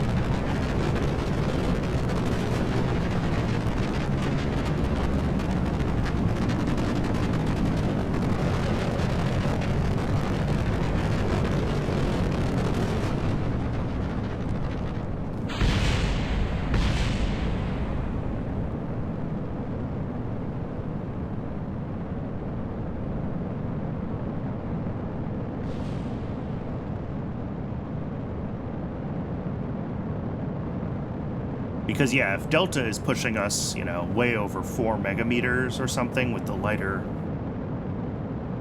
this Delta is not restartable, no.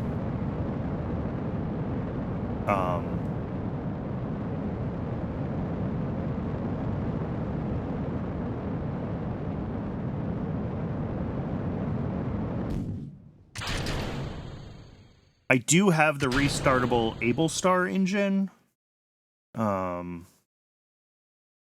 But when I was looking at it, they had pretty similar, like, overall Delta V. Like, the AbleStar engine will burn longer, but we're looking at a lot more fuel in it, so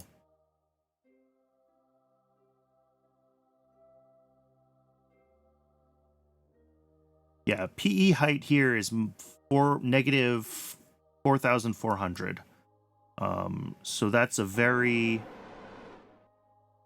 manageable PE for this delta now, I think, to get us up to our 3,000 AP that we need.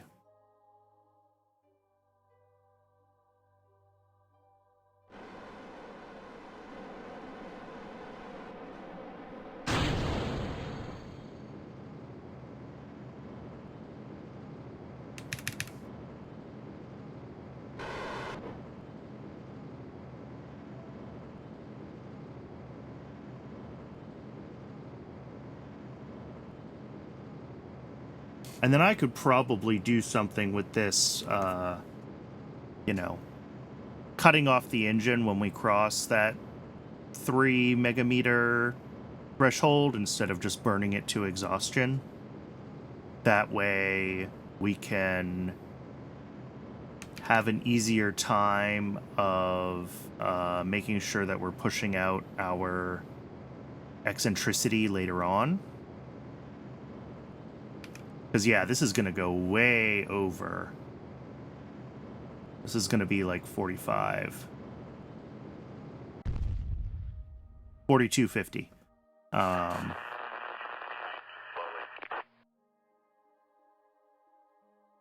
And we could definitely just not. Right? Because what we care about is that threshold for what's going to be our final PE, and we care about our eccentricity. And if our eccentricity doesn't quite hit on this burn because our AP is higher, or what will be our PE is higher, then we can potentially fix that by lowering our PE instead of trying to push out the AP. Right? Instead of adding more fuel to Altair, we adjust able to do less.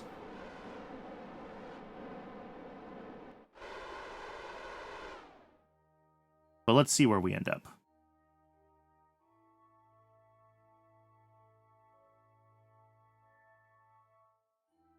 Please. There we go.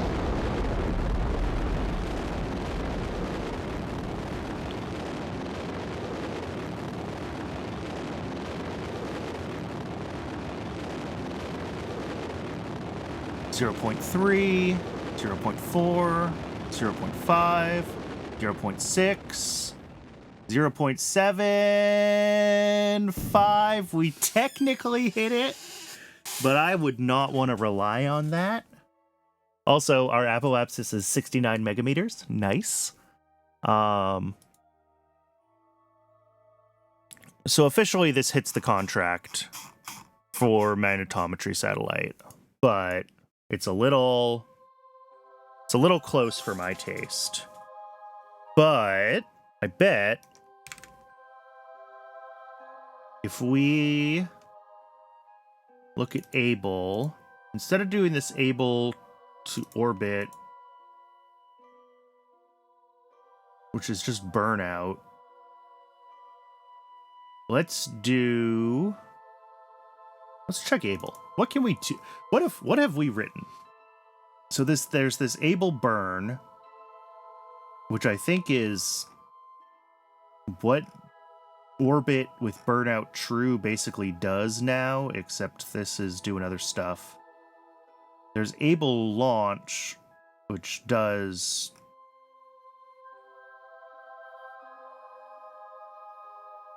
messy things, trying to get itself into an orbit where the final PE is going to be above a target number, and it doesn't know whether that's its AP or its PE yet. That's a mess too.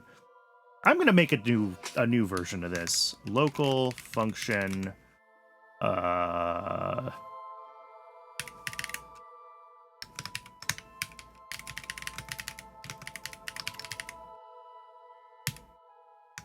all right.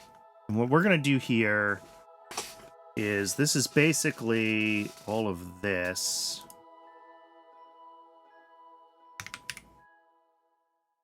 Except we get rid of all of this, and it's wait until ship orbit.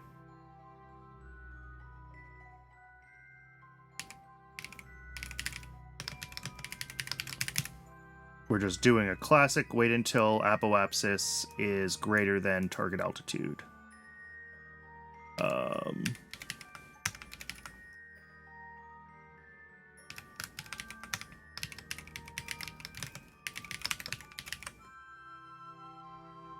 And we should be able then, here, instead of orbit, we do a yeet to 3 megameters. Oh, and we need the heading there. All right. So this should cut off if the Able has a little extra, and it won't push itself all the way to 4.5 kilometers, right?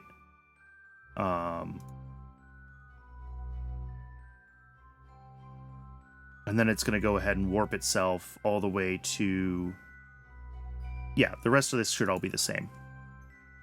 And I'm going to bet that if we can pull in this final PE to be closer to 3 megameters instead of 4.5 megameters, that's probably enough to comfortably hit the eccentricity target without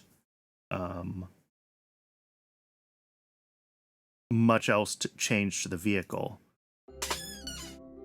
And that makes me wonder, because we were close to hitting, there was a variation of this when we had our current Thor, not the stretched uprated engine Thor, where we hit like that 4.5 megameter and we didn't quite hit our eccentricity target. And that makes me want to do more tests with this design if we can avoid unlocking a new engine and retooling things. Ugh.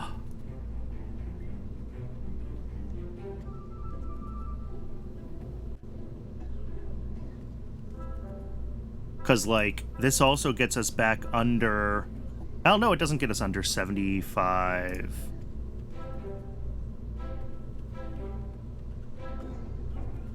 Yeah, this was the 13-meter length, because this is burning for...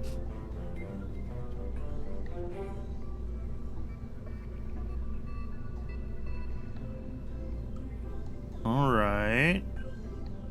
Yeah, because if I check our tooling now, we should see that the...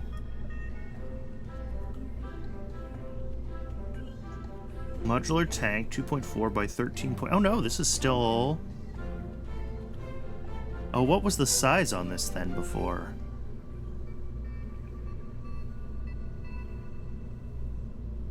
There we go. Now it's gone. So yeah, 12.5. It was probably 12.4 actually. 193 or something. We can go up to 12.5 without needing new tooling.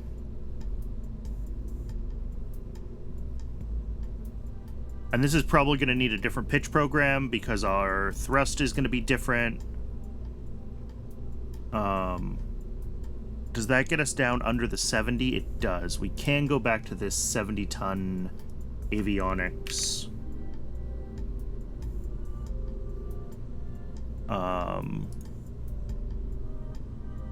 There we go. And that'll save us a bunch of tooling unlocks if we can make this work with... I mean, we'll see. With less fuel in that kick stage, if we can more consistently hit 3 megameters, then maybe we can hit it. Maybe we can dial this in.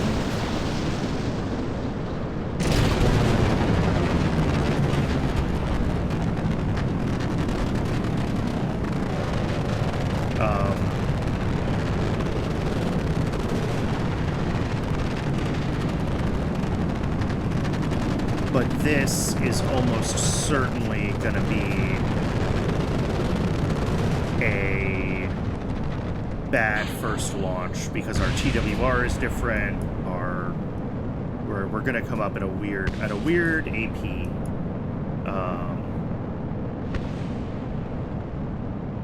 Yeah, we're coming in way too pitched over, which is kind of what I expected with this slightly weaker engine.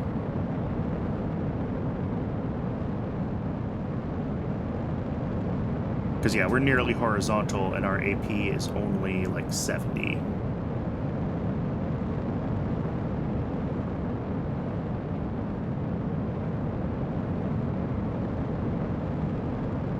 Yeah. All right. Let's do, like, 7 degrees. Instead of 8 degrees, which is what we were at there. Which is a very aggressive pitch. Which means that our TWR is significantly lower now. I do think that that other Thor was like...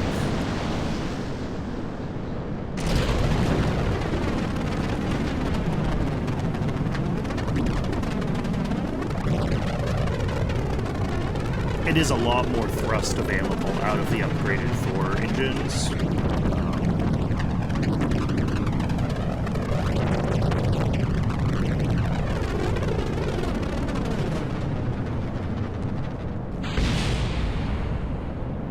So we're going to have to retweak all of our values to be back at this engine, and I might not be able to get this dialed in. We might have to go back to that stretched Thor, because I know we can hit it with the stretched Thor with the upgraded engine. I'm just trying to avoid spending the money on the unlocks if I can.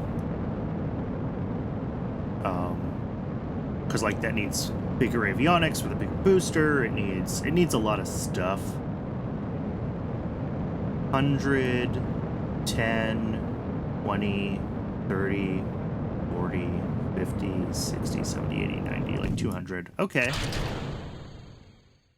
That's fine. And then this is going to drift its way up to that 200. Oh, and we're at PE of negative 4,500. This might be fine. We might have dialed this in. As long as we can hit, as long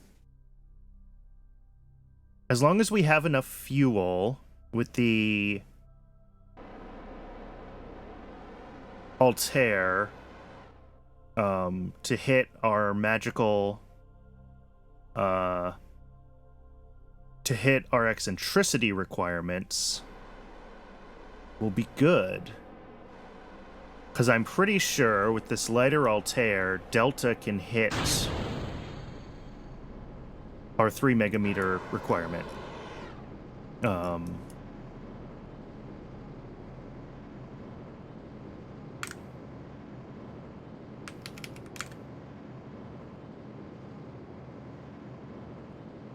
Which is fantastic. All right, let's go a little bit faster.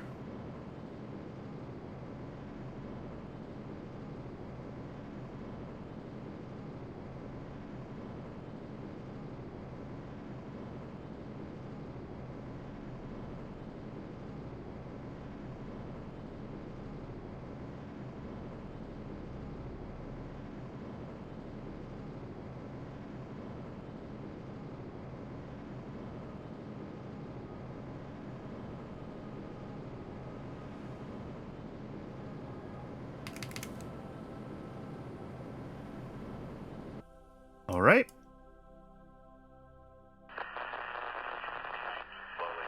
I should probably set that threshold a little higher than exactly at 3 megameters. Just because, like, we're going to have some perturbation from Principia. And yeah, here you can see we're coming in, and it's going to actually be below by the time we get to our AP.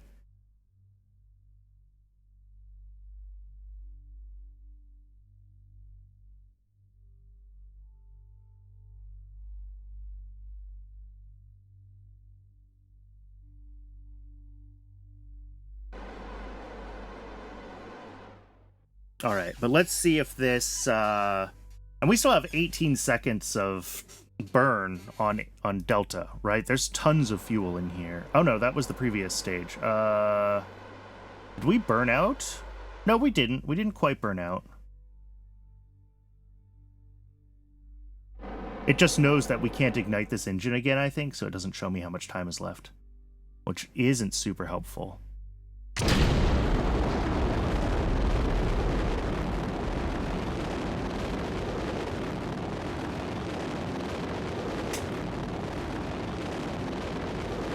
0.2, 0.3, 0.4, 0.5, 0.6, 0.75, yeah.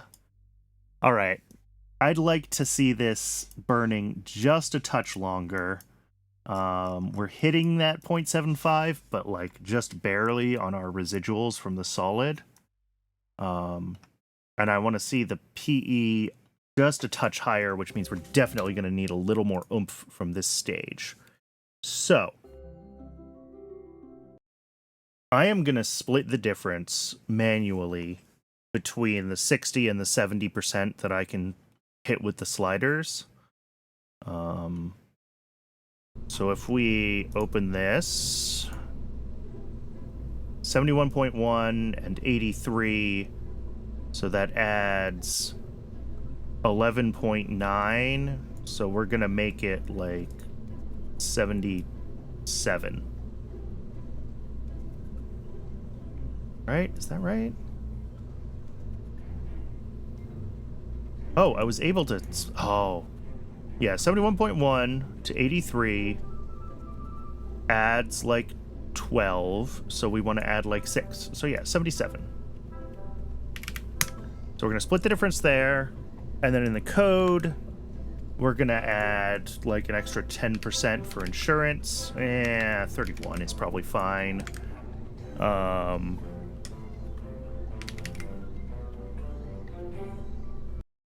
And I absolutely just hit my save shortcut in KSP, so I have no idea what that did in the VAB. Hopefully nothing terrible.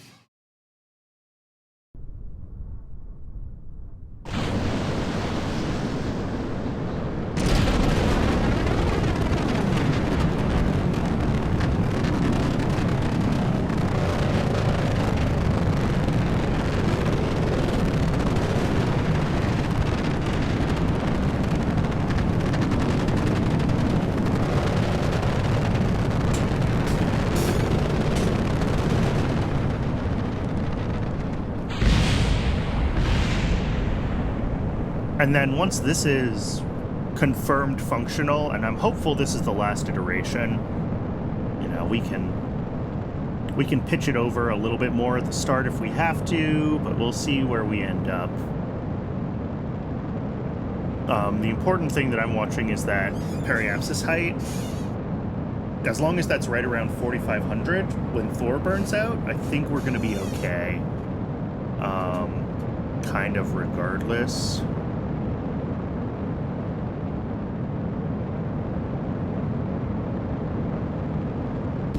Yeah, okay.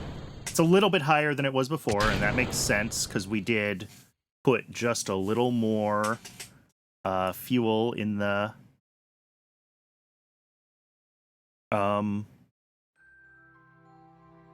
we put just a little more fuel in the Altair stage. But the hope now is that Able will still have the Delta V to get to that 3.1 megameters is what I set it to, just to have a little bit of breathing room.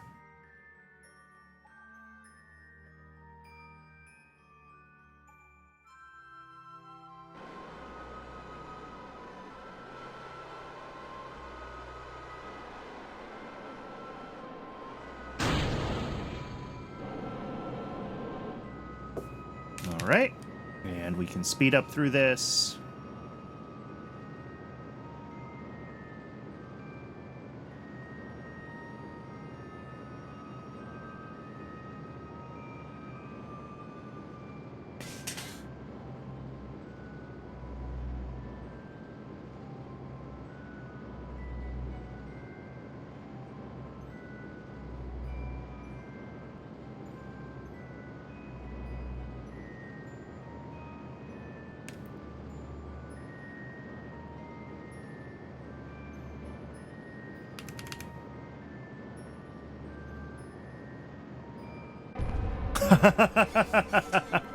All right. Technically, it beat 3, but now it's trying to hit that 3100 with RCS, which is hilarious. It might actually do it. Yes, okay.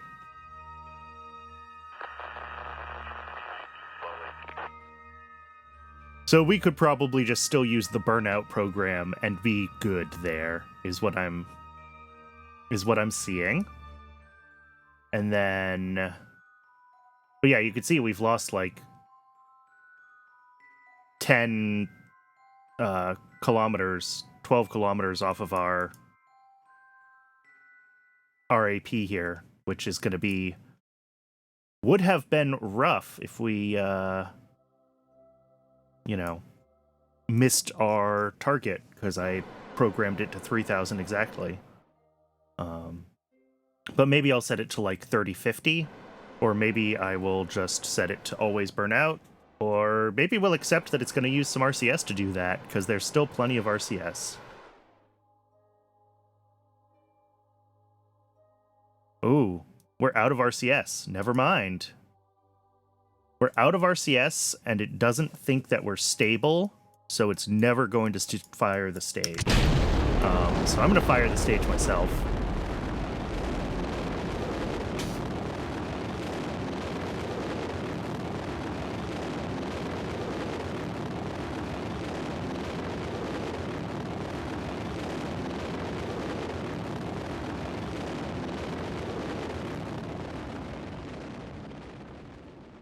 Yeah, okay, so we hit like 0.8 eccentricity with that extra fuel, which is great. We have hit our orbital requirements. But because it used so much RCS trying to get itself above 3,100, we didn't quite, because we used so much RCS trying to push the orbit up, we did lose, basically we lost control, and the script wasn't able to deploy the satellite. So I've set that to 3050 instead of 3,100, which means that we should be closer to where we can hit, and hopefully we can consistently hit that 3050. But this launch is just like right on the edge of my capabilities with this vehicle, right? Like, if I wanted to build an Atlas right now, an Atlas would do this no problem. If I wanted to build a Titan would do this no problem. You know, trying to do this on Thor Delta as it was done in the real world is definitely a challenge. But I do think we're going to hit it with this launch.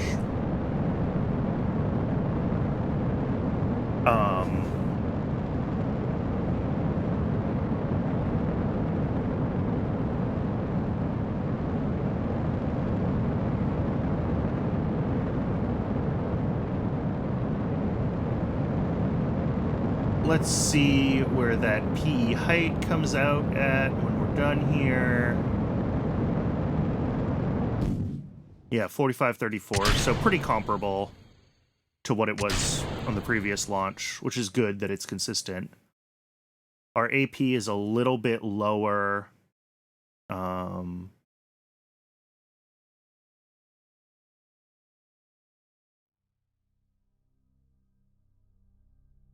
I may have just missed hitting snooze on Twitch's ad break, so it might start an ad, or it might not.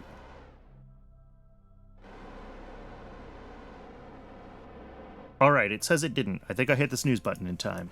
But we will run the ad break after this attempt. And then hopefully we're done.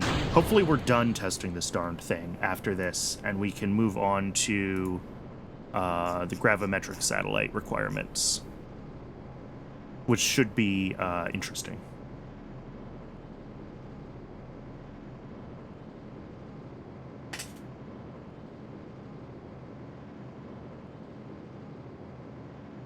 That one is going to require multiple ignitions, so we're going to have to use AbleStar for that.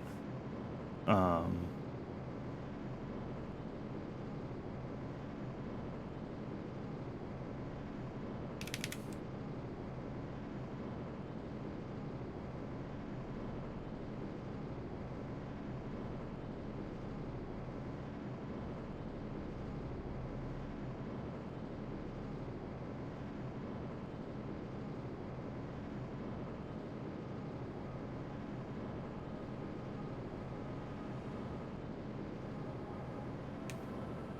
and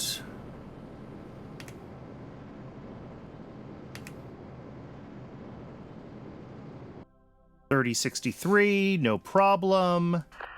Turned itself off with just a little bit of fuel left. I'm fine with that. And as we drift towards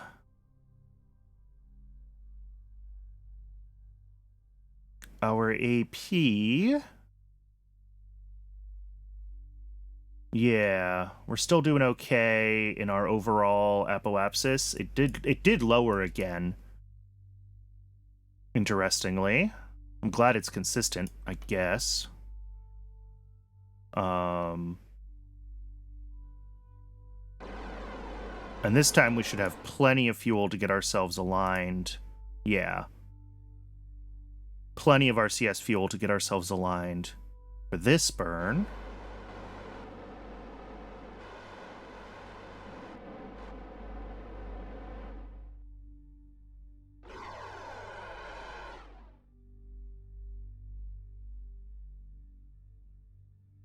I guess if I wanted to, I could burn out my RCS as well as part of for this kick stage.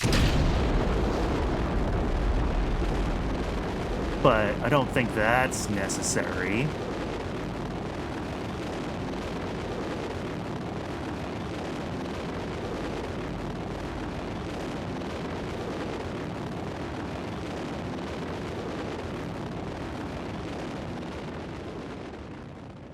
Yeah, there we go. Eccentricity of 0.8 to 0.817. Just over 3. This is perfect. This is absolutely perfect for this launch. I am happy with this. I don't think it's going to get any better. So I think...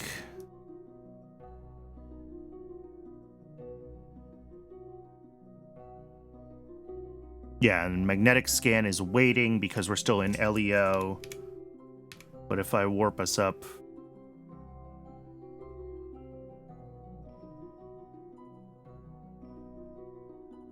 closer...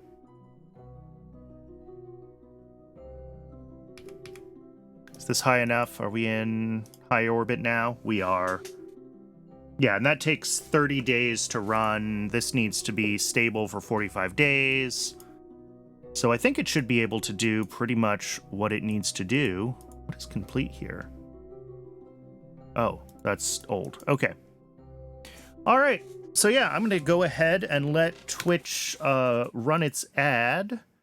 And when we come back from that ad, I think it is time to do the next one, which is a circular orbit at an altitude of about 1 megameter. So that's going to require Able Star, and that's going to require multiple burns. But we'll base it on this design, obviously. We'll swap out the Delta engine for the Able Star, and then we'll work on the script that's able to do that 2-stage burn. So yeah, I'll see everyone in just a few minutes when the ad's over. And we'll get that done.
All right, welcome back. Thanks for sticking around through the ad break.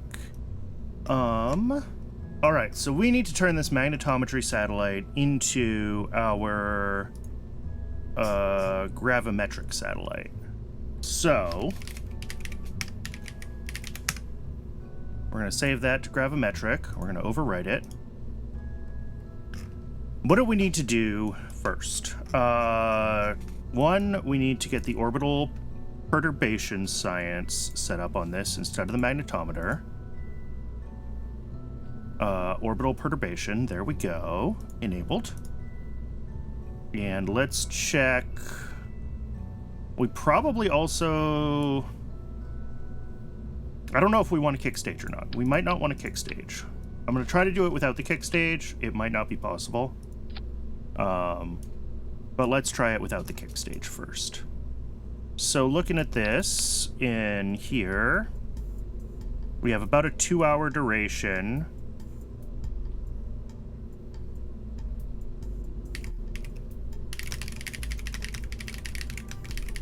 Can I find a quick calculator that'll do like a...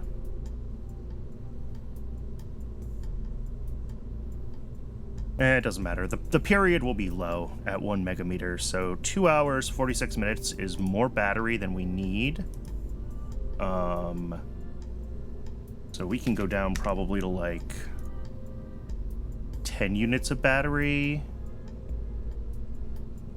And then... yeah, our consumption is much lower for...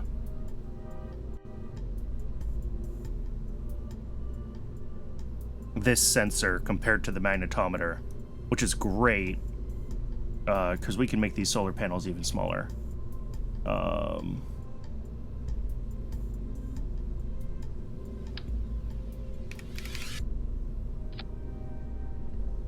6 watts of production, 2.5 watts of consumption. That's so much solar.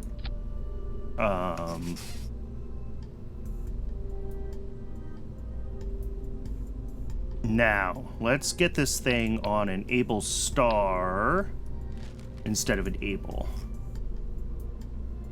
So that's gonna be multi-ignition AJ10 mid. And we're gonna start with the AJ10 104. Yep. And our rated burn time for this is 300 seconds. So let's remove all tanks, AJ10 mid. Now let's get this up to that 300 seconds.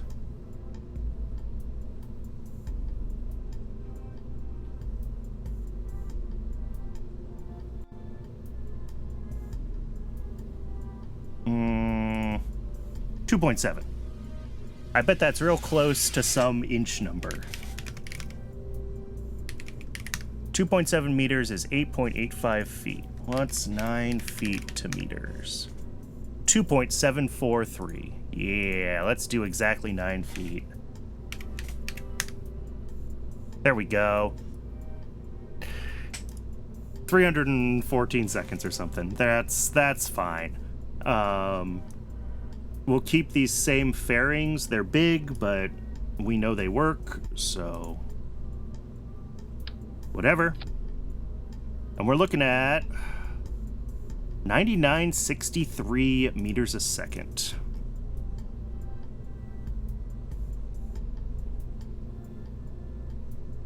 Let's pin this. Let's close this and let's get a little more.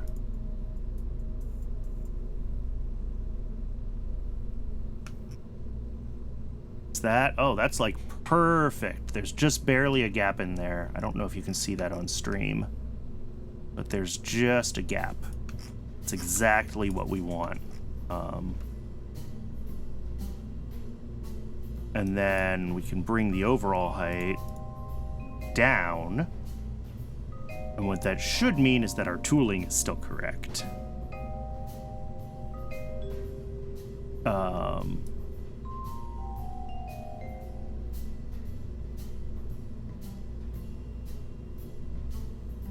Yes, because if I made this big again, yeah, we'd see that we have another procedural fairing here.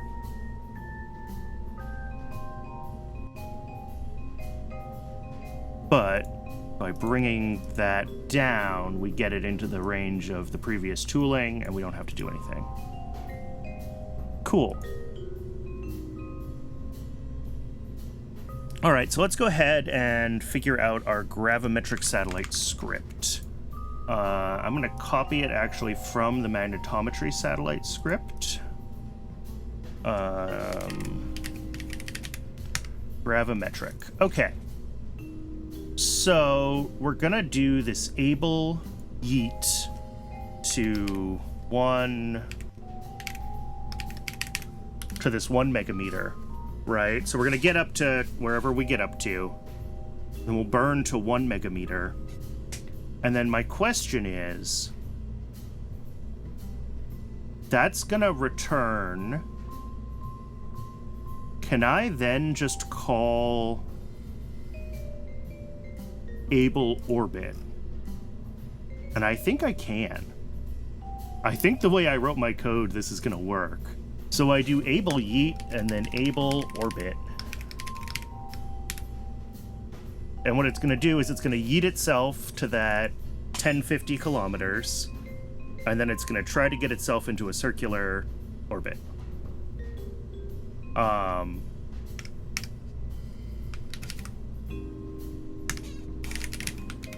then it's going to deploy the probe.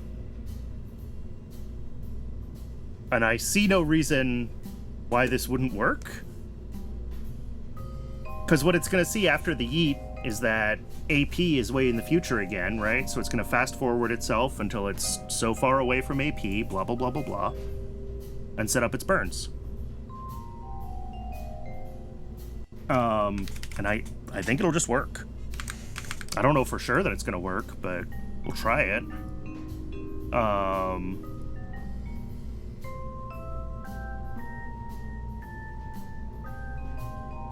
So let's reread boot folder, and let's change this to gravimetric.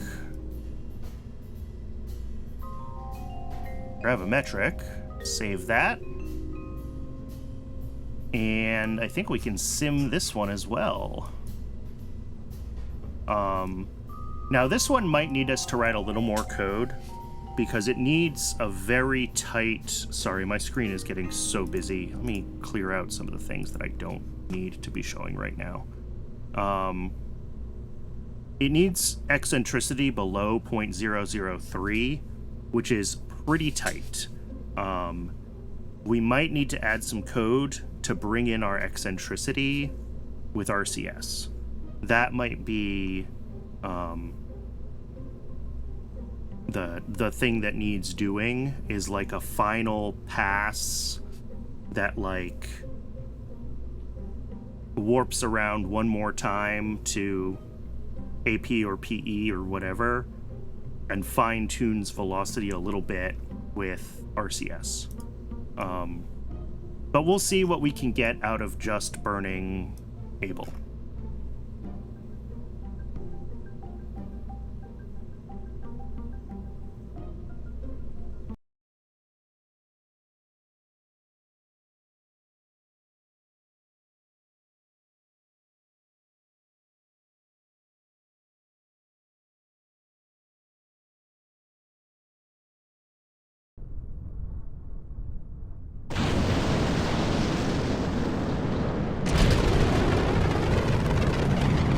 Oh, insufficient avionics. That's bad.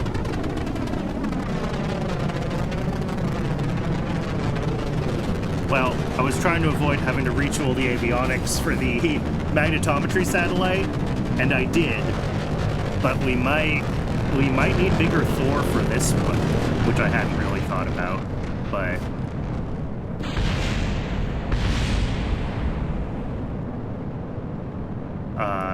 and I haven't even tested, you know, where we need to dial in the initial pitch for this launch, so this could be way off, and it does look like we're coming in super shallow.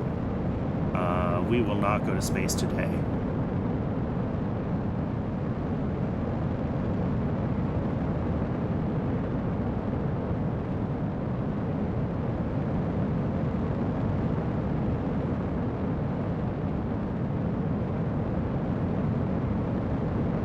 Let's pitch a little less aggressively and try that again.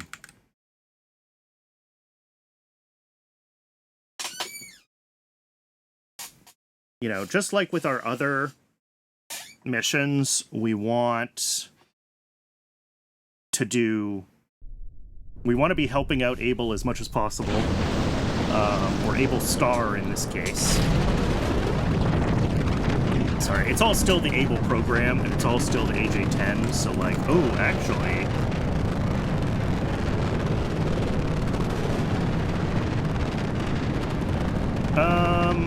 I don't think the code cares. Because this is the AJ-10 mid instead of the AJ-10 early. So, it's gonna try to...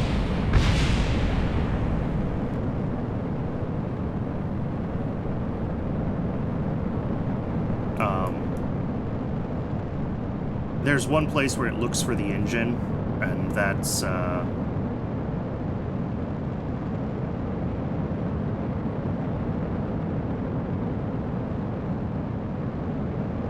but we're not going to hit that code path in this launch, so we don't have to worry about it yet. 90, 100, 10, 20, 30, 35, not quite there. Let's try... It's at 6 right now. Let's do 5.5. I mean, whatever. There's not... I was going to say it's not an exact science. It actually is rocket science, so it is an exact science. But...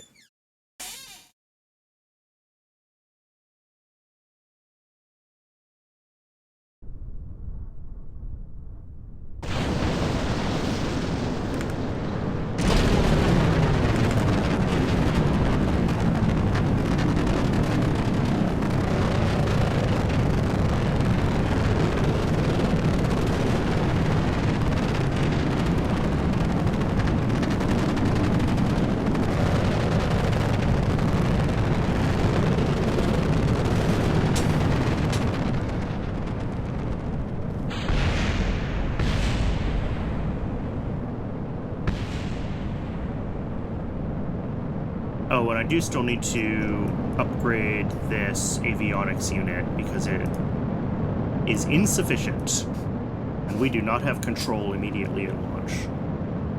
So we want to fix that.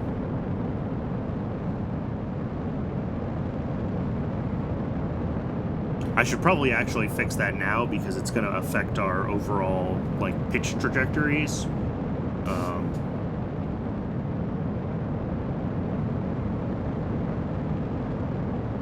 But let's just see how we do here.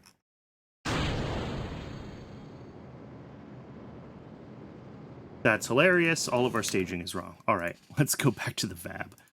I also need to double check the Able Star avionics and see if I need to make that a heavier avionics unit so that it can actually take control. So what are we at? Our current 71.7. Yeah, we'll go up to 75 tons here. And then the Able avionics, or Able Star, needs to be able to handle 5.3, and I think it's rated for a whole 3 right now. Yeah. So go up to 6.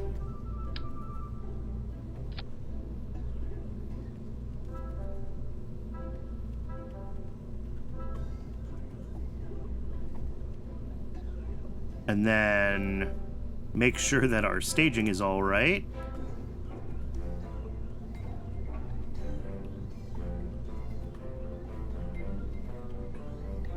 All right. Ignition, launch, booster drop, bearing drop, deploy Able, which enables its RCS, fire Able, deploy satellite. Oh! No, the code's not going to work right away. I'm an idiot. The problem is that Able Orbit here has a stage command in it, and that's not going to work. So this needs to be a separate, like, second burn that doesn't try to stage, that just locks the throttle back to 1. I guess I can do that with the orbit function, though. Burnout is false, and then skip stage is false.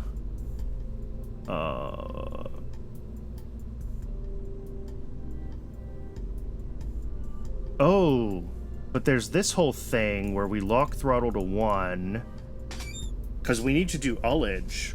Okay. So yeah, instead of calling this skip stage, I'm going to call this second burn. Okay. If second burn,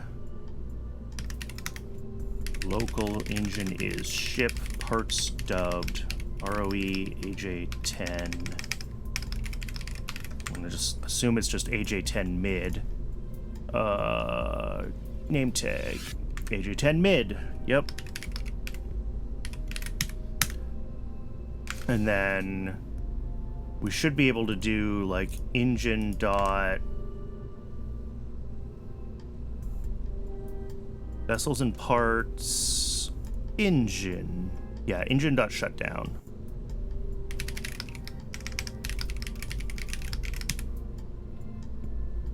And then here, after we do our ullage, we'll reactivate the engine.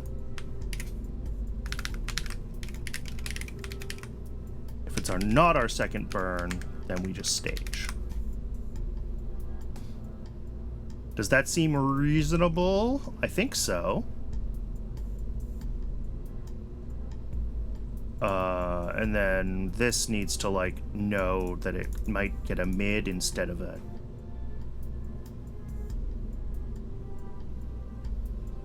collection list dot.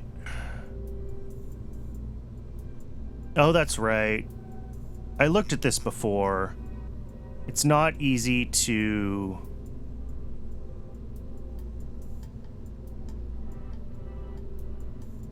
flatten lists.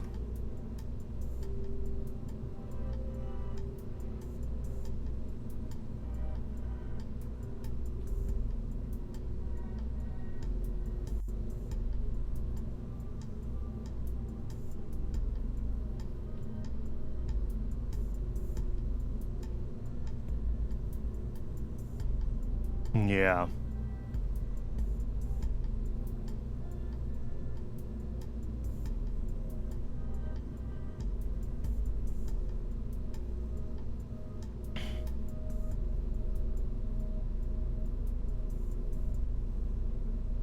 I mean, I could do... Basically, I want an easy way to select from the AJ10 mid versus the AJ10 early based on, like... What I really want to do is, like... Here, let's do this. Local function engine. Local engines is list. And then I guess, like... Local early is ship parts dubbed ROE AJ10 early. Local mid is ship parts dubbed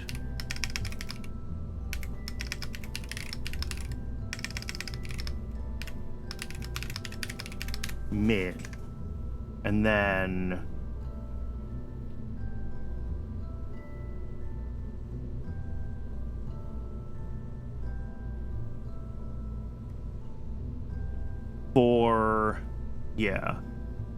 for eng in early, engines, it's just append, I've already forgotten.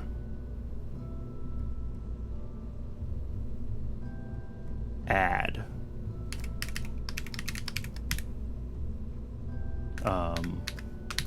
Although really, let's see if we can...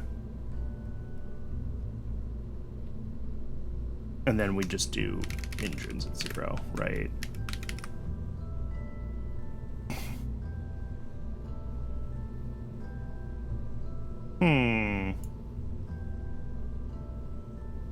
Yeah.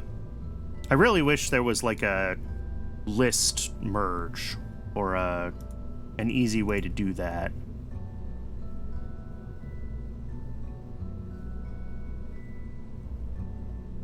But there doesn't seem to be.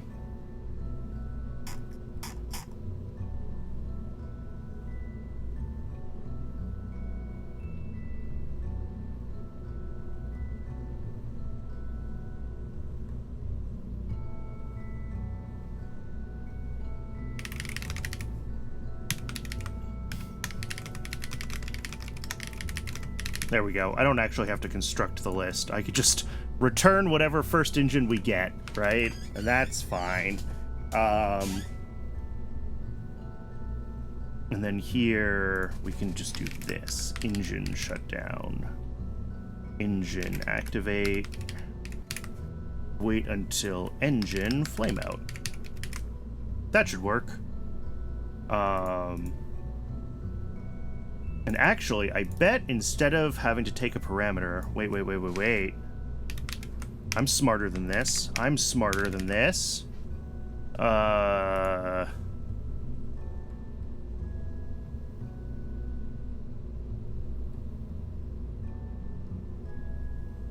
Oh, I can't see if it's active?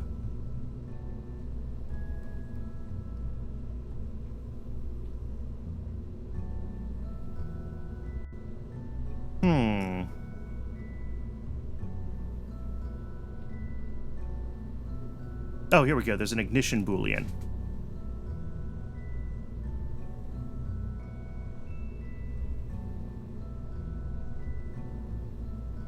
But that's probably not what I want. It says if ignition and flameout are true, that means the ignition could... Okay, but flameout can mean that the engine's off. So ignition can be... I don't know if ignition would be on when the engine is throttled up. We might have to test this. Oh no, actually that's what we want, right? Yeah. If ignition is always set, so instead of second burn, we check if engine...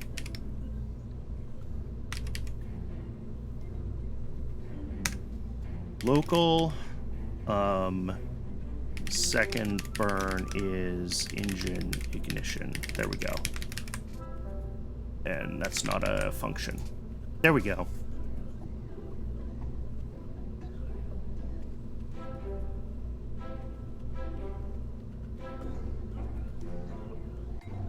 And then that will...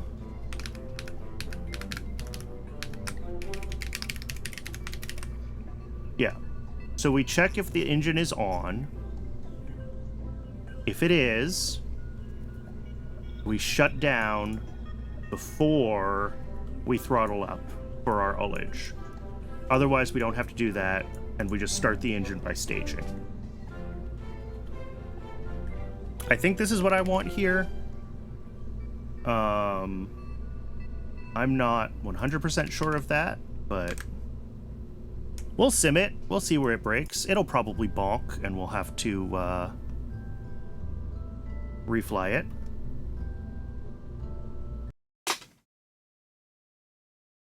I'm going to have to do some similar stuff with Agena as well, because we're going to have multi-stage missions with Agena.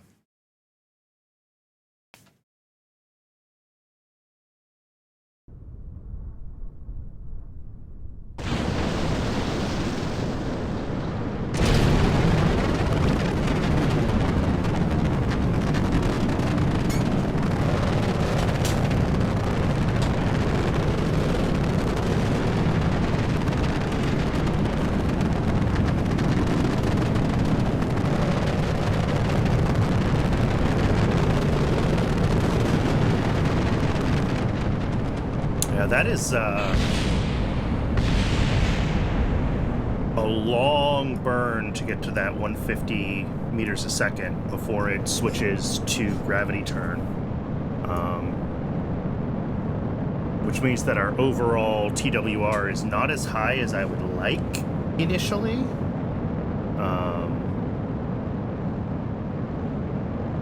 Oh yeah, and we can see what I expected, which is that because we didn't have control, we had more of that initial 150 meters a second going up before, and we're now pitching significantly sideways. Although actually, no, 150, 160, that's fine.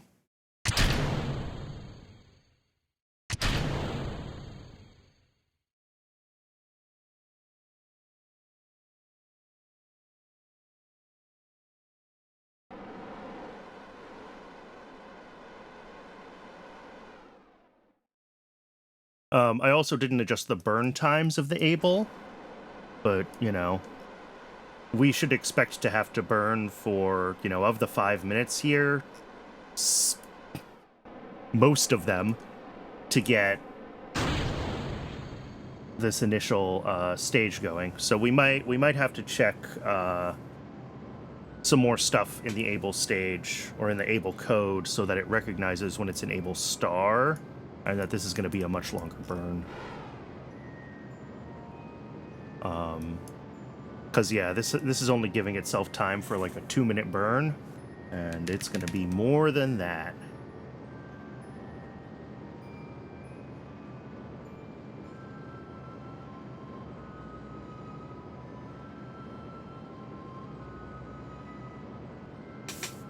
Oh, even at 4x, this is going to be a long burn.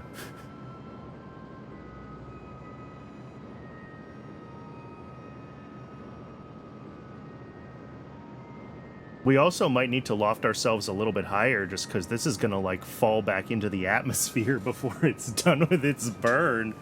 So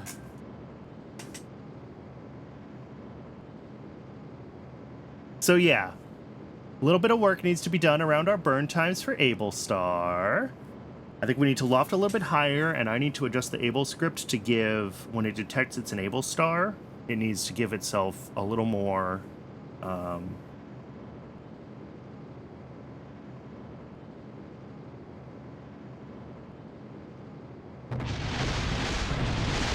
a little more time around its burn. It did get itself up to a megameter, though.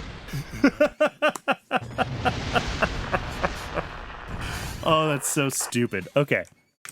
So 2 changes.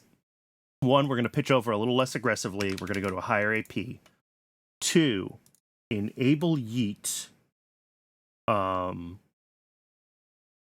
this ETA apoapsis needs to be longer for Able Star. So if is Able Star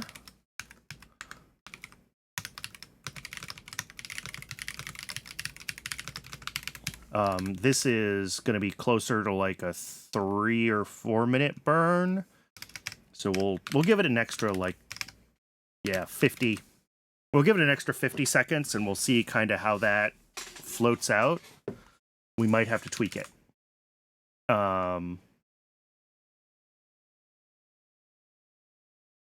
You know, the second stage burn, I'm going to leave it at 100. It doesn't matter quite as much for the second stage as it does for the first stage, right?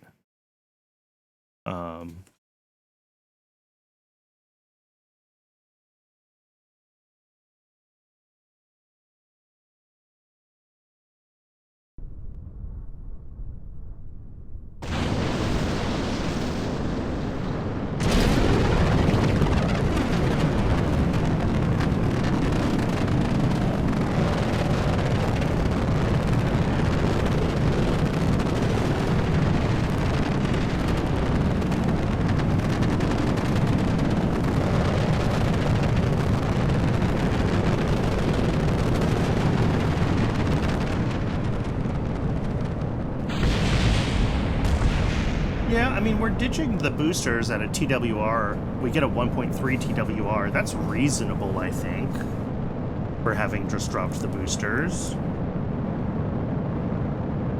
You know, certainly I could push it higher, but...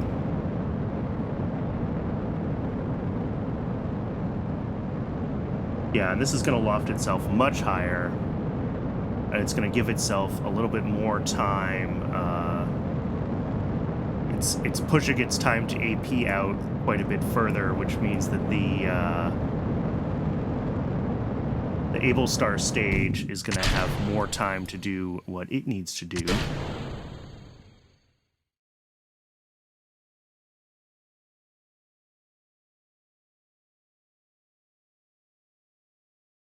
Oh, I didn't even write is Able Star yet. Which I guess means that it's always false because it's a null value.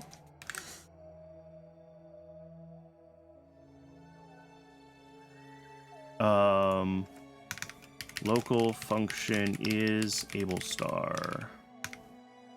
Not ship parts stubbed ROE AJ 10 mid.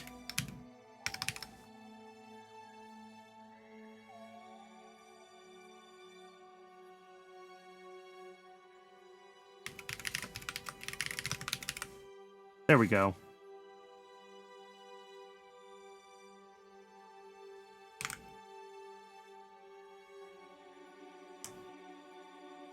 Did we bonk? Did we fail? Open terminal. Oh, yep. Undefined variable name is Able Star. Yep.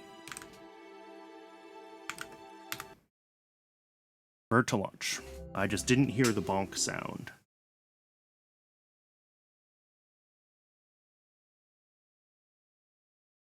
All right. So I don't think we have the delta V in this configuration like as it is. I think either I'm going to have to do a stretch Thor or add some more boosters. But we are dangerously close here to...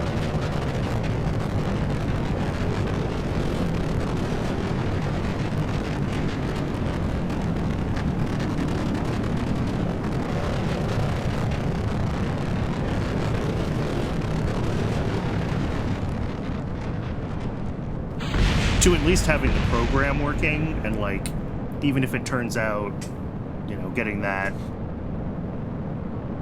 the orbit circularized isn't quite there, we should at least be able to see it perform the whole kind of part of the mission that we expected to perform on this launch, you know, barring other typos and issues in the code, of course.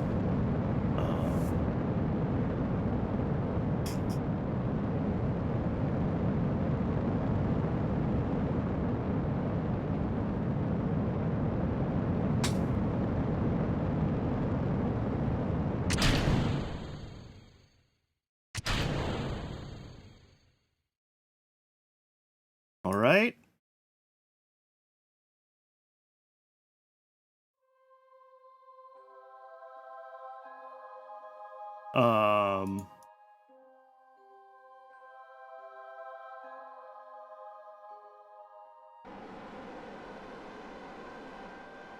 That's 100 seconds. Oh, because I typoed the AJ10 mid, so the list was empty. Ugh. All right. Well, we'll at least get to see how we behave with a slightly higher initial AP here. But this is still a late burn, so we're still not going to be kind of fully where we want to be.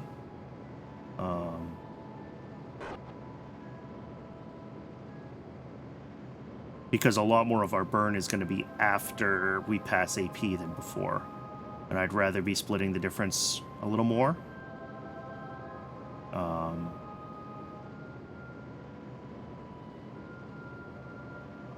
Because the expectation is we're going to spend most of our time burning on this side, right? Just because Thor has to loft us so much higher. And then it'll be, you know, the other side pushing our AP from 200 to 1,000 isn't that hard. But honestly, this thing even getting to 1,000 is looking rough. This thing even getting out of the atmosphere is looking rough. That's not good. Oh, there we go. All right. Except our PE is super low. And it's like ahead of us. So we're going to burn up in the atmosphere, We did get there. We don't have enough delta V, I don't think. All right, let's revert this with the fixed code that should actually detect if it's an able star. And we'll see if, you know, not ending up with that 50-kilometer PE helps us. It should also help us hit our AP with less burn, because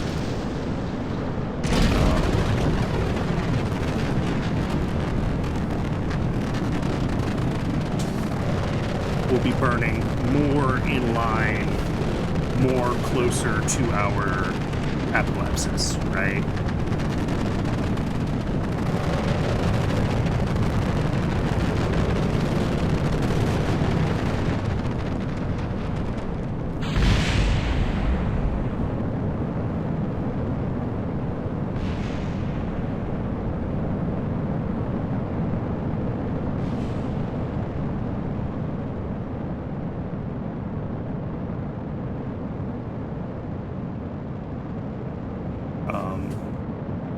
And like I said, if I need to, I can upgrade this to a bigger door stage. We can go with the stretched tanks. We can go with the upgraded S3D engine.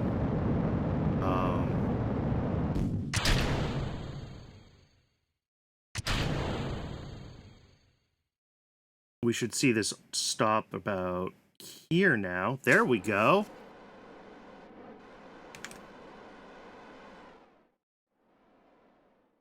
Oh, whoops. I need to change the code in another place. I'm an idiot.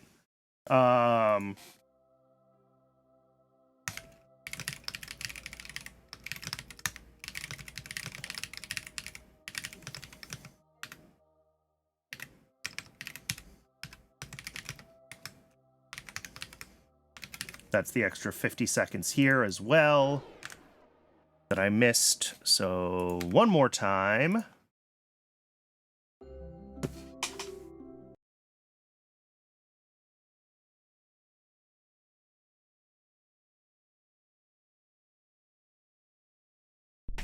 What are we up to? Okay. A little over 5 hours on the stream. I'd like to fly either the magnetometer or this one for real today. So I think once we get this dialed in, we're going to switch back to flying lots of real missions. And it's going to be, you know, alternating KH4 with one of the new ones back and forth until we get all of our contracts done, basically. And then we should be able to complete this program. We don't actually need this contract for this program. I'm just doing it because I can. It's good practice to have, you know, to start to have scripts that are doing things with multi-ignition and kind of understanding what we need to do to restart engines correctly. So I want to be doing that.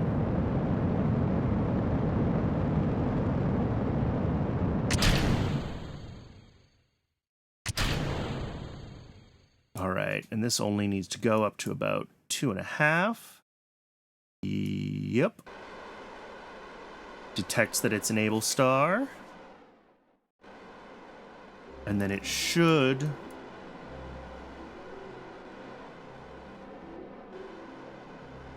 fire at about 210.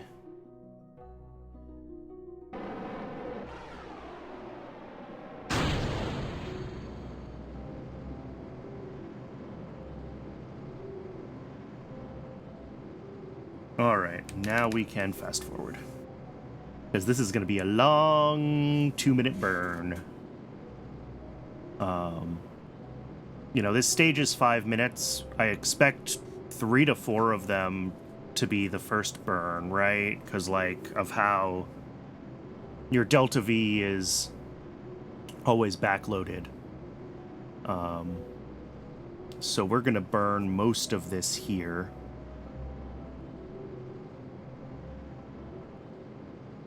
And there's past AP, so we're going to start drifting downwards now. That's fine. We're still pushing up that PE. Slowly but surely.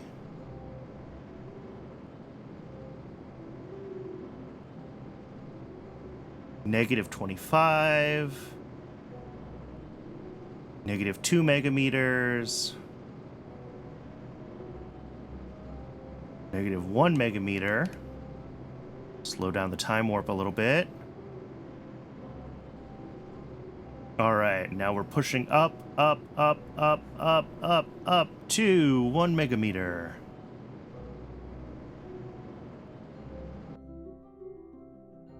All right, now we're gonna time warp. And I messed up the time warp. We need to wait in here. Oh, yeah, because this is set to just use physics warp to get to... Okay, we're not going to do this. We'll do...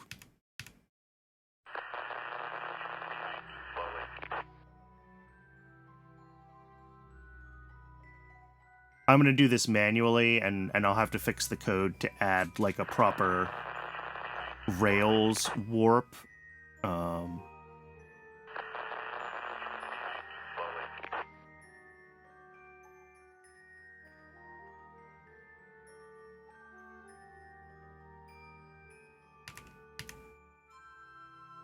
Don't love that avionics unlocking controls. Oh! Is this not a...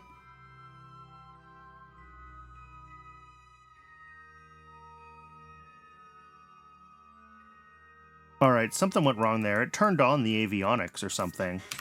Let's go to vehicle assembly, and then we'll go in the code, and we'll figure out what we need to do to make sure that the avionics are properly shut down and stay shut down through kind of the two-phase burn.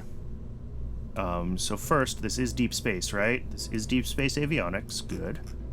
So we don't have to change anything there. So I think it'll be in the code that we have to change. Because what this is supposed to do is power down, wait until ETA apoapsis is less than 100 seconds, and then power up.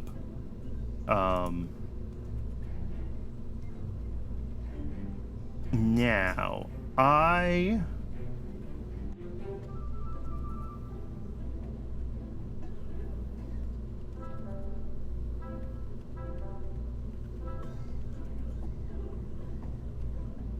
maybe I do just want to duplicate this into a second function, but...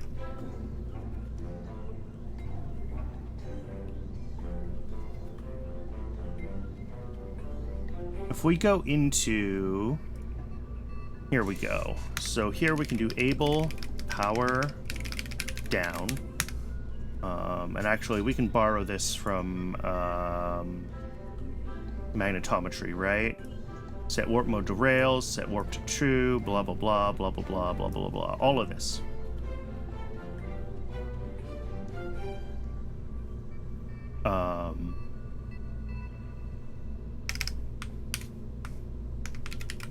Don't actually need this able power up. We do want it here. And then power up. Except here we want to wait until our ETA apoapsis is like, I don't know, 150, and here it can be 180. Sure. And then when we go into the able orbit, do orbit, it should detect the second burn and do the things to activate it. Alright, we actually still haven't seen this second burn code run because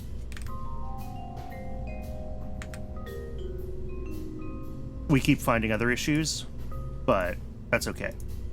We're getting there.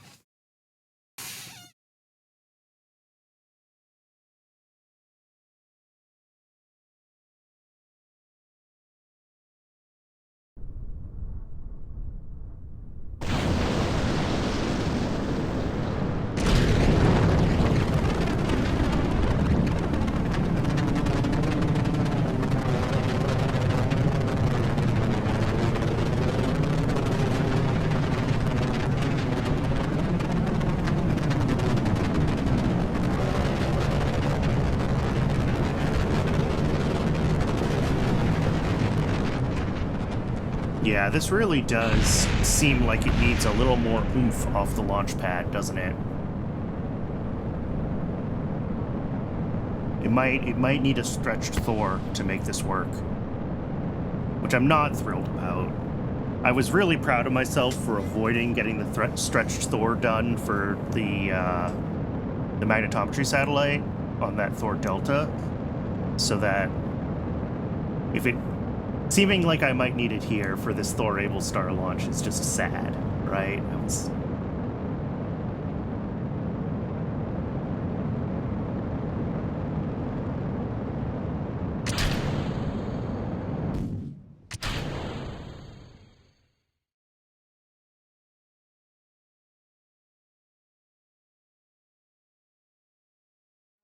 All right.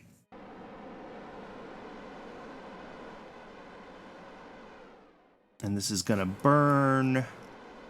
Again, it's going to burn out most of this stage.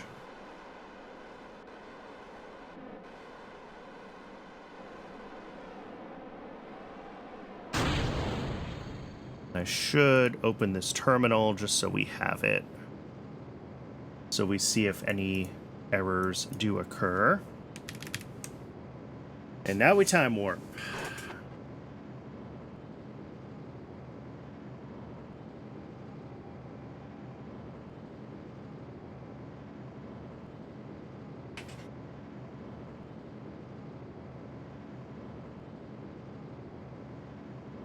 Yeah, the electric charge in this stage is going fast, so that's something to keep in mind as well. Which, like, I knew it would. We might need a little more charge, just because this is such a long burn time on this. You know, it's a 5-minute total burn time between the two ignitions.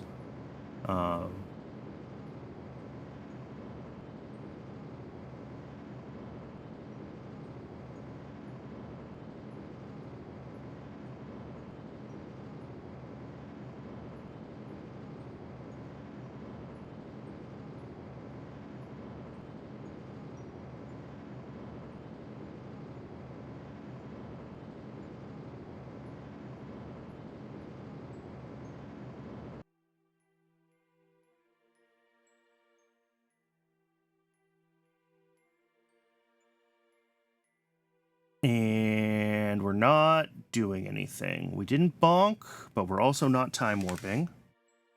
I may have just been missing a weight in here.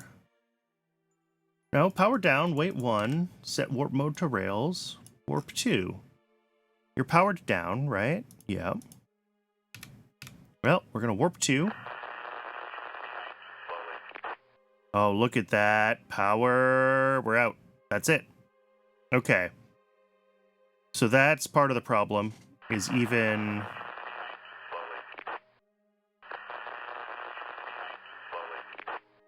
You know, yes, we have a little bit of,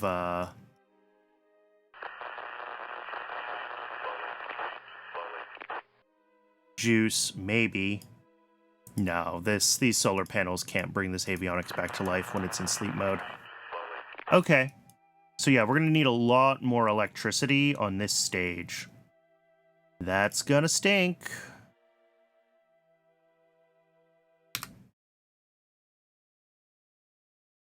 Because that's a bunch of Delta V that we're losing here. Yeah, I think we're going to have to use the stretched Thor that I was trying to avoid using. Womp womp. Okay. So this needs, like, twice as much EC. And then the Thor. Let's go for the NA11. And I think I looked at, like, 13 and a half.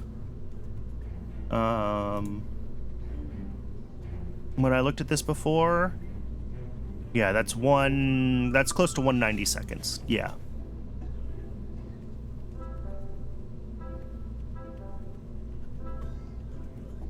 And are we within that 75 tons? 75 point, nope.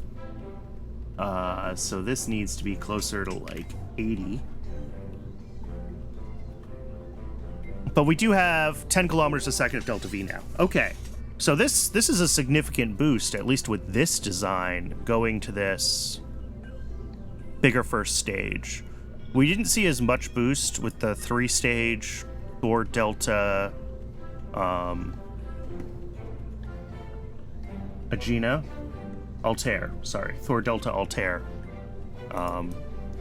But this Thor Able Star, the stretched Thor, is a significant improvement on getting us where we need to go. That's a lot more Delta V, and it's all in the first stage, which is what we want.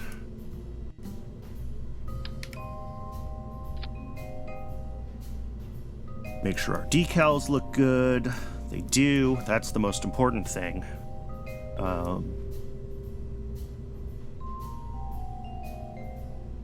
All right, let's try this again, and let's see where we end up.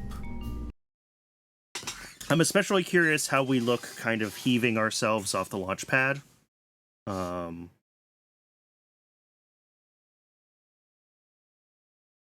Because, like, this is a higher thrust engine, but it's also stretched, right? So...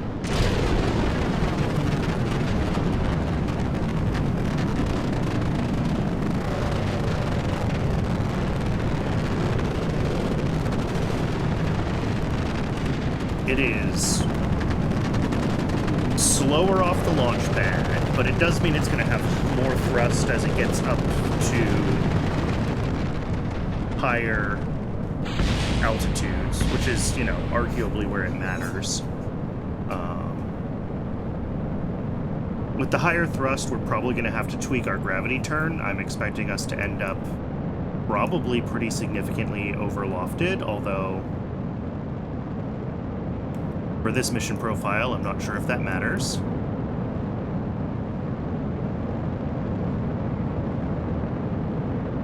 Yeah, we're going to be really overlofted.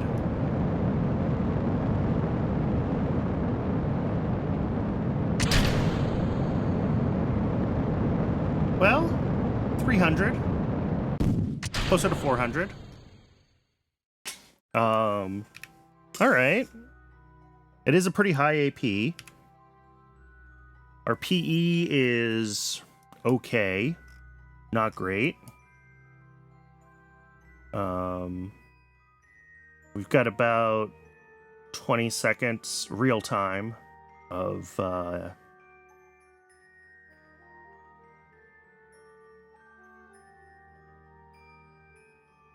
this coast.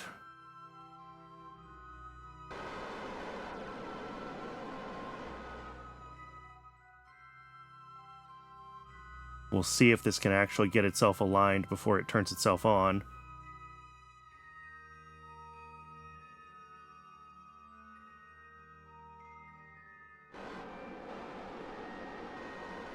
Oh, that's like just barely in time, isn't it? Could maybe give that a little more time in that phase. Let's see where we end up.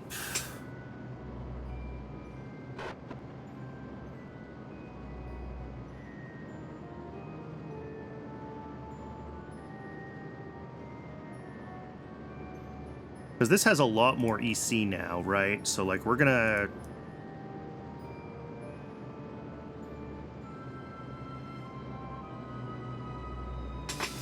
be...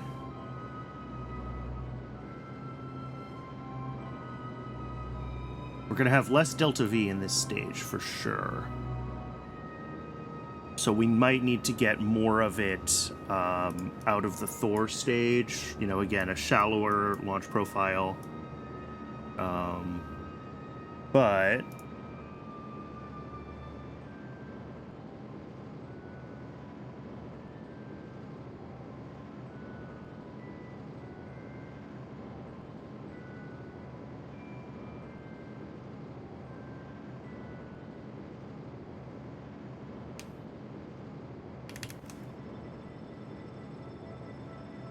seven, 8, 9, 1, okay.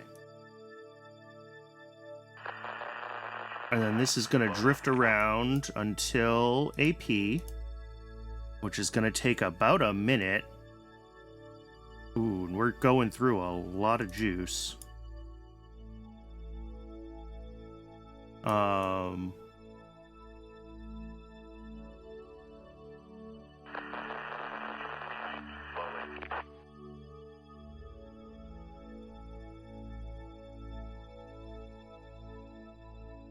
All right. There we go.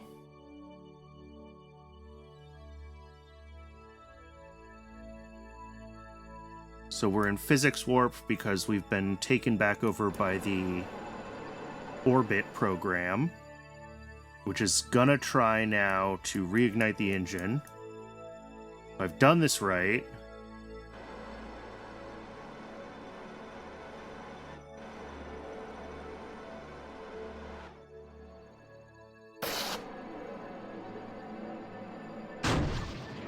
There we go.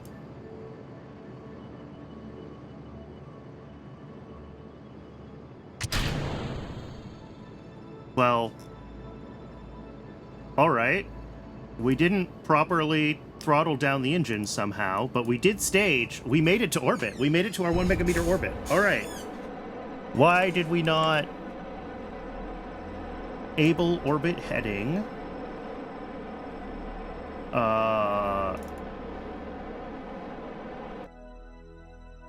Okay, because this is just a wait 0. Lock throttle to 0. Unlock steering. Wait. We encountered this issue before, and maybe I just need to make it a wait 1 instead of a wait 0 so that the engine actually gets the command. Let's just do that. Wait 1. Because, yeah, unfortunately, this pushed us way too high. But we're close. We're really close here. Okay, Twitch has been yelling at me to run another ad. So I'm going to go ahead and let that run. I'm gonna just revert this to launch because, like, it's a 3-minute ad break and it takes it takes a few minutes for us to get up to this point where we're going to see it do the right thing. So I think we'll be fine. I don't think we're going to miss this actual part of the mission that we just tweaked, which is just killing the engine in the satellite deployment. So that's easy. So yeah, I'll run the ad, and in the background, we will have this lovely rocket launch.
Thanks for sticking around through the ad break. As expected, we are just now finishing up,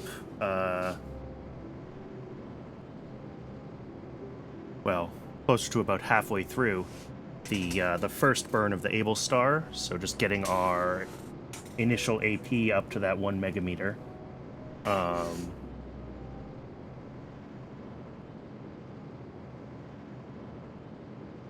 Then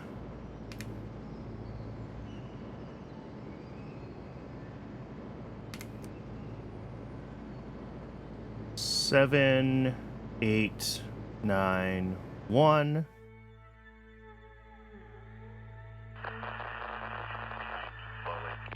And then this is going to drift until it's about 3 minutes to AP, and then it's going to fire again. And then I suspect what we're going to find is that our eccentricity is not tight enough. This needs a very tight eccentricity, 0.003. So we are probably going to have to add a bit of code that fine-tunes our orbit with RCS.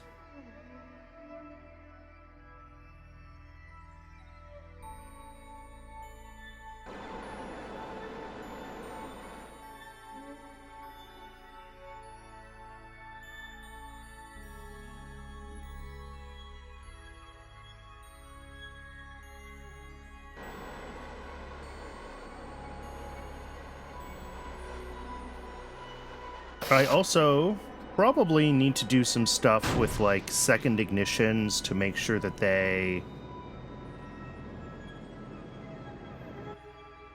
Oh, actually, 0.0017. We're good. Oh, inclination above 50. I did not account for the inclination. Shoot. Our Delta V budget is already tight. All right, well, let's fix the code. Let's add the inclination. It's not going to be heading is 90. Yeah, this is what we want. Launch azimuth for target inclination.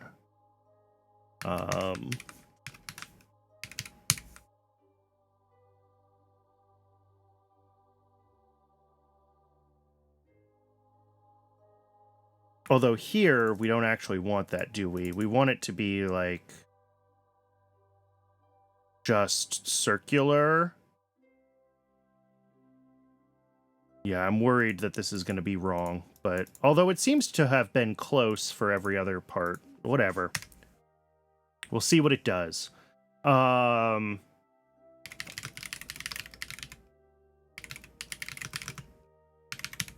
Target inclination will be 55 degrees. Let's just sim it.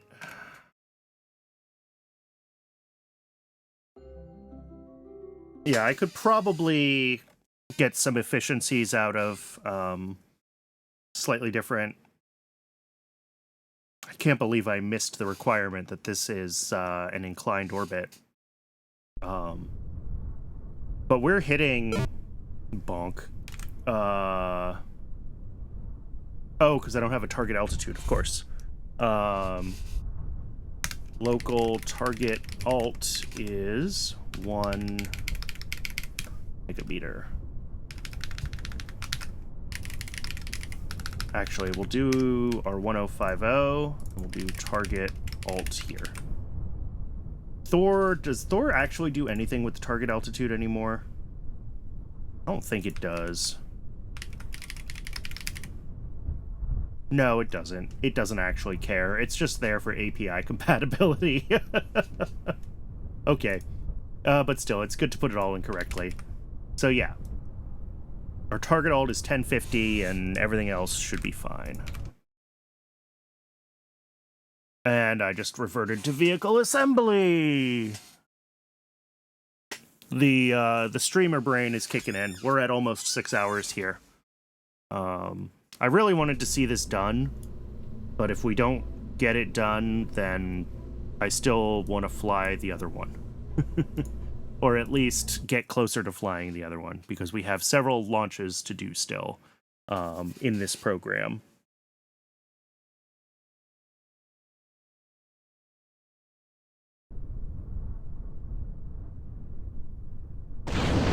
There we go.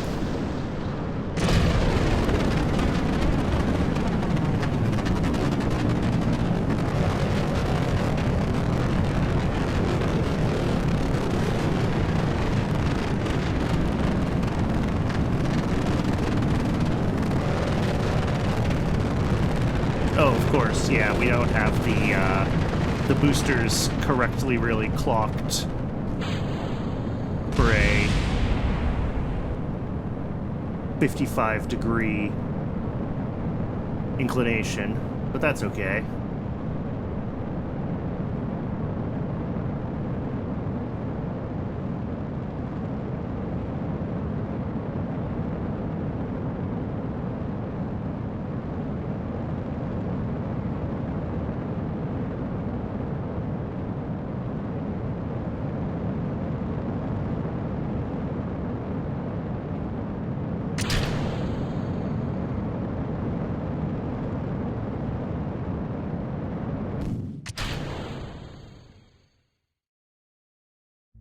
Yeah, I mean, by the time we get up here, our inclination is already 54.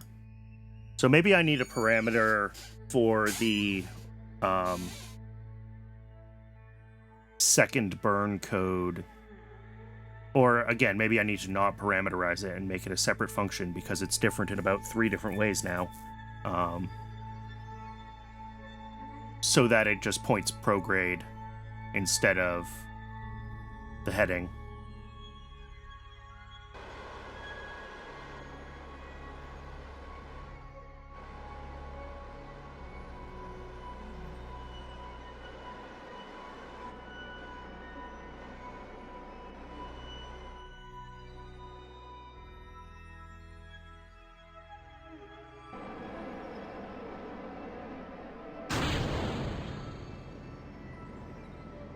Alright, and we can fast forward here, because this is going to be about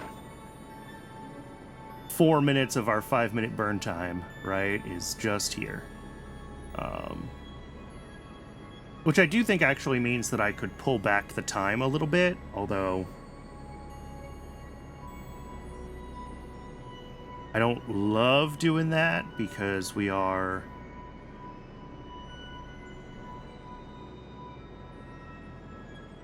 I don't know, it's hard to know, like, in this code, we're getting to a point where I maybe need to be smarter and have fewer of these times as constants and try to, like, actually compute my burn times. What a concept.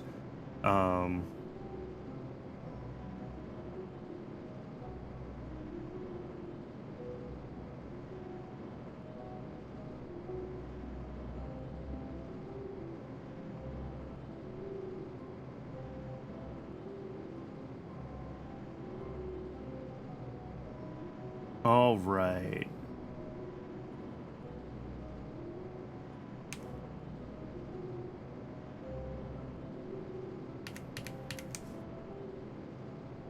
All right, that's good. We're at 1050 there. We're gonna float around to the other side. We have 14 seconds, and I think that might actually be more than enough burn time. Like, the delta V for this last section is not huge.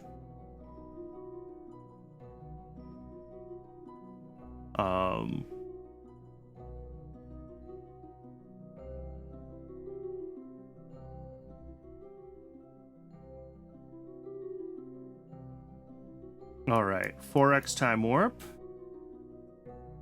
This will get itself aligned. Man, our orbit is just decaying like nobody's business.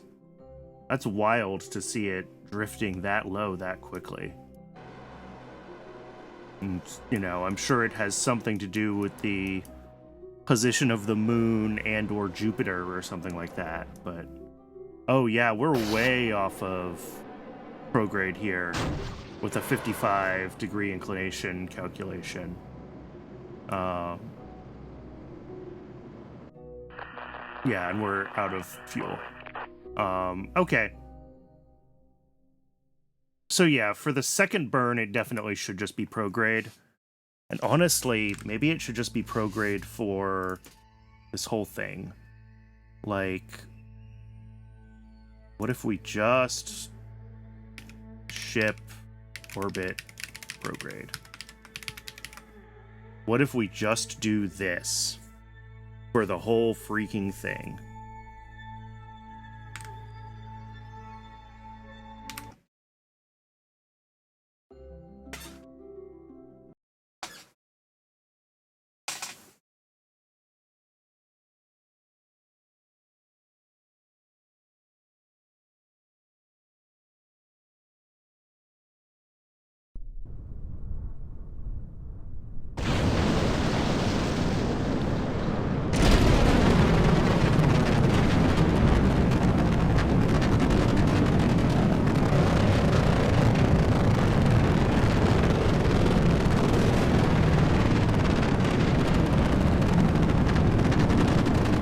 And yeah, our Delta V budget for this mission was already pretty tight, and we are now doing an inclination, so like, it's gonna be tight. It's gonna be a very, very tight mission.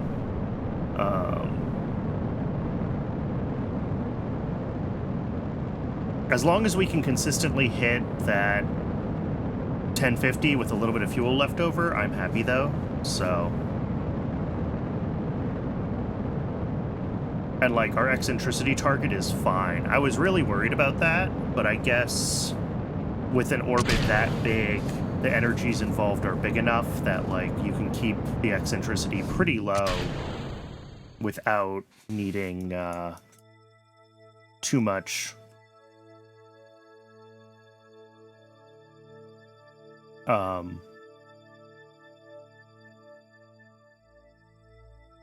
fine-tuning. All right, so this is trying this with the stage code tweaked to just burn prograde, which is almost certainly going to break other launches. So we're not gonna leave the script in this state. After this test, we're gonna go back in, and if this works, we're gonna make some more tweaks to how we're doing the able code. Because I've got a bunch of similar launch programs, right? And we need to...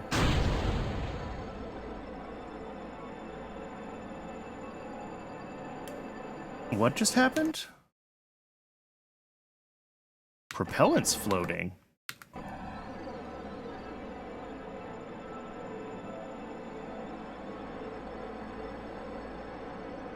What?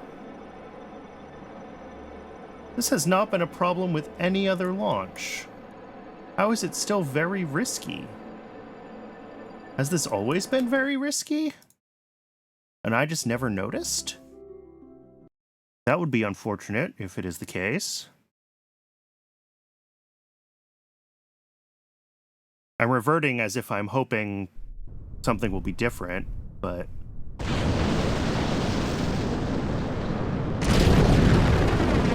Alright, yeah, we're very stable here, as expected, because gravity is doing what gravity does.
Like, the propellant is still very stable.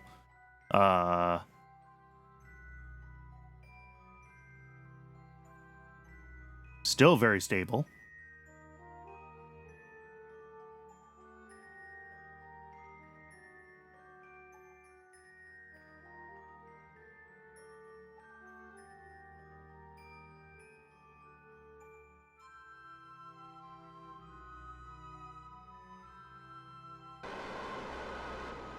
Still very stable.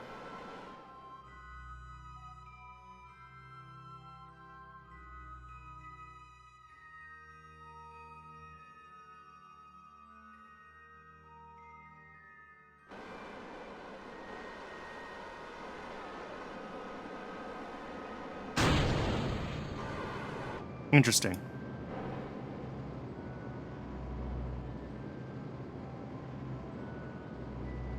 I'm unsure how that went wrong, but time warp.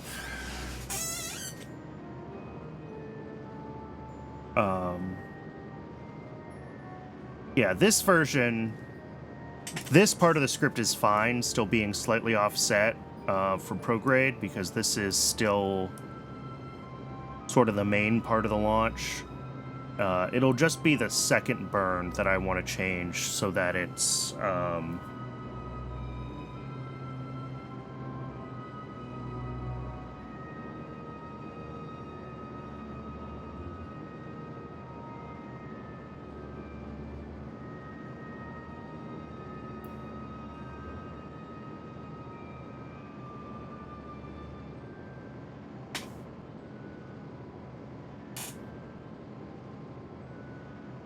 it'll be the second burn that I care about changing so that it's actually pointed prograde. Sorry. Lost my train of thought for a second there.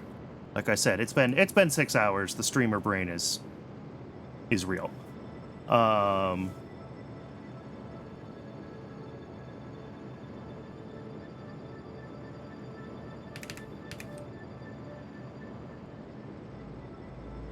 right.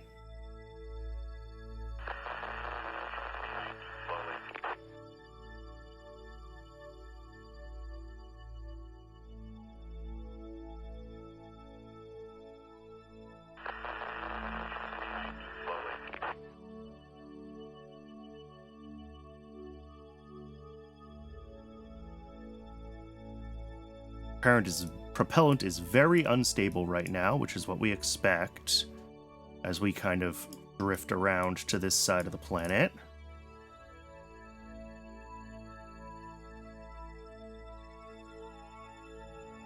Go down to physics warp.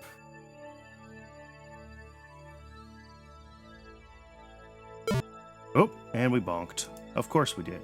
Open terminal.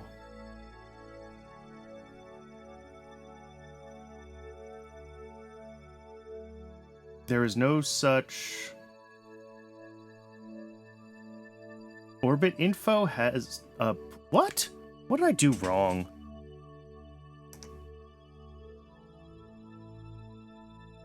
Alright, we're gonna break this do orbit function out into a different copy of itself, though, because we've made too many changes. So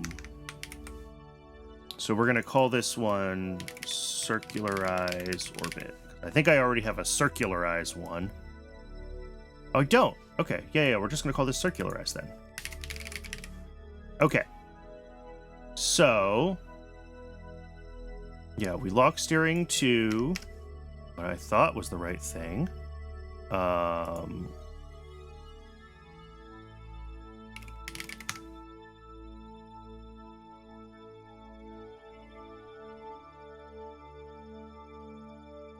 Oh, it's probably just ship prograde, isn't it? Because it's the orbitable that has a prograde. Yeah, it's not ship orbit prograde. Of course, I'm an idiot. All right. So we lock to ship prograde. We wait until blah, blah, blah, blah, blah, blah. This is a second burn. It'll always be a second burn for circularize. So we shut down the engine. We do our ullage, and then we activate the engine. We're never staging here. And we're never doing flame out.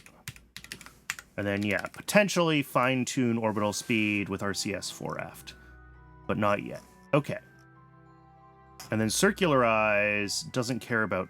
It has no parameters, actually. Okay.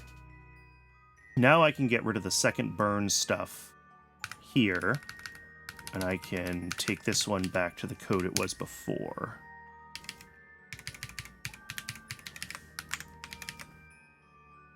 Let's add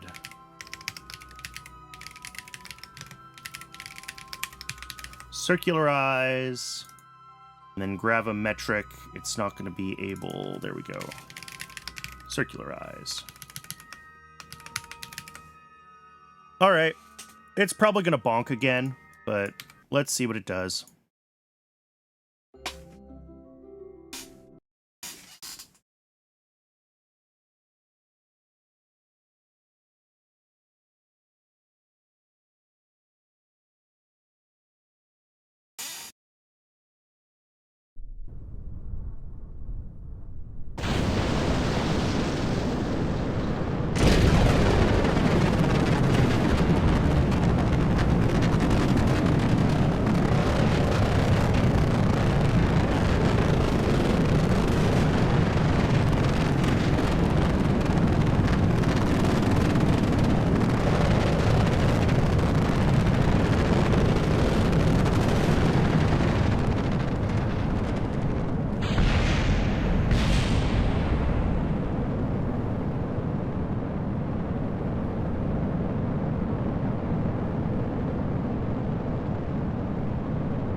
Alright, so what we're hoping to see with this launch...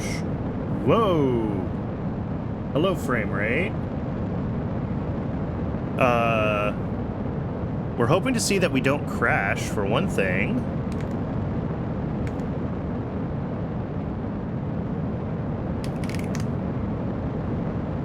Oh boy! Yeah, KSP is getting sad. We might have had one too many reverts.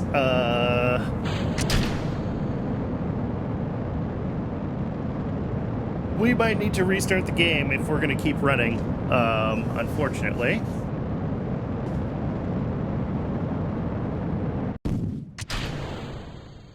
Oh, this is awful. This is unbearable.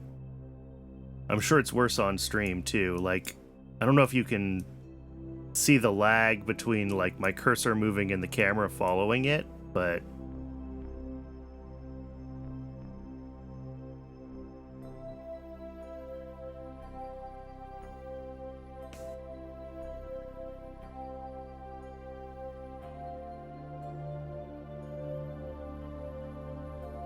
yeah, the game needs to be restarted. This is awful. I'm not even going to try to finish this launch. Let's go back to the VAB and let's hope it doesn't crash. This might crash on its way out. It really might.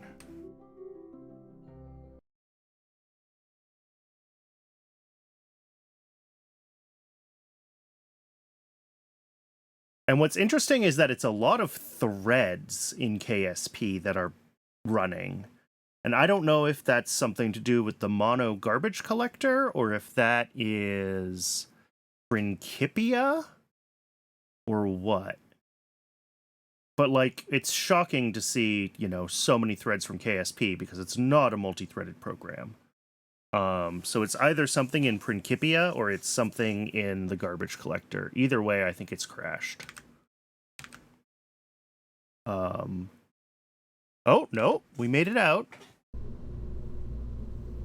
All right, we're going to save this. We're going to leave.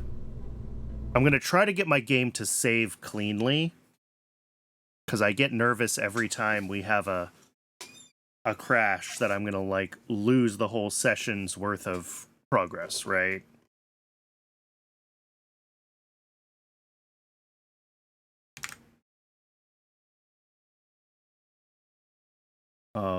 I'm hoping that when I exit, like, this saved game and it resets to the basic, the main menu, that'll be enough to reset it. But if it's not, we might have to,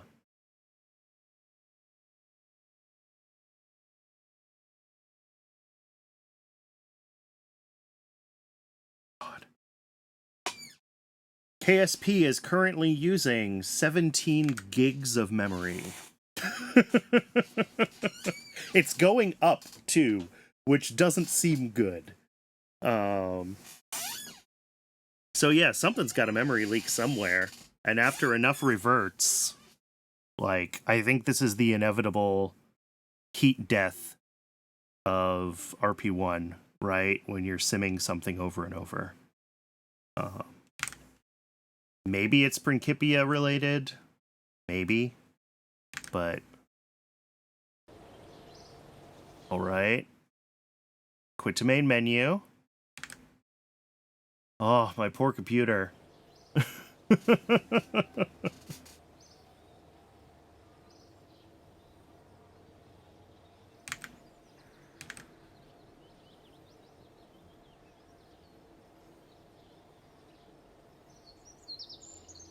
And then if we still have a bunch of, like, memory usage and background processing running, when we hit the main menu, I'm just going to have to shut down KSP and restart it.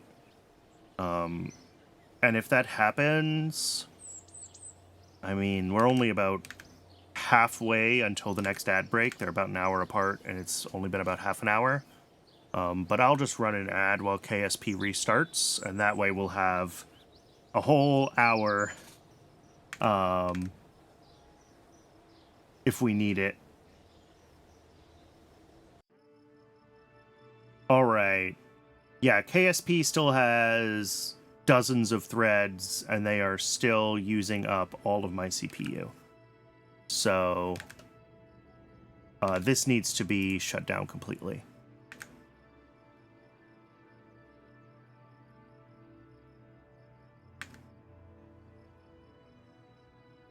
Alright, I'm going to go ahead and hit the ad button. I'll just let the ads run while I get the game restarted, and that way it will have a larger chunk of time until the next ad break.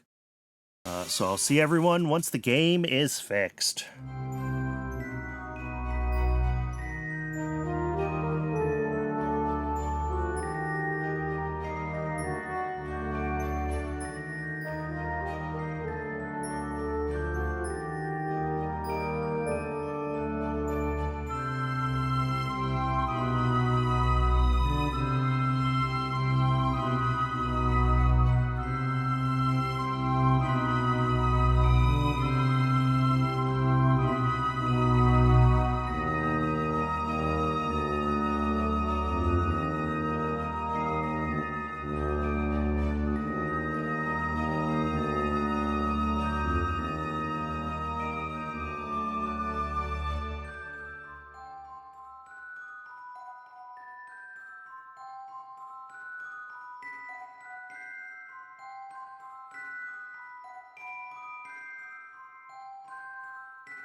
All right, we are back. Thanks for your patience.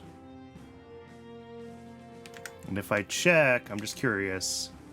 Yeah, KSP right now is using about 12 gigs of RAM. So it crept way up to get up to 16, 17 gigs before it was crashing like that.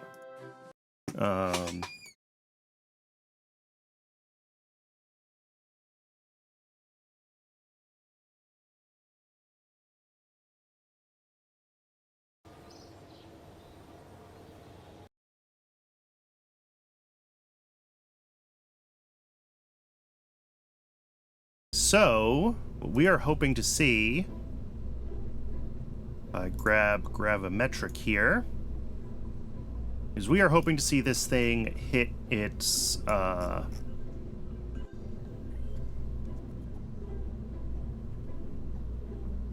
orbit. What did I change? I changed the second stage script. That's right. Sorry, I lost my Alt-Tab order when I was restarting the game. Right, we changed this to the Able Circularize code, which is, yeah, like a third variation of mostly the same code. And that'll get itself to a circular velocity later. So I think we can just sim this thing. Oh, I'm sorry, the game capture is not up to date. I need to actually reopen the capture window. My apologies. There we go.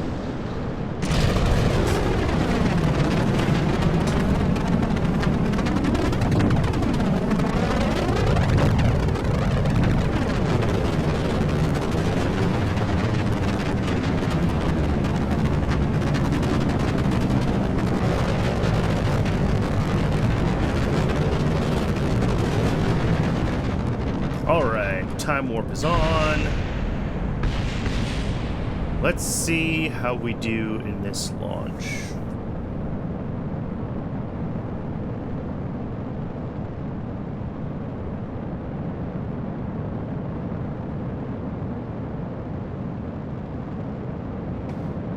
So my goal is we're going for that 1 megameter very circular orbit that we need for the gravimetric satellite contract.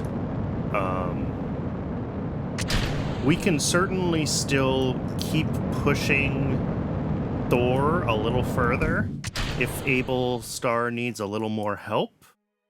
But of course, I would prefer to not do so. Because the more we push this Thor, the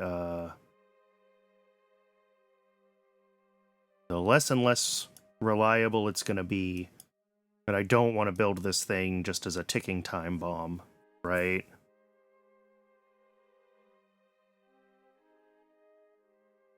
All right, so in just a few seconds, this is going to activate its avionics again. Yep, and realign itself.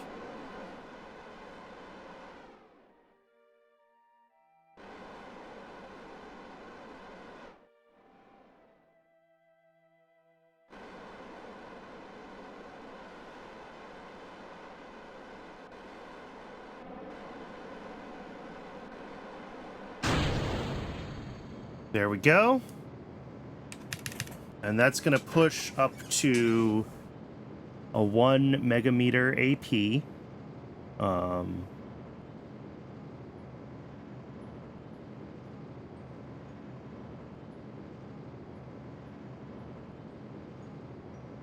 And that's going to take a few minutes. Even at 4x time warp, this is still... It's like a 4-minute burn, so it's going to be like a 1-minute burn at 4x time warp. It just takes a little while.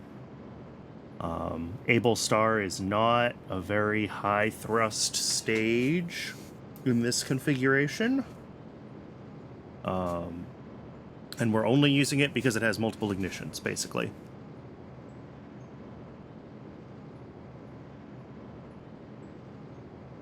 All right.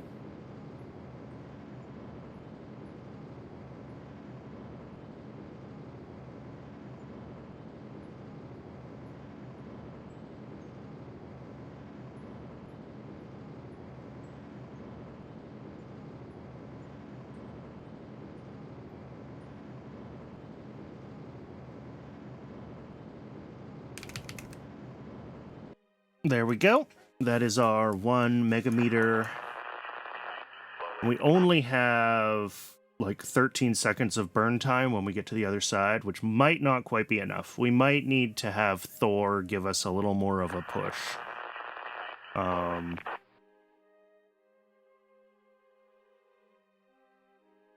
Or maybe I just need to throw another couple boosters on it and do the quad booster configuration. That's always an option. We haven't done the quad boosters. Oh, look at the I don't know if those are northern or southern lights. They're lights. Where are we? We're down here. Southern lights.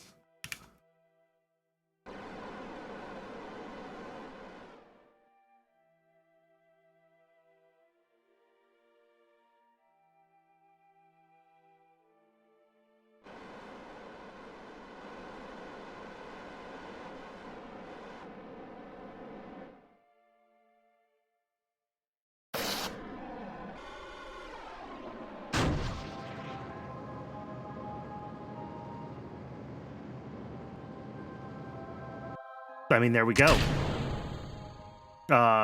We didn't hit our desired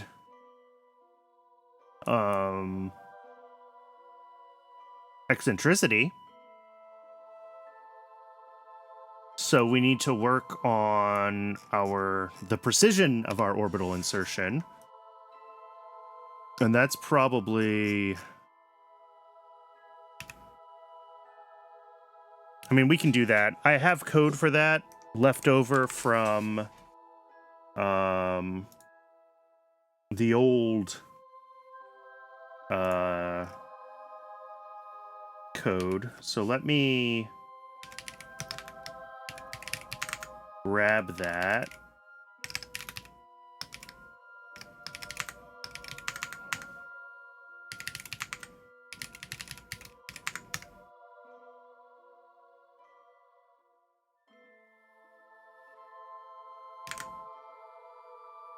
All right. So here's that code.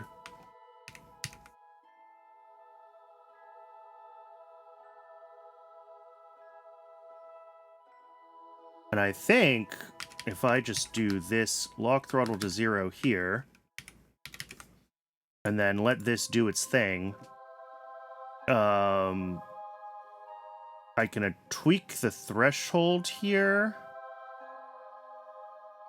I think threshold needs to be 0.1 because I think that's the threshold of like KSP's RCS control. If we go below threshold, yeah, we break out of the loop. But max vel delta we can set to kind of whatever we want, and this automatically adjusts its p value to that. I'll start with the hard-coded one. Actually, let's just put it here.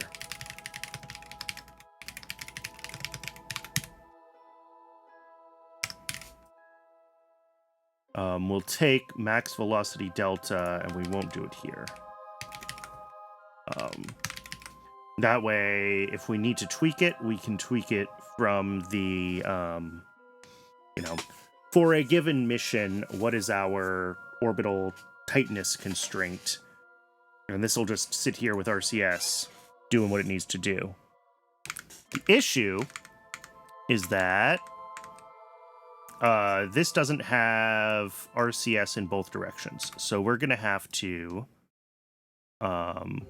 change this so that it can do an aft RCS burn as well as a fore RCS burn. But that's a quick tweak of these thrusters. 4-way. And I liked the BDB normal. Can we get BDB? There we go, BDB quad. Sure.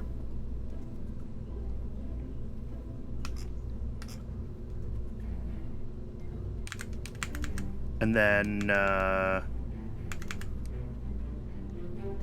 maybe this code shouldn't be part of the able circularize. Maybe I should have like a RCS fine-tune orbit or something that's its own thing that we do later, but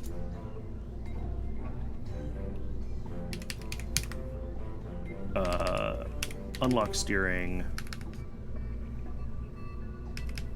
because we need to be able to use the ship controls directly, so steering has to be unlocked here.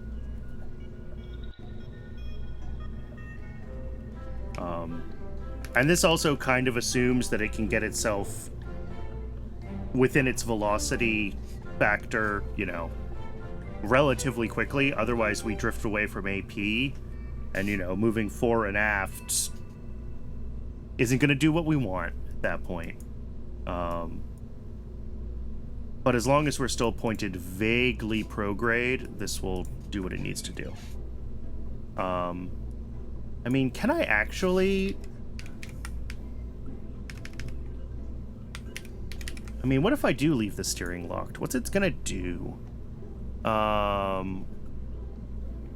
Light control, raw control.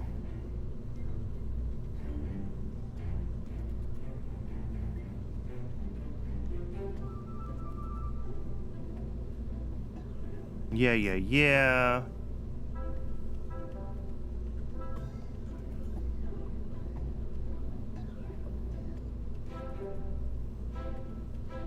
Because, like...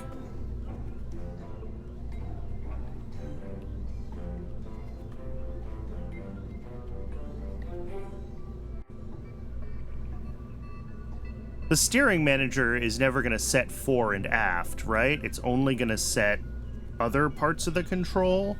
So I don't know if I can actually... if this works, if I leave our steering locked to prograde... can I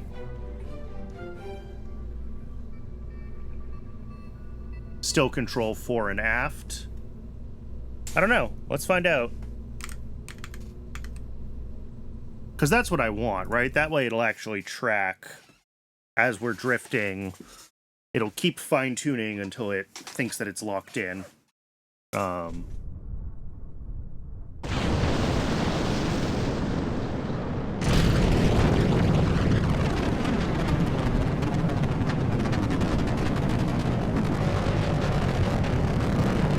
But if it can't actually set its fore and aft when steering is on, then I'm going to have to... I mean, what did I do in the old code? I left steering locked. Okay, that worked in the old code. It should work in this code.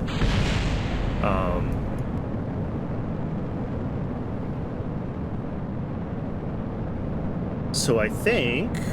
oh, this might be the final version of this script, which would be cool.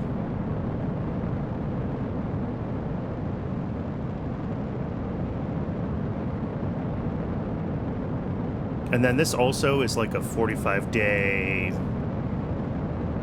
survive in orbit for 2 months. Okay.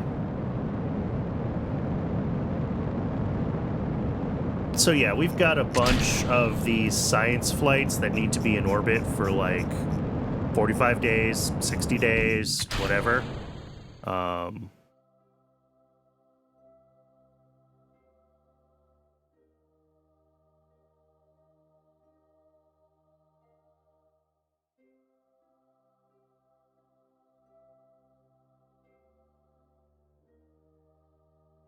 And we're going to have to figure out the right order to launch all of these so that they're all kind of happy.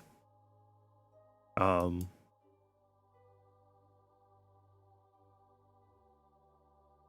do still have like 6 more launches of the film camera to do if I want to complete that contract series.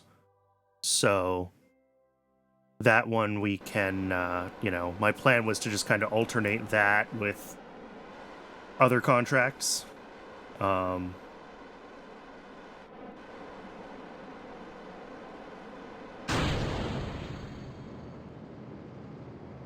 Okay. And we can fast forward by hand through here.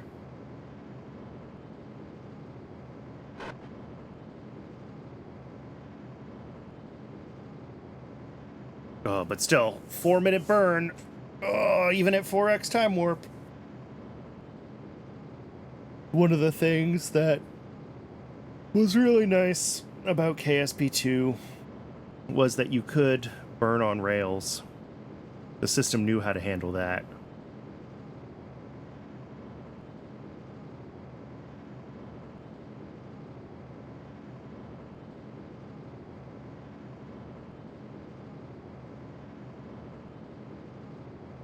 But, you know, KSP2 is dead forever, so...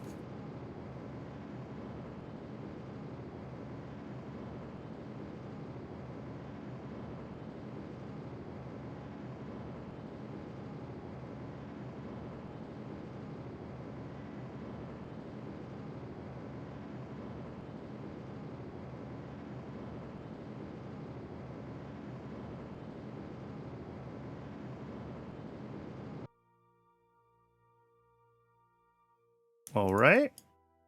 And this is supposed to have fast-forwarded itself, but it didn't, so I will do it for it. And I'm going to hope that it still comes out of fast-forward when we get to the end.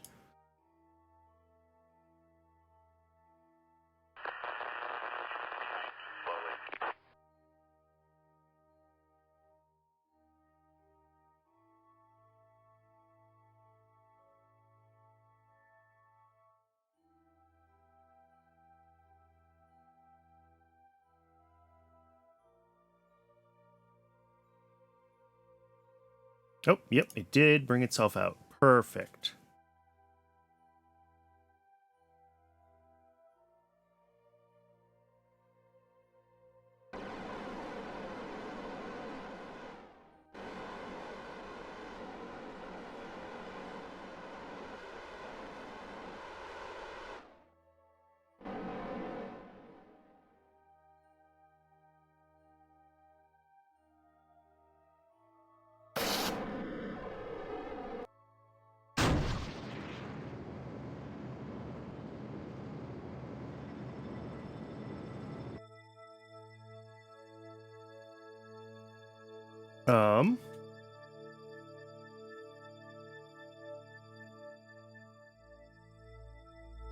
Docking mode. We are firing aft. I don't see... Oh, we're out of RCS. Uh-oh. Oh, that's a problem. Yeah, because we're still at 0.004. So this does need... It needs a little more RCS juice. I mean, we've got like 300 meters a second of delta V to spare, so... we can bump up the size of those pods a little bit.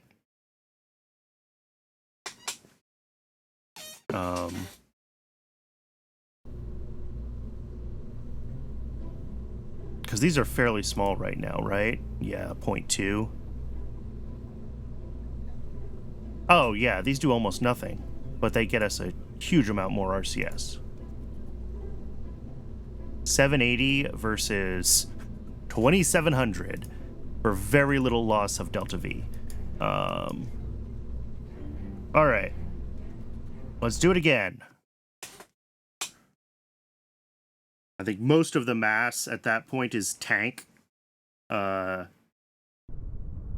guess 0.2 is just too small, right? There's a thickness to the wall of the tank that's being modeled and stuff like that.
All right. And we're time warping. There's a lot of variation on like where our AP ends up. Well, I guess it's always a bit higher at this point because our burn isn't quite perfectly timed. I think I'm giving time for it to be like a 3-minute burn, and it's closer to a 4-minute burn at this stage. Really almost the full 5 minutes.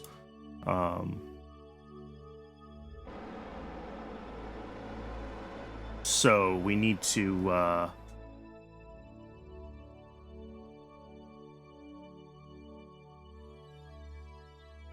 we're burning more after AP than before still, so our AP and PE get moved around a little bit. But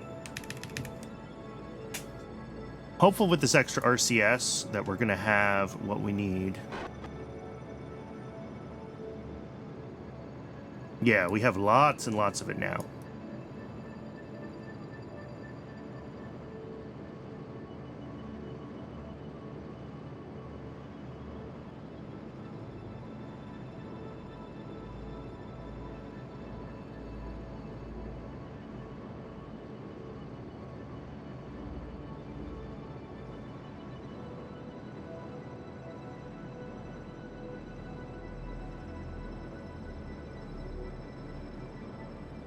But I think we do have the Delta V for this. We just got to dial in our sort of...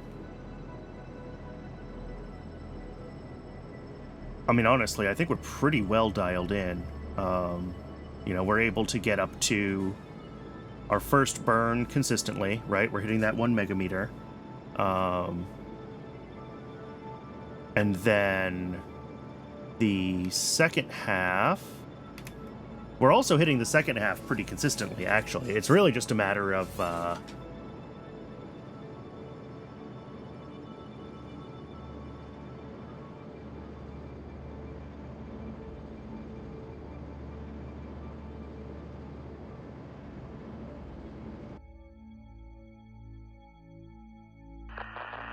It's really just a matter of making sure that we have the enough RCS now for the fine-tuning, which I think we do. And if this works, and I hope it does, then this mission is good.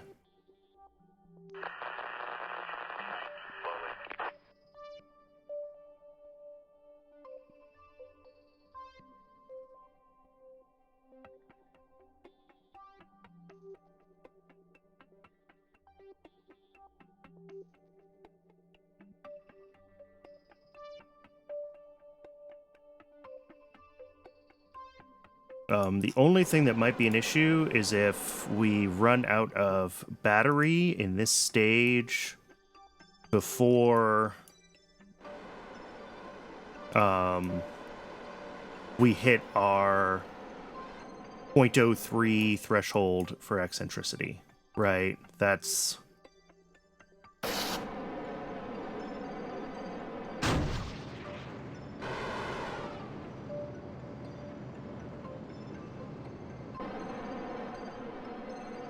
Yeah.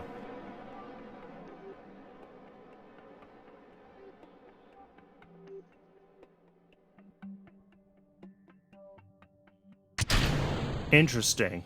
We're still 0.004. So it thinks our velocity is correct for our altitude, but I guess because we're... Yeah, we're like right between AP and PE. And kind of gives up on... You can't correct either of them, right? So maybe we need to, like, drift to AP again and correct there. But I don't love that.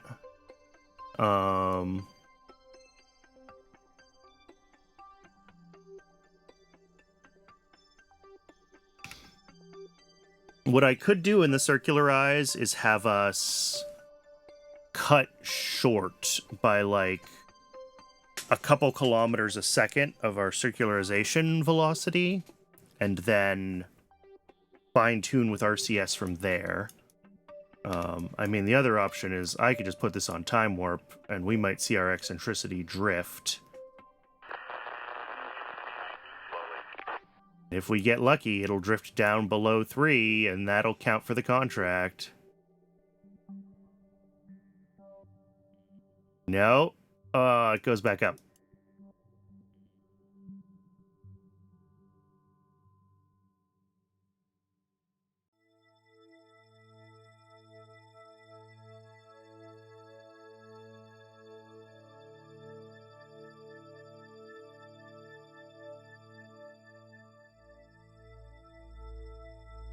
Yeah, I don't think we're going to get lucky with that. What? What? How am I? Well... Oh. Oh, hey, look, we're at 0.0016. I don't know how it happened.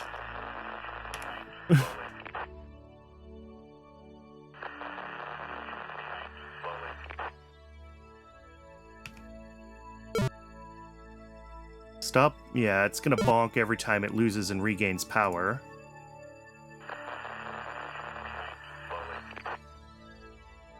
Why are we... Like, yeah, we're tumbling. But we should have, like, perpetual EC for a lot of this orbit. Oh, did I not take into account our power required for transmission? Oh, I didn't take into account the power required for transmission. That's the issue. Shoot. Alright, this needs more work. And we also need more work on the script to be able to dial in our eccentricity there. Which I don't want to do, because I've been streaming for 6.5 hours, and my brain is mush. So, we're going to save this one as is. It's not quite ready yet.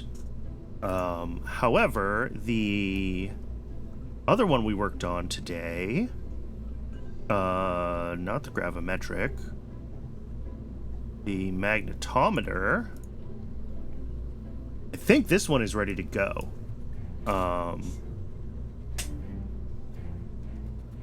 I think we can just tool this and we're all set.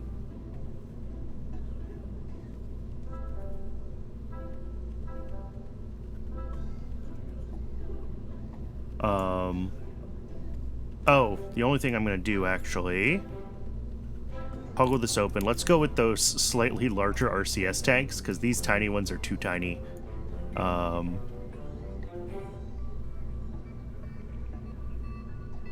mean, that's 11 meters a second of delta V on this thing. I guess I should resim this and make sure that it still hits its requirements with that. I think it will. But the last thing I want to do is fly it with the slightly bigger RCS tanks, and the only reason to do this is for tooling commonality, right? When I tool this, I want those RCS tanks to also be tooled for other Able Delta variants.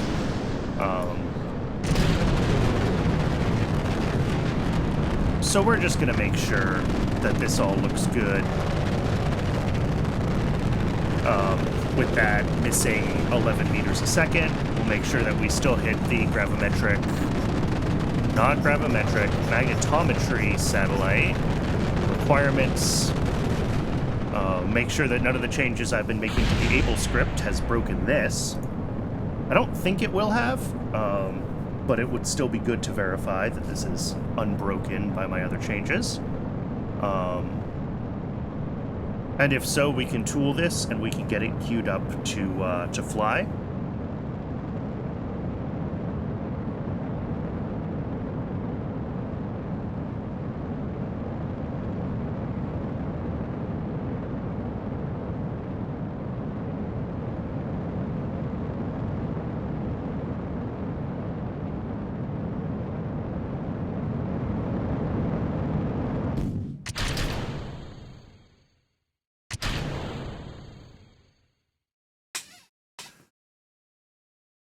All right, and this should float itself up to...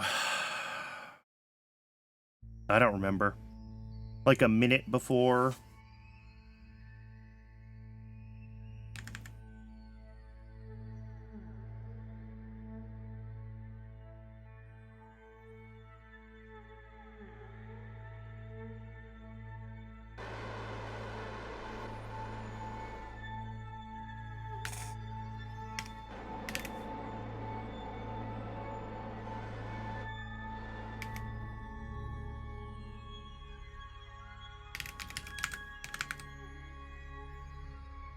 Yeah.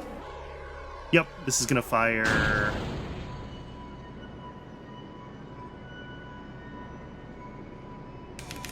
And then again, manually fast forward. This is a lot less fuel in this one, so we're kind of expecting it to, you know, our TWR is a lot better on this stage than on the Able Star, because this is just an earlier Delta engine.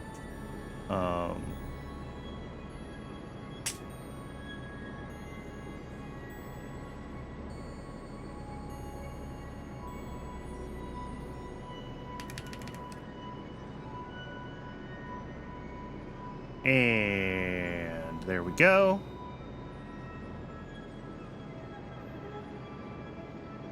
One megameter.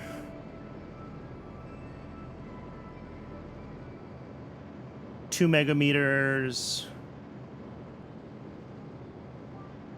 3 megameters.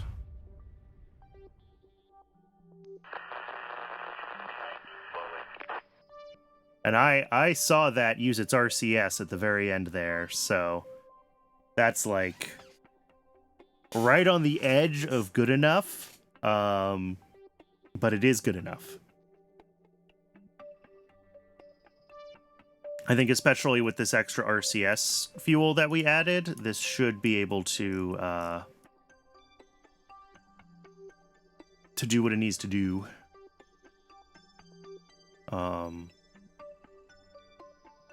All right, time warp is slowed down. This is going to align itself prograde, and it's going to launch this stage, and we're going to do fine.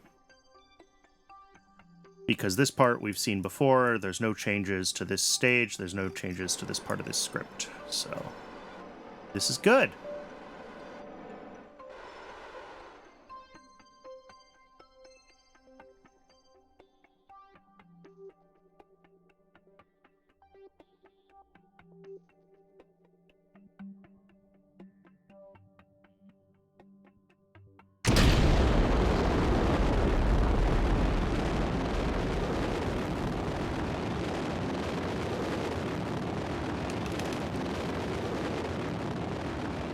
And eccentricity of 0.76. This was a close one. Must have had higher residuals or something. Still, it crossed the line. That's what matters. So we're good here. So I think we can tool this one and queue it up for launch. And then we're going to have to see... Let's double check all of... What are we tooling? We're tooling 4 of those radial tanks. Yes.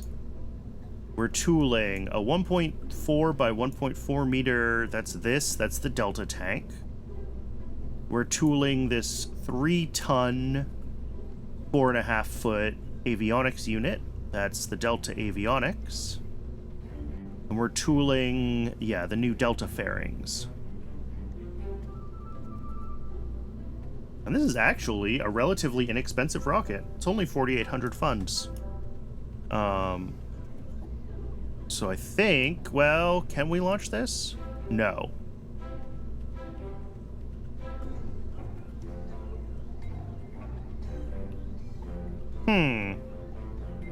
It wants more liquid oxygen and more RP-1, which has me concerned that I actually ended up using like a weird semi-stretched Thor. Crap. Let's open KH4. 12 exactly. Wait, what did I have on this?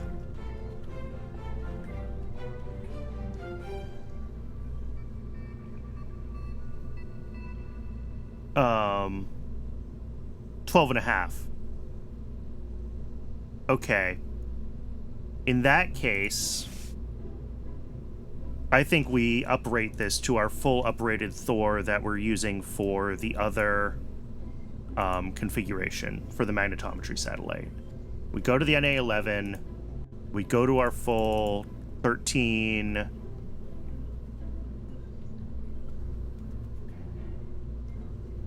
Did I say 13.5? And we go to the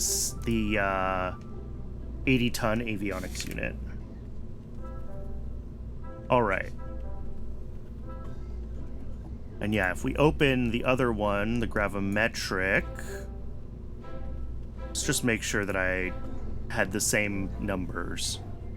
13 and a half, 80 tons. Yes. Okay.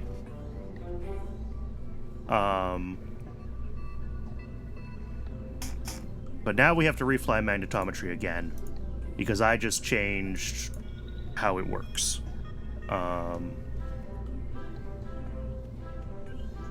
Changing this Thor stage. So let's refly. Probably we're gonna have to adjust the script so that we pitch over a little more aggressively. Oh.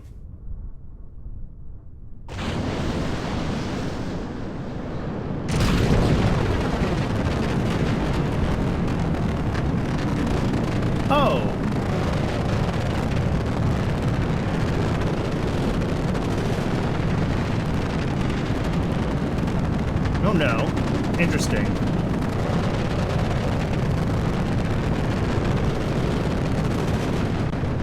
I mean, we'll just watch this thing for what its burn time is as we go, right? Oh no, I can't see it. Of course. Because we don't have... Well, we'll see our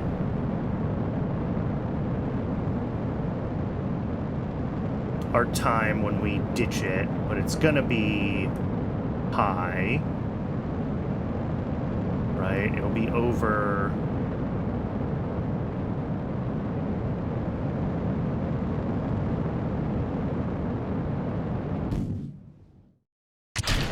Yeah, so that's like almost exactly 180 seconds. And the rated burn time for these is 165, so it's actually not that aggressive of an overburn. I'm looking at this periapsis height, though, at 5,400 instead of 4,500.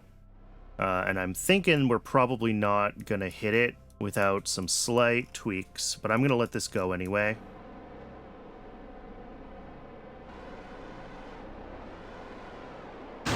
I just want to see that confirmation that we indeed don't hit our goal, and then we can tweak that Thor launch trajectory.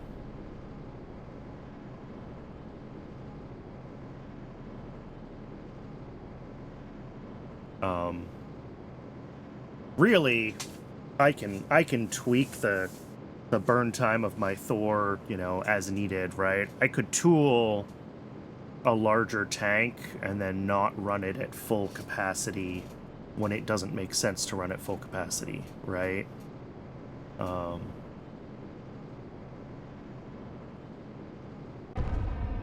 Okay, yeah, we're way low on the delta V here, so this needs to pitch over further. Magnetometry, initial pitch. Try 7.5.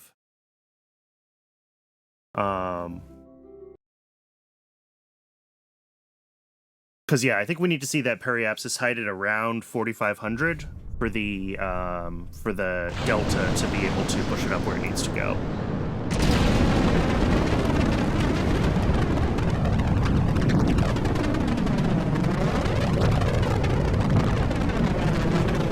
And I might need to stretch this tank further as well, since I was using an accidentally overburning original Thor.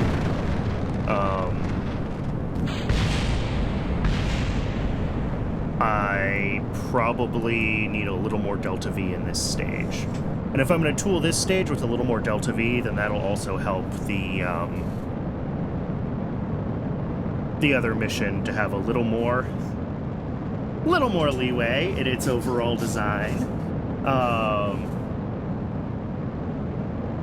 You know, I could probably push this almost to 14 meters and still be within...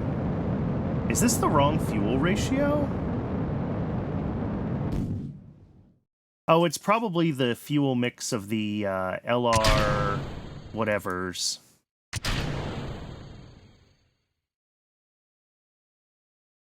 Being not quite right with the... yeah, because the verniers and the engine are now, like, different fuel mixtures, I think. And that's not accounted for. So we've actually got quite a bit of dead weight from that, which isn't great.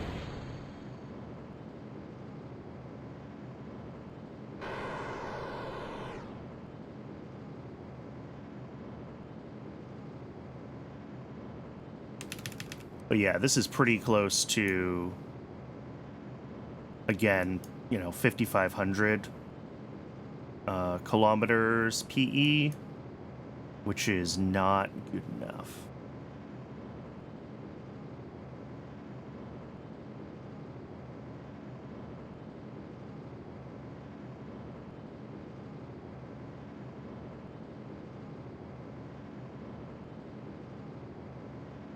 And again, I'm expecting to see this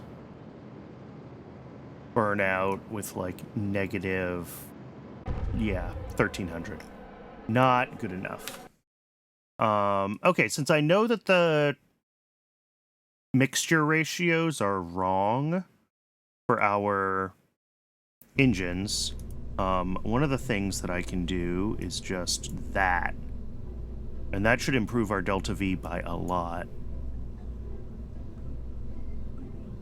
10979, so about 11,000. Getting rid of that extra liquid oxygen gives us 1,000 meters a second of delta V. Did I forget to, like... Oh, there we go, 12279. That's what I wanted to see.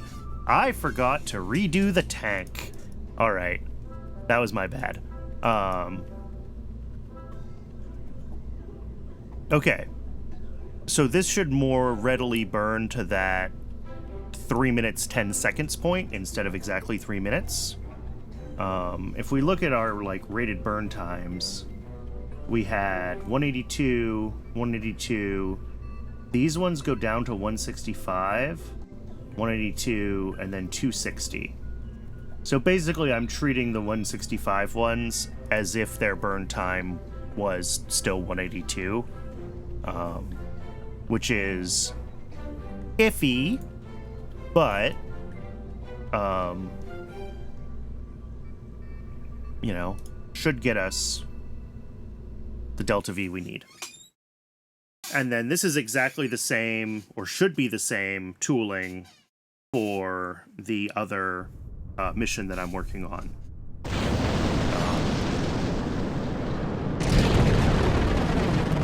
This... what is it?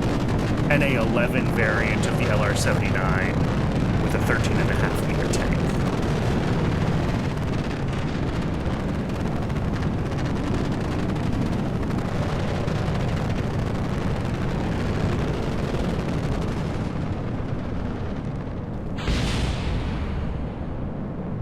Alright, so this should do a much better job of burning to where we want it to go. I think the verniers use such little fuel that the slight differences in their mixture ratio doesn't matter all that much. It's this thing that matters.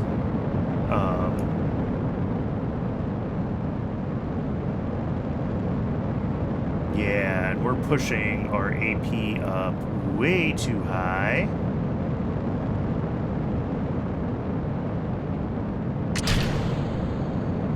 Although we're also pulling our PE to like 4,500. So that's good. Our PE looks good. Our AP is a little high. I think we're going to be good here, though. I can pitch over a little more if it's necessary, but I don't think it will be.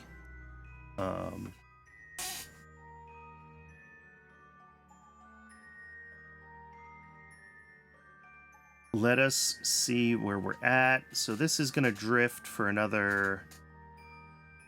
I think it's like a minute and a half or so time to AP is when this stops.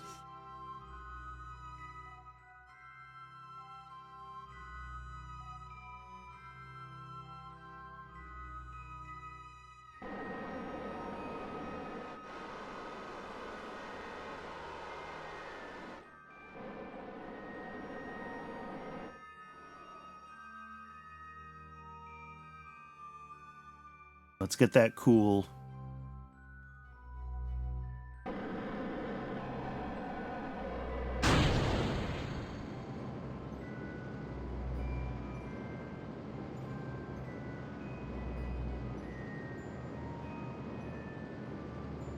All right, and we can fast forward through this, but hopefully we'll hit that 3K AP a little more precisely.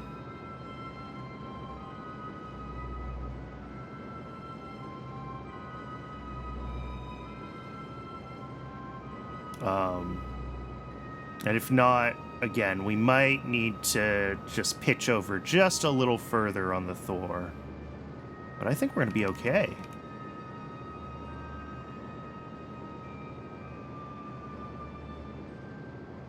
We still have like 10 seconds of burn time, and we're at 1500, 2000. Not quite. Oh, not quite. Okay.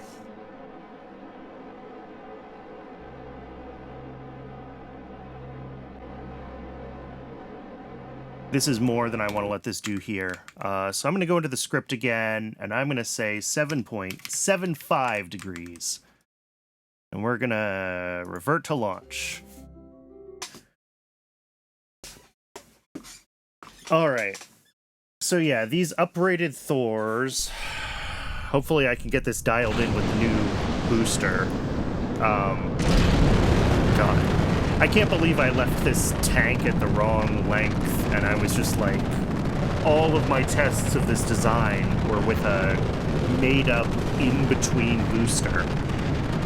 So I didn't have anything dialed in that I thought I had dialed in.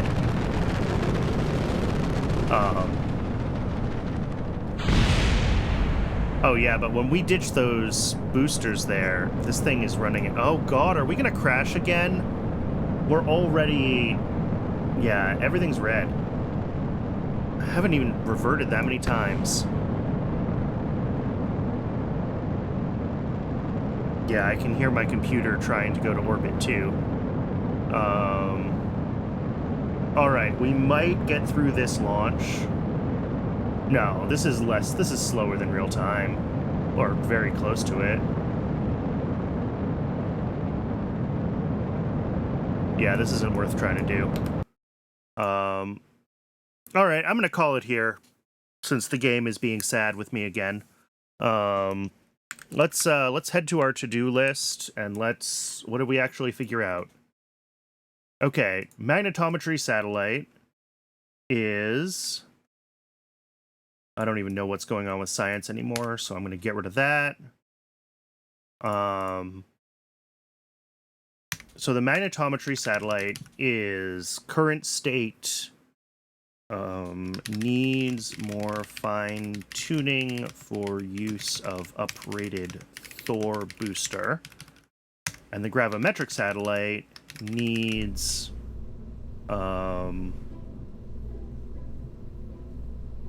cleaner orbit circularization, maybe stop burn early and finish with RCS question mark. Okay, I think that's where we left kind of both of these. Because, yeah, with the game halfway crashed again, I just don't want to mess with it. I don't want to restart again when I've already been streaming for 7 hours. So, yeah, we're going to call it here. Thanks, everybody, for tuning in. I do really appreciate it. And thanks if you're watching this on YouTube as a VOD. If you are watching on YouTube and you'd like to do something to feed the algorithm, it really does help small channels like mine. And especially if you know how I can make my kOS Kerbalism plugin work without messing with the Kerbalism install. I would really love to hear about that. The code for that kOS Kerbalism plugin will end up on GitHub. Maybe not tonight, because it's already late, but sometime in the next few days. And, yeah, I think that's pretty much it. So thanks again, everybody. And I'll see you in the next one.